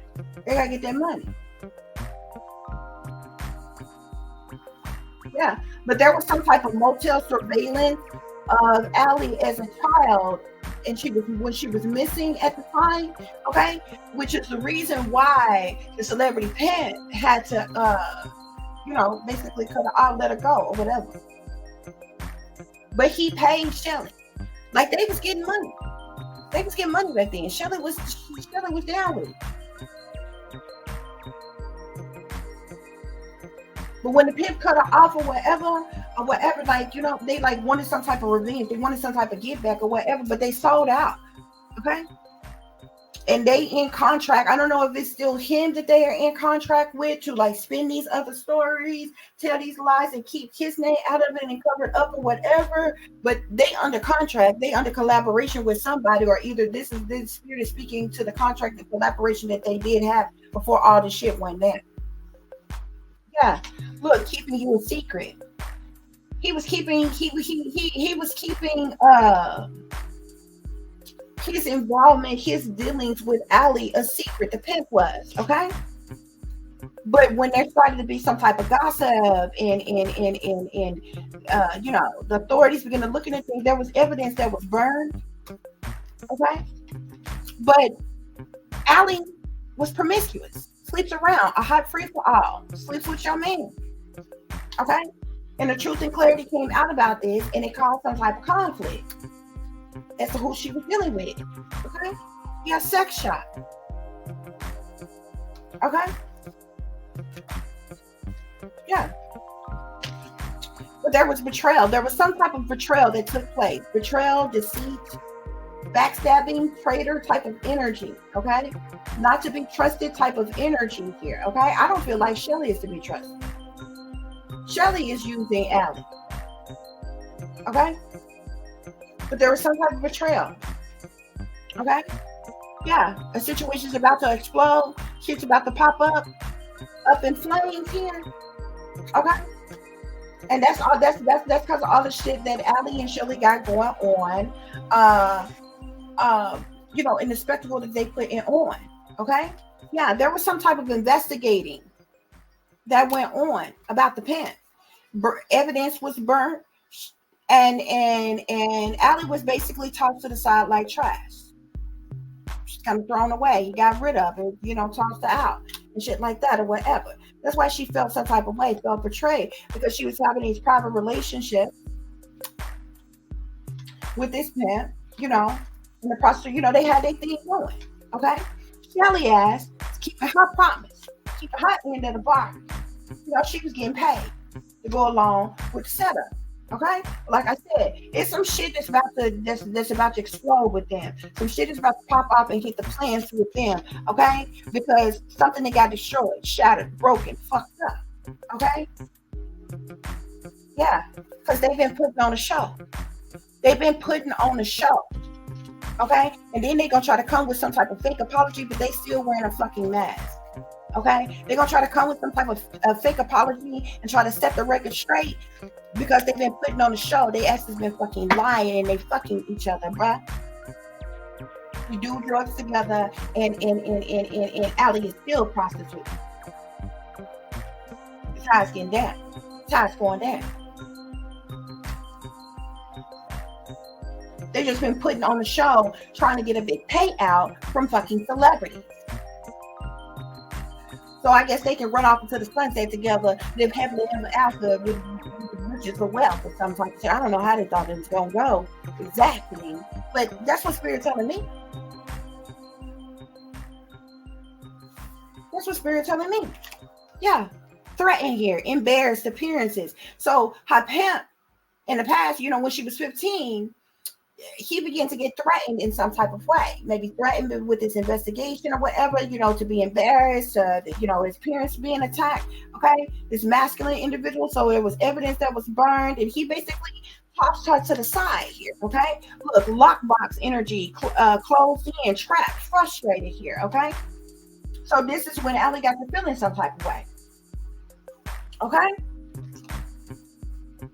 yeah, got to feeling some type of way. Okay, children here. Like I said, she was young at the time. She was underage at the time when all this went on here. Okay, Spirit is saying that both Allie and Shelly are karmics. They say third-party relationships, lessons, situations. They karmic. They karmic. And that shit is about to hit the fan as to how karmic they are and what's really going on with them. We got a love affair here, dirty little secret down low here, okay? As it relates to the pimp that she had. I told you there was some type of gossip and rumors that began to go around about her celebrity pimp here, okay? There was legal situations, legal matters, because like I told you, Allie was a product of the state. She was insistent. This is the reason why they turned on CPS the way they did and try to make them to be out to be the traffickers and the bad ones and the abusive ones and all this other kind of shit or whatever. When they found out what was really going on, because she ran the fuck away willingly went on the streets and became a prostitute. And then it was found out because of her bragging and boasting and talking and running her mouth that you know, she had this older boyfriend who was her pet that she was dealing with. But there was some type of surveillance. There was some type of motel surveillance that she was seen on, okay? And she was a missing person at the time. So the whole lies about, oh, I was missing and they wasn't looking for me and all this other kind of shit, bullshit. They knew. They knew exactly what was going on. Yeah, look, desire here, lust and sexual chemistry sitting under children here. This is sitting here with the 6 of coins and the 10 of cups. Okay. Shelly knew that this shit was going on. Shelly knew that Allie was promiscuous in what she was doing. She was already overly promiscuous. I told you, because of the childhood trauma that she endured when she was a child, when she was a baby, like real young, when she was with her biological family, not because of the shit that she claimed that she endured from celebrities and politicians and all this other kind of shit. That is a lie. Stop lying. First of all, you're not even the right quality to even be what is called a presidential model. To have even been with Joe Biden and anybody else that you want to bring up, baby. You're not even the right quality to even be a presidential model, because that's what it's called. You would have never been a presidential model. You would have never been an order of the role. You wouldn't have none of that. Keep researching, keep studying. Get your story right. Okay? You have to be of a certain quality to be with certain ones of them. You know, the wealthier they are, the higher up in power they are, they prefer a certain quality. And you wouldn't eat, baby. Your type of pizza, I'm telling you, would have been eliminated, would have been destroyed.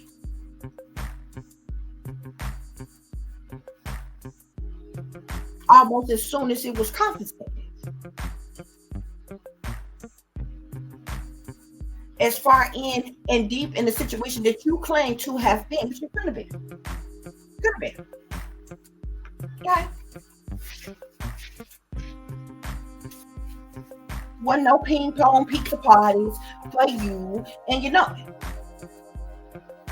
This is just shit you heard online that other truthers or whatever and then talked about, and you spent it to work for you. That's what's going on here. That's what's going on here. Okay?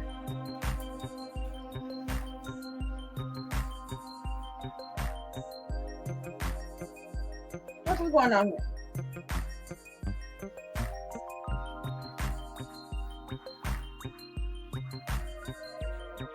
She wants the bush baby effect.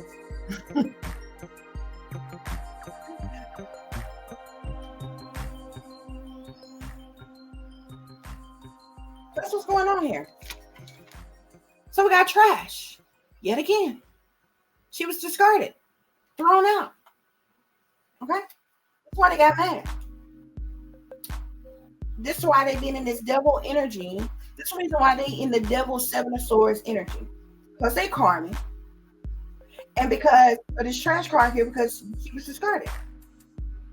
Thrown out. Thrown away. Like he cut her off. Because of the situations that was going on. He ain't found out about. Okay? So he did something drastic, extreme, harsh to cut her off. Okay? Why? Because he was triggered. He was triggered because his name, his car, his place, or something was mentioned. He was triggered. Okay? Why? Because there was receipts. There was proof. Okay? Yeah, of how Allie was living this nightlife, taking this, taking these risks, this gamble. Okay? And they got up all in their feelings and their emotions because the money transfer. And that's when they begin to spin all these stories here. They're saying that these is poisonous, toxic, unhealthy behaviors in these people here, okay? But there's going to be a realization of this, awareness of finding out something is coming to light, okay?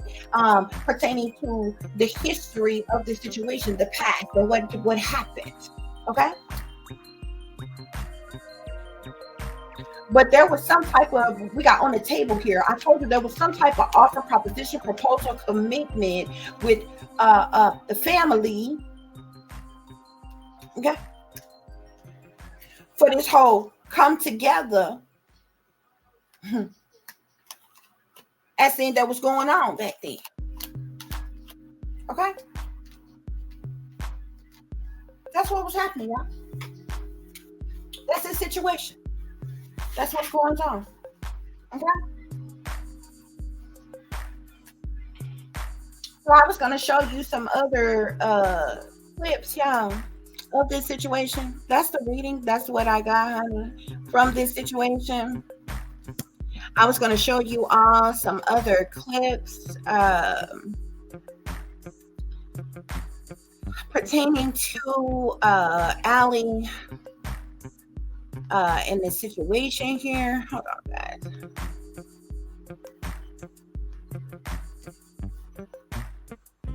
Trying to see how I want this here.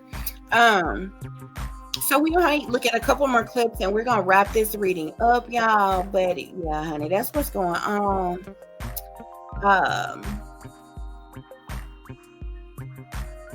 This is one that she did a couple days ago.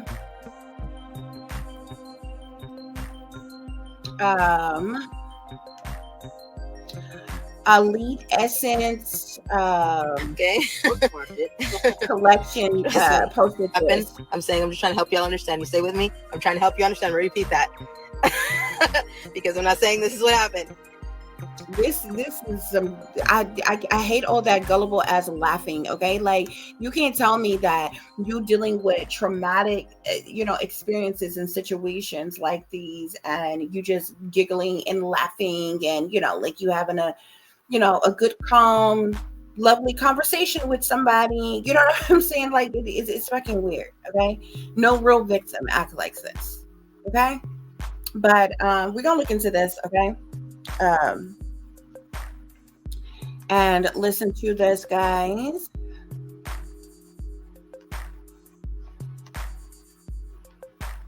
If there's a round of kids, it's the trafficker. P. Diddy gets a round of kids. Let's say that round of kids had Justin Bieber in it. There's contracts, okay?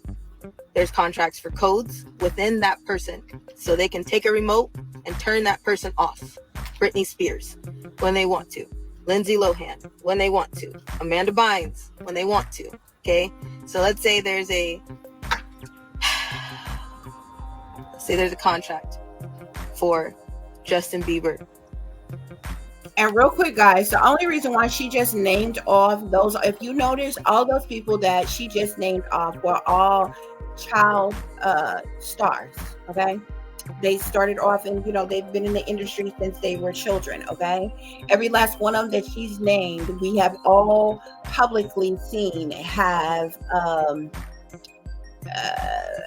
basically like a mental breakdown. Okay, which comes from that's how it really looks when you've been put under mind control, when you've been groomed and programmed and you're being abused and different shit, the different shit that we have seen all of them go through, from Britney Spears to Lindsay Lohan to Amanda Bynes and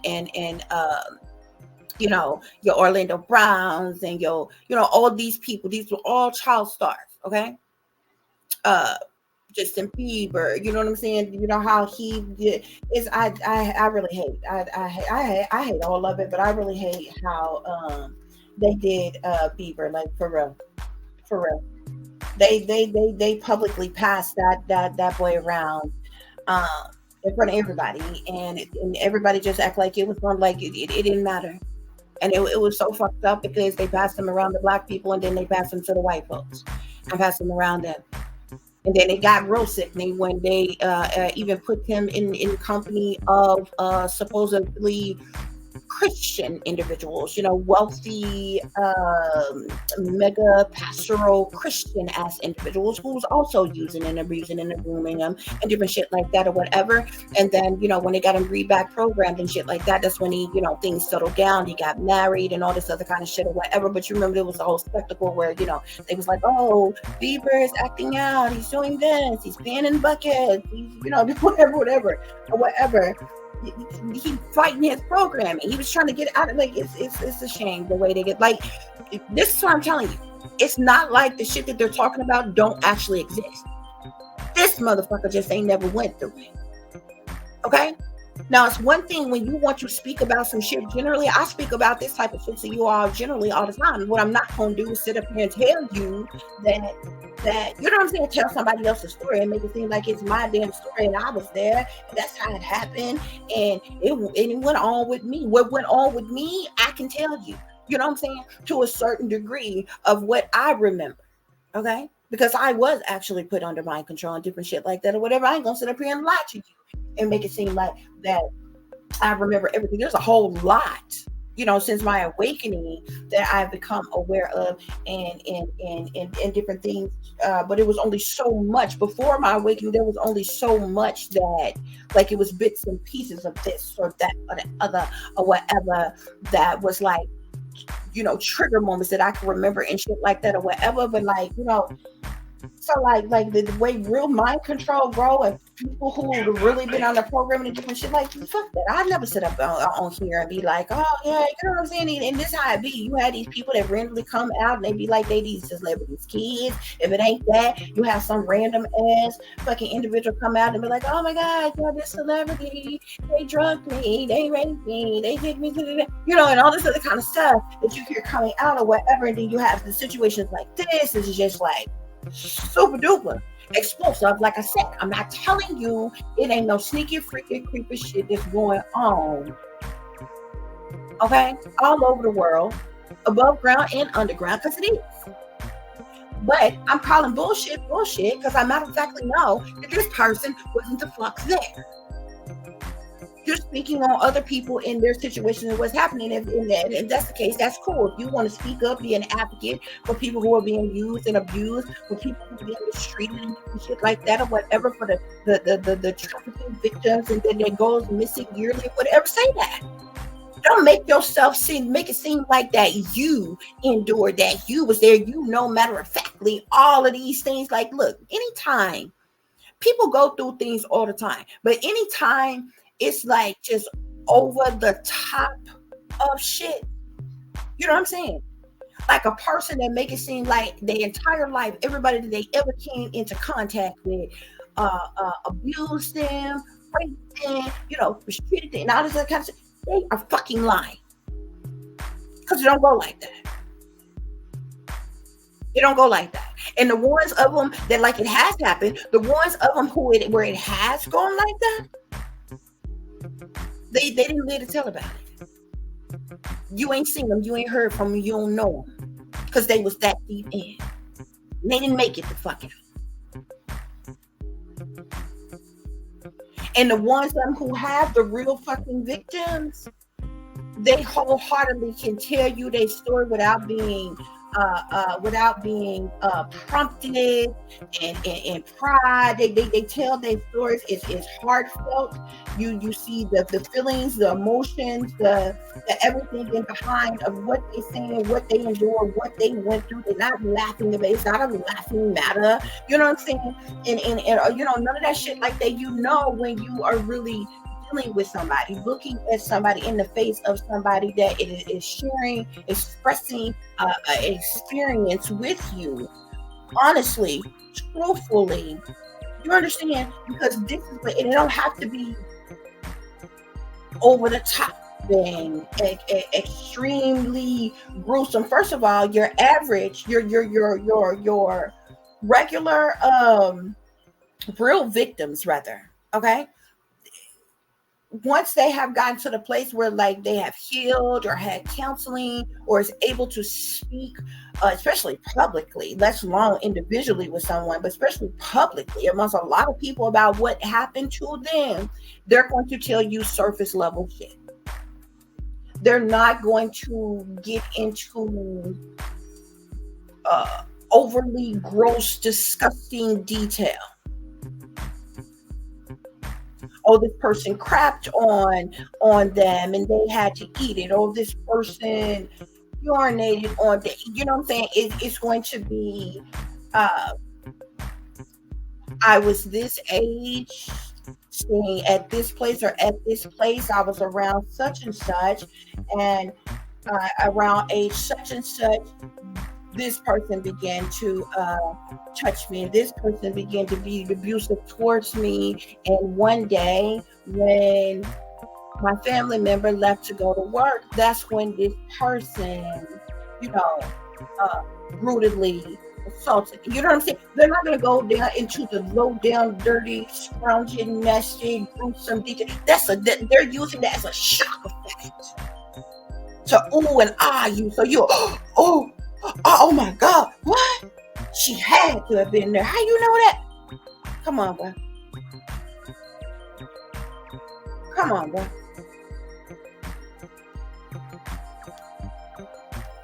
When P. Diddy has a hold of Justin Bieber, he now owns half of those codes. If Usher had the same contract and trafficked Bieber out to P. Diddy, okay, Usher and P. Diddy now have parts of Justin Bieber's contract. Do you understand what I'm saying? So if one goes down, the other side of the code has to go down. If there's a property linked to that person, Kevin Hart, because they had something to do with the trafficking of Bieber, then their property will go down because there's a code to that property. There's a code to everything. Your social security number is like a code.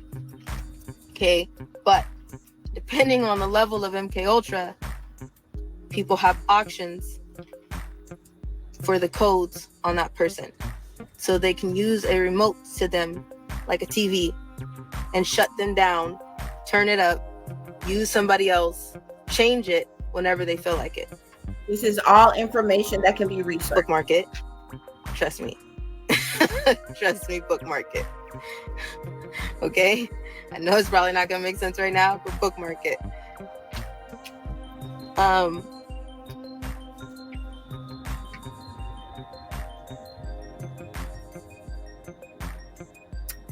See how she paused, how she stopped talking?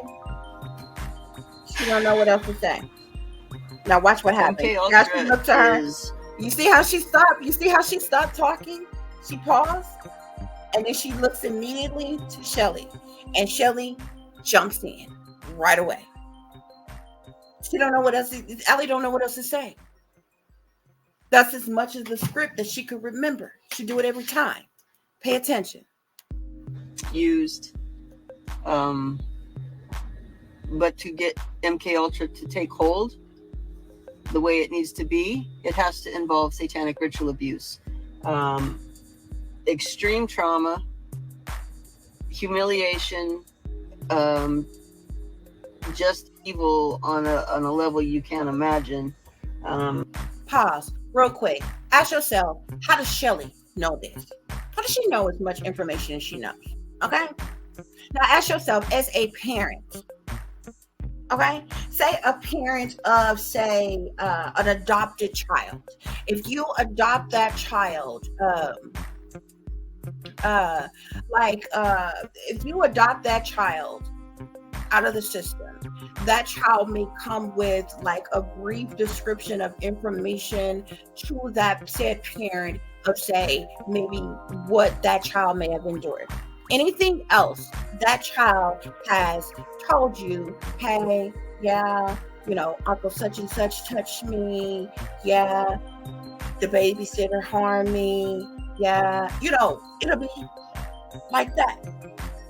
Listen to the detailed information. How the fuck do you know the effects of mind control, brainwashing, programming, shattering of the mind?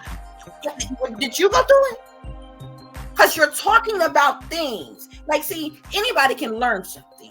Anybody can research something, study something. That's what they have done. You can't speak about something from a place like you have, like things like this, unless you have been through it.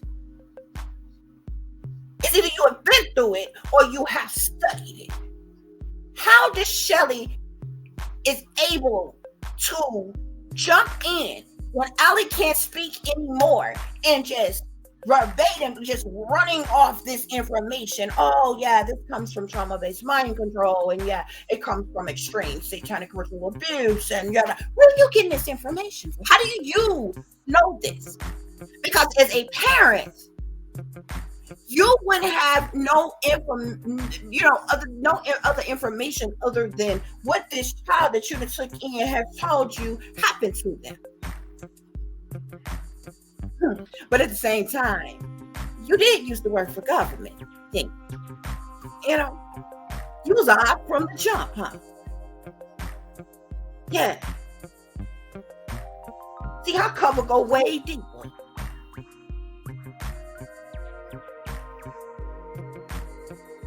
You was an op. You was an agent of chaos from the jump. You was a deep fucking fake. Look at Allie's face right now. Do she look like somebody who is where she want to be? Look how she looks.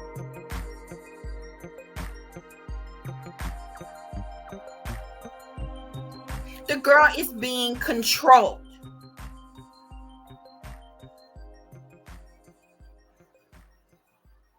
And Allie, she be playing it. She be trying to play it cool. Sometimes she'll do things just to make other things happen or different things like that. And when she's sitting there, she's dead staring into the camera, giving people a look like, y'all believe in this shit? Y'all don't see what's going on? I kid you not, every time when she just stops speaking, can't speak anymore, she looks directly to Shelly.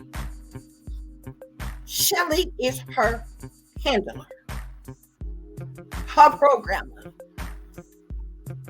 her trafficker right now. Is controlling her.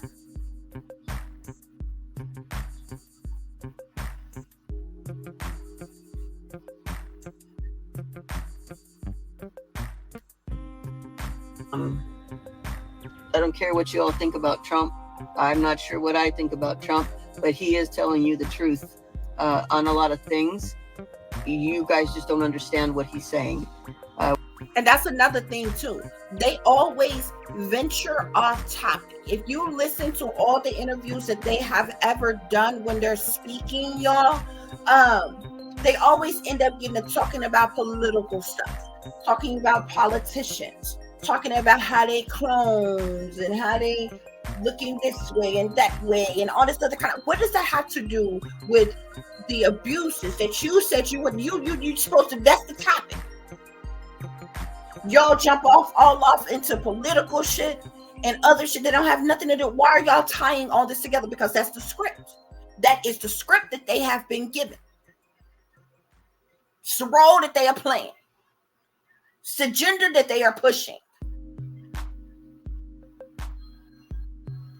When he's saying they're eating the cats and dogs, he's preparing your hearts and your minds for the fact that satanic ritual abuse is about to come into the light in a big way.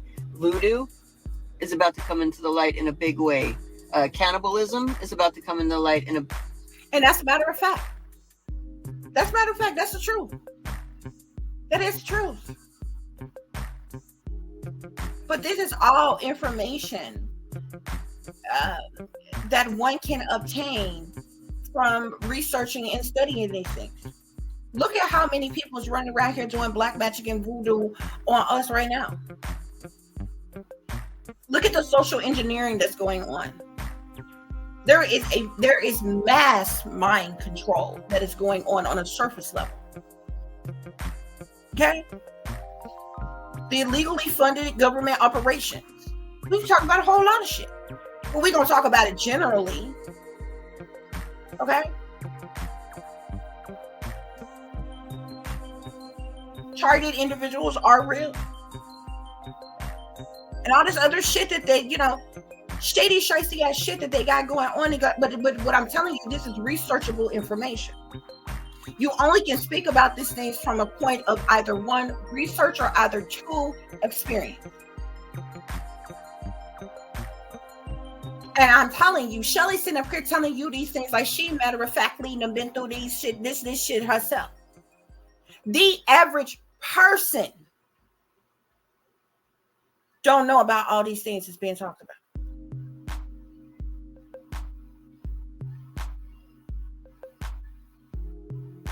They have a specific script that they have been contracted to go to use to feed the public certain information. But I told y'all a long time ago, it's a lot of things that's happening. It's a lot of things that's coming. A lot of people are going to be real shocked and surprised when bestiality is legalized, but it's going to be. A lot of people are going to be real shocked and surprised when incest is legalized, but it's going to be. They baby step y'all. They baby step y'all.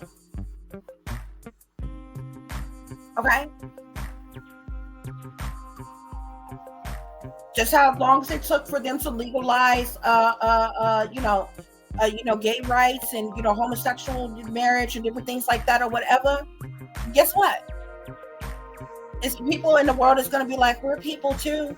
We have the right to love who we want to love too. They're in love with their family member. And they both willingly in love with each other. They should be able to get married. Somebody going to say they in love with their dog. They should be able to marry their dog. They would never. They're animal activists. They would never hurt an animal. Why can't I marry my dog? I am a person. I thought I was free. I want liberty. Everybody else has rights. Why can't we have rights? The Christians have rights. The Satanists have rights. The gays have rights. We want rights. They're going to do it. They're going to do it. They're baby stepping y'all.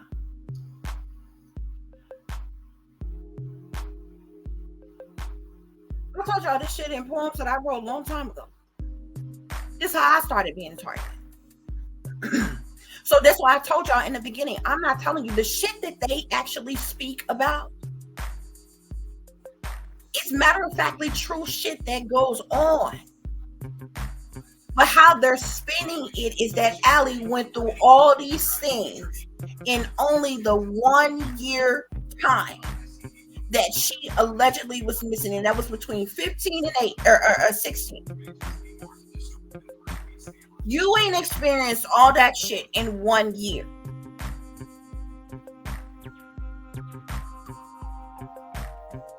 You had the pimp, yeah. You was willing to prostitute, and yeah.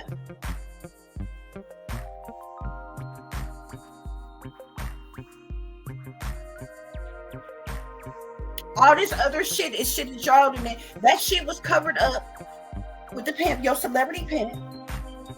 Y'all sold out.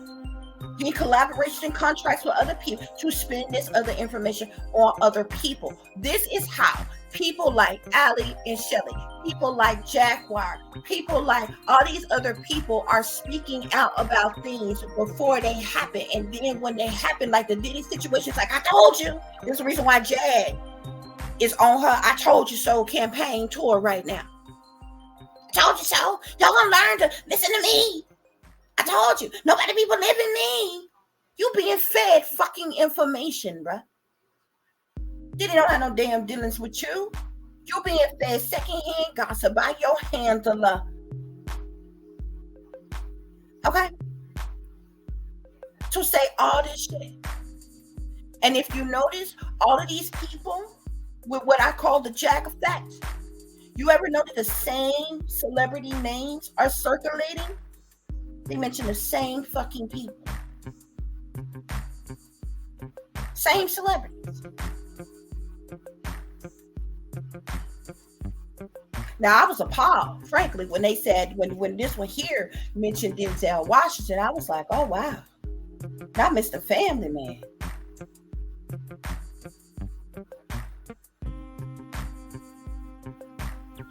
But some of the same people, if you notice, from Jag to Ali, and some of the other people, they always mentioning Jay-Z and Beyonce. They always mentioning, you know what I'm saying? Some of the same main people, A-list celebrities that they can name. Same names circulating. You understand what I'm saying?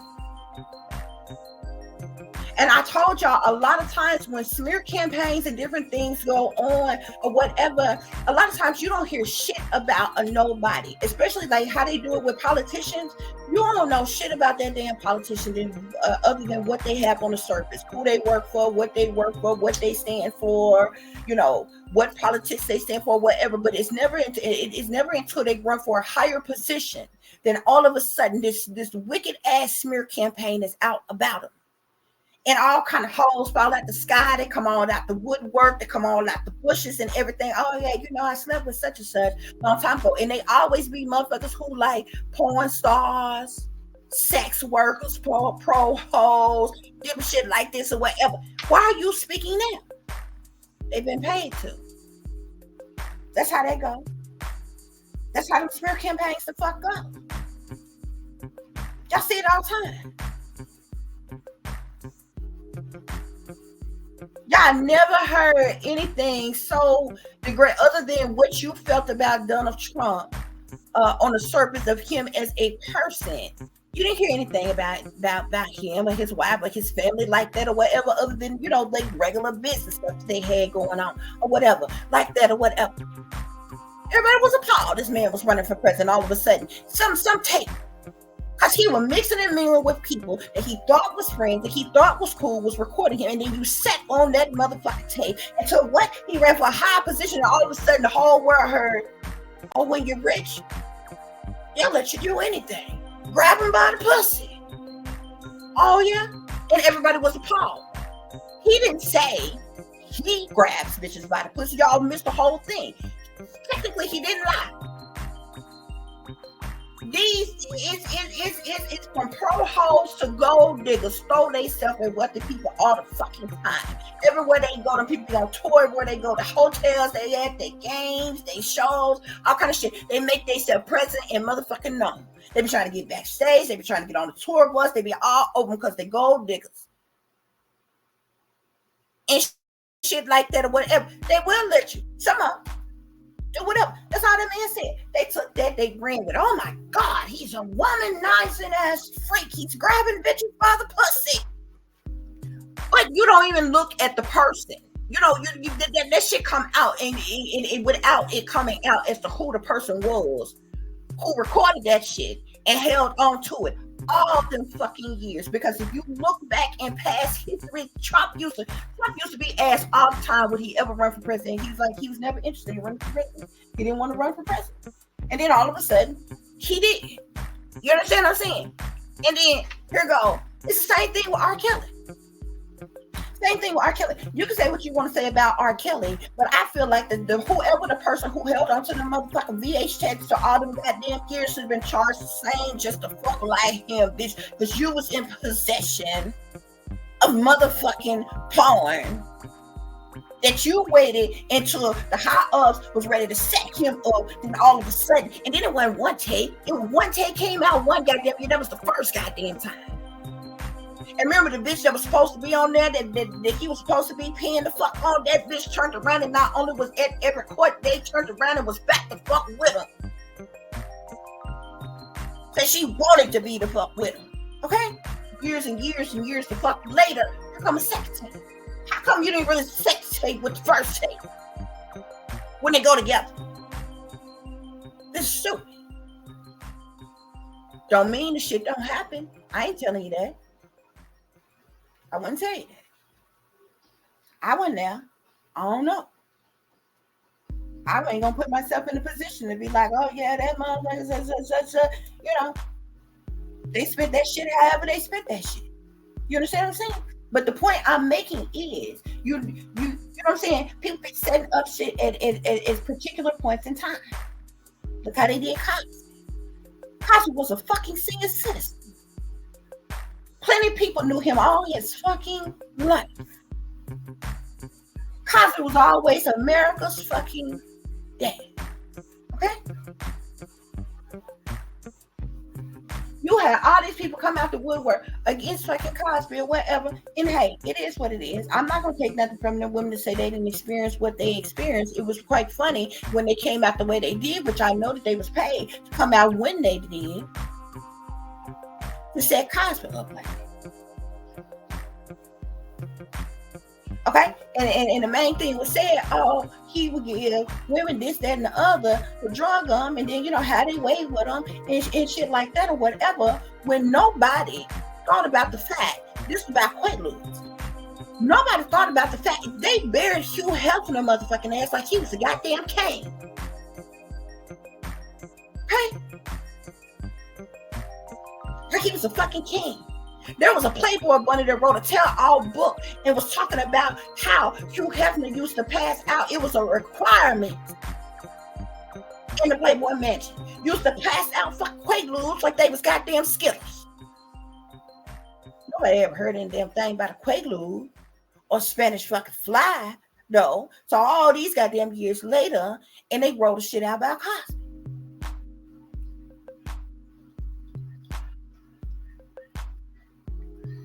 Don't mean the shit didn't go on. Just like the person that said, oh my God, I was supposed to be going for a meeting, meet this person at the hotel. When I got to this person's hotel room, not in the lobby of the hotel, not in a banquet room, not in a office or anything, in this person's suite, in this person's room. Then when you got to the room, this person opened the door with a robe wide, colorful robe wide open, they butt naked up under there. Yet you still went the fuck in the room instead of turning around and be like, "Oh, I'll come back when you get dressed." But you still went in the room. You knew what it was when you got to the damn door. You not only went in the room, but then you accepted a drink, and then somehow you was drugged. See what I'm talking about?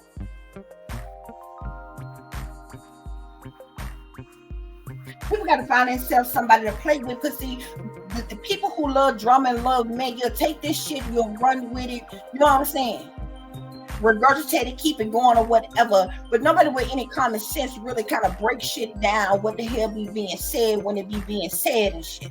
You know what I'm saying? And I ain't never for the life of me to figure out why the hell it be, you know, 10, 15, 20, 30 years before somebody be like, oh my God, such and such hurt me, harm me, or some shit like that or whatever. But it's what goes on. I ain't shaming the victim. You know, it is what it is. I ain't taking nothing from them there people to say, because I wasn't there. I'm just telling you how it is, how it looks from the outside. And how the shit be going down. But especially with them politicians and shit, when them smear campaigns get to being ran and all this shit like that, you don't be hearing a damn thing about them damn people. And so they happen to run for a high position. Then you hear about politicians such and such cheated on their wife. First of all, it's people cheat all over the world, okay?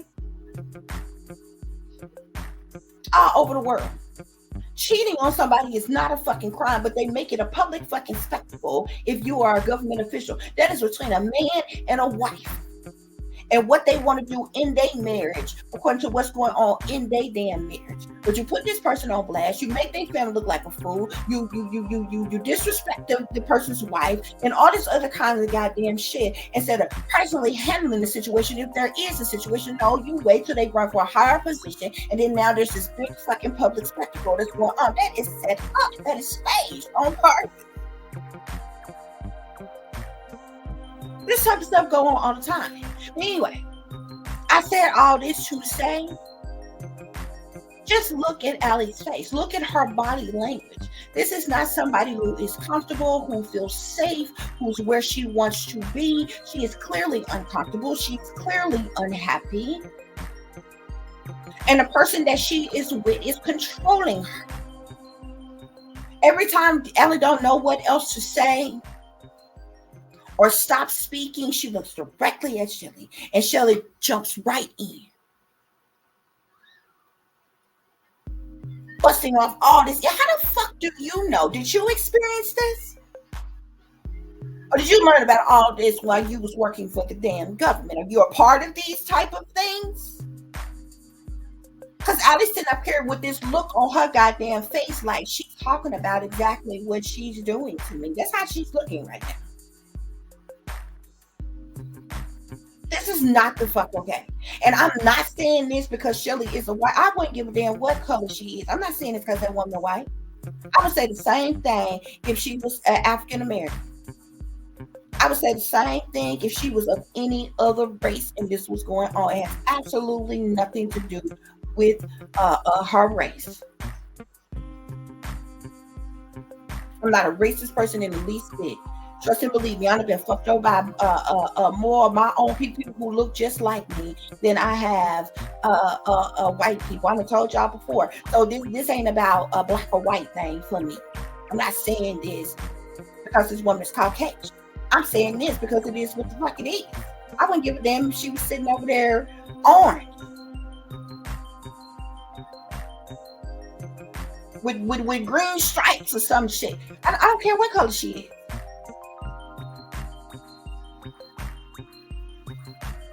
But just pay attention to the shit she's saying. It's like it irritates me. It's like, how the fuck do you know? How are you speaking for this person who's supposed to be the victim? How are you speaking for other people? You understand what I'm saying? And then speaking in a way about it as if you matter-of-factly know that this is what is happening. This is what is going on. But how do you know? Even when it comes to that, just like I was telling you about certain things that get talked about, you only can talk about it either from a place of experience or from a place of research and study or learning of these things. You understand what I'm saying? It's the same thing. Are you speaking from a place of experience? Or you just speaking in general about things that you have researched, that you have studied, that you regurgitated information that you've heard other truthers talk about, or like what? Because you look at Allie and she is clearly uncomfortable.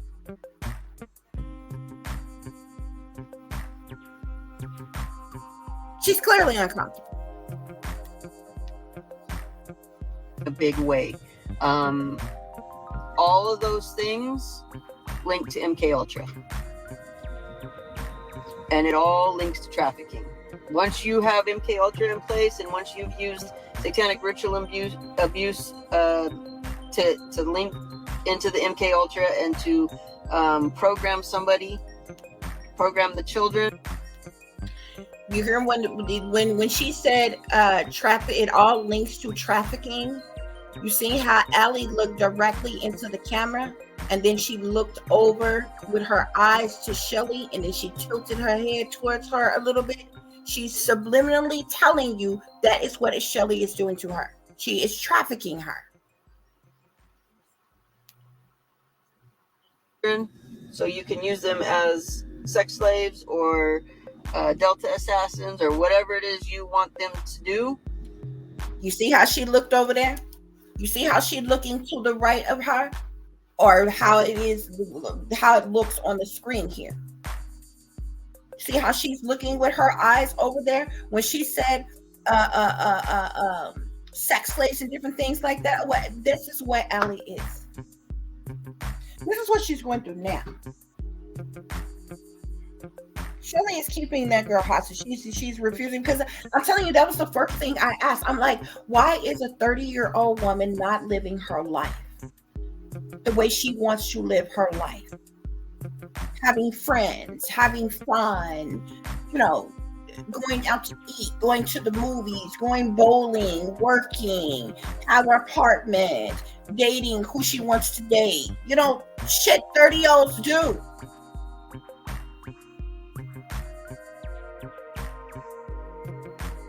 It's not many 30-year-olds who's still at home with their mommy, not even not their biological mamas or even adopted mothers, not unless they have disabilities and they have to be cared for regularly or something like that. Unless they just a lazy ass, they ain't doing nothing with their life. But Ellie is clearly somebody who is a functioning adult, who is an able body, who can do anything she wants to do. Go to work, go to school, date, hang out with friends. Normal shit young people the fuck do. Why is she not doing this? Every time you see this girl, she is in this state and she's being forced to talk about the same thing over and over and over again. What victim wants to keep reliving their trauma?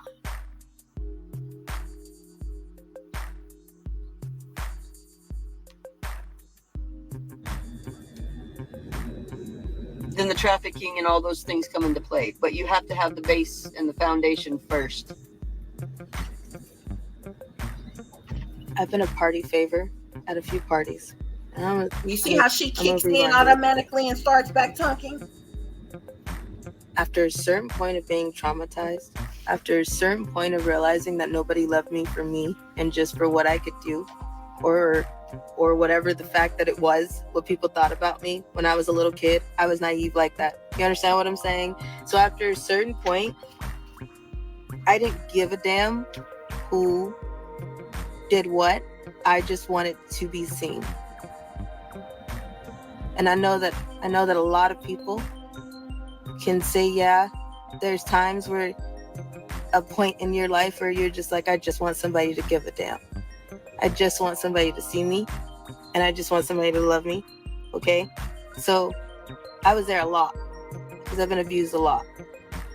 And after a certain point, I went really numb, didn't care.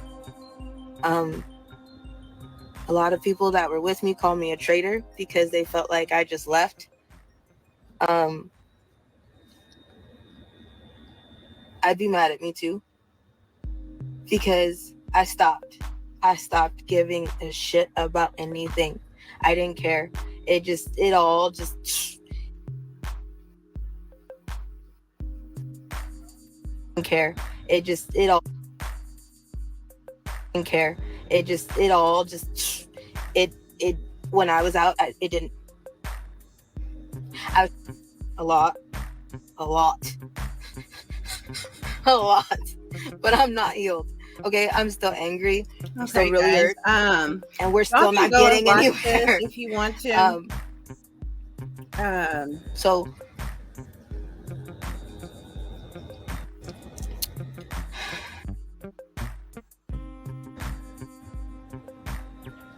that probably don't make sense, but I was a kid. And all of this. Okay, so I'm not going to play this whole thing because it's about 30 minutes or something long, okay? Shout out to Elite Essence Collection for posting this video. Y'all literally can go and look up, just research Allie Carter. YouTube or whatever, and like all these videos of her come up, okay? You can watch it on your own, guys. This video has gone on for quite some time, child. I be sitting up talking about people that be going 5-hour long ass damn videos, child, but it was so much information that was jam-packed in this situation that I needed to just break down and share with you all. Oh, what have you, honey? Y'all, look. It's so much going on, okay? But I hope that this is giving you all the truth and the clarity that you're seeking pertaining to a situation you may be dealing with, or a situation that you may know that someone else is dealing with if you are cross-watching, guys. Of course, for those of you all who would like to contact me, you can do so at tiff.diamond.36@gmail.com. You can also follow me on Instagram, which is Shine Bright Like a Diamond 36 with the underscore between each word. For any person who is interested in donating to the channel, it is greatly, greatly appreciated. All donations are welcomed and appreciated. You can do so through CASHAPP, which is $TiffDiamond36, or through PayPal, which is paypal.me/@36diamond, or through ZELLE, which is tiff.diamond.36@gmail.com. As always, guys, y'all take care of yourself, take care of each other, but most of all, take care of your babies, honey. Remember, this is a wicked, wicked world that we live in. There's wickedness in high places, and there's evil that is lurking around each and every corner, even in a neighborhood near you. So y'all watch your surroundings. Watch the company you keep. Watch the surroundings and the company in which your children are in as well. And considering the fact that you never know when someone may betray you, backstab you, try to hurt you, or harm you, honey, keep some protection on you.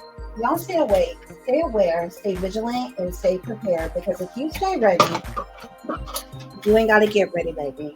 Until the next time, peace, love, and light. Namaste. I am that I am, created in the image of God. As I said, guys, y'all make sure y'all go and watch those other videos if you're interested about Ellie Carter and the different things that she's been saying, because there's so many videos, and there's like different clips of this and that and the other where she's saying this and she's talking about that. Okay, so if you want more in depth of like certain things that she said about certain people and everything that they've been talking about, you'll definitely go through that. Check out Soft White Underbelly and watch the video with the what's the girl name?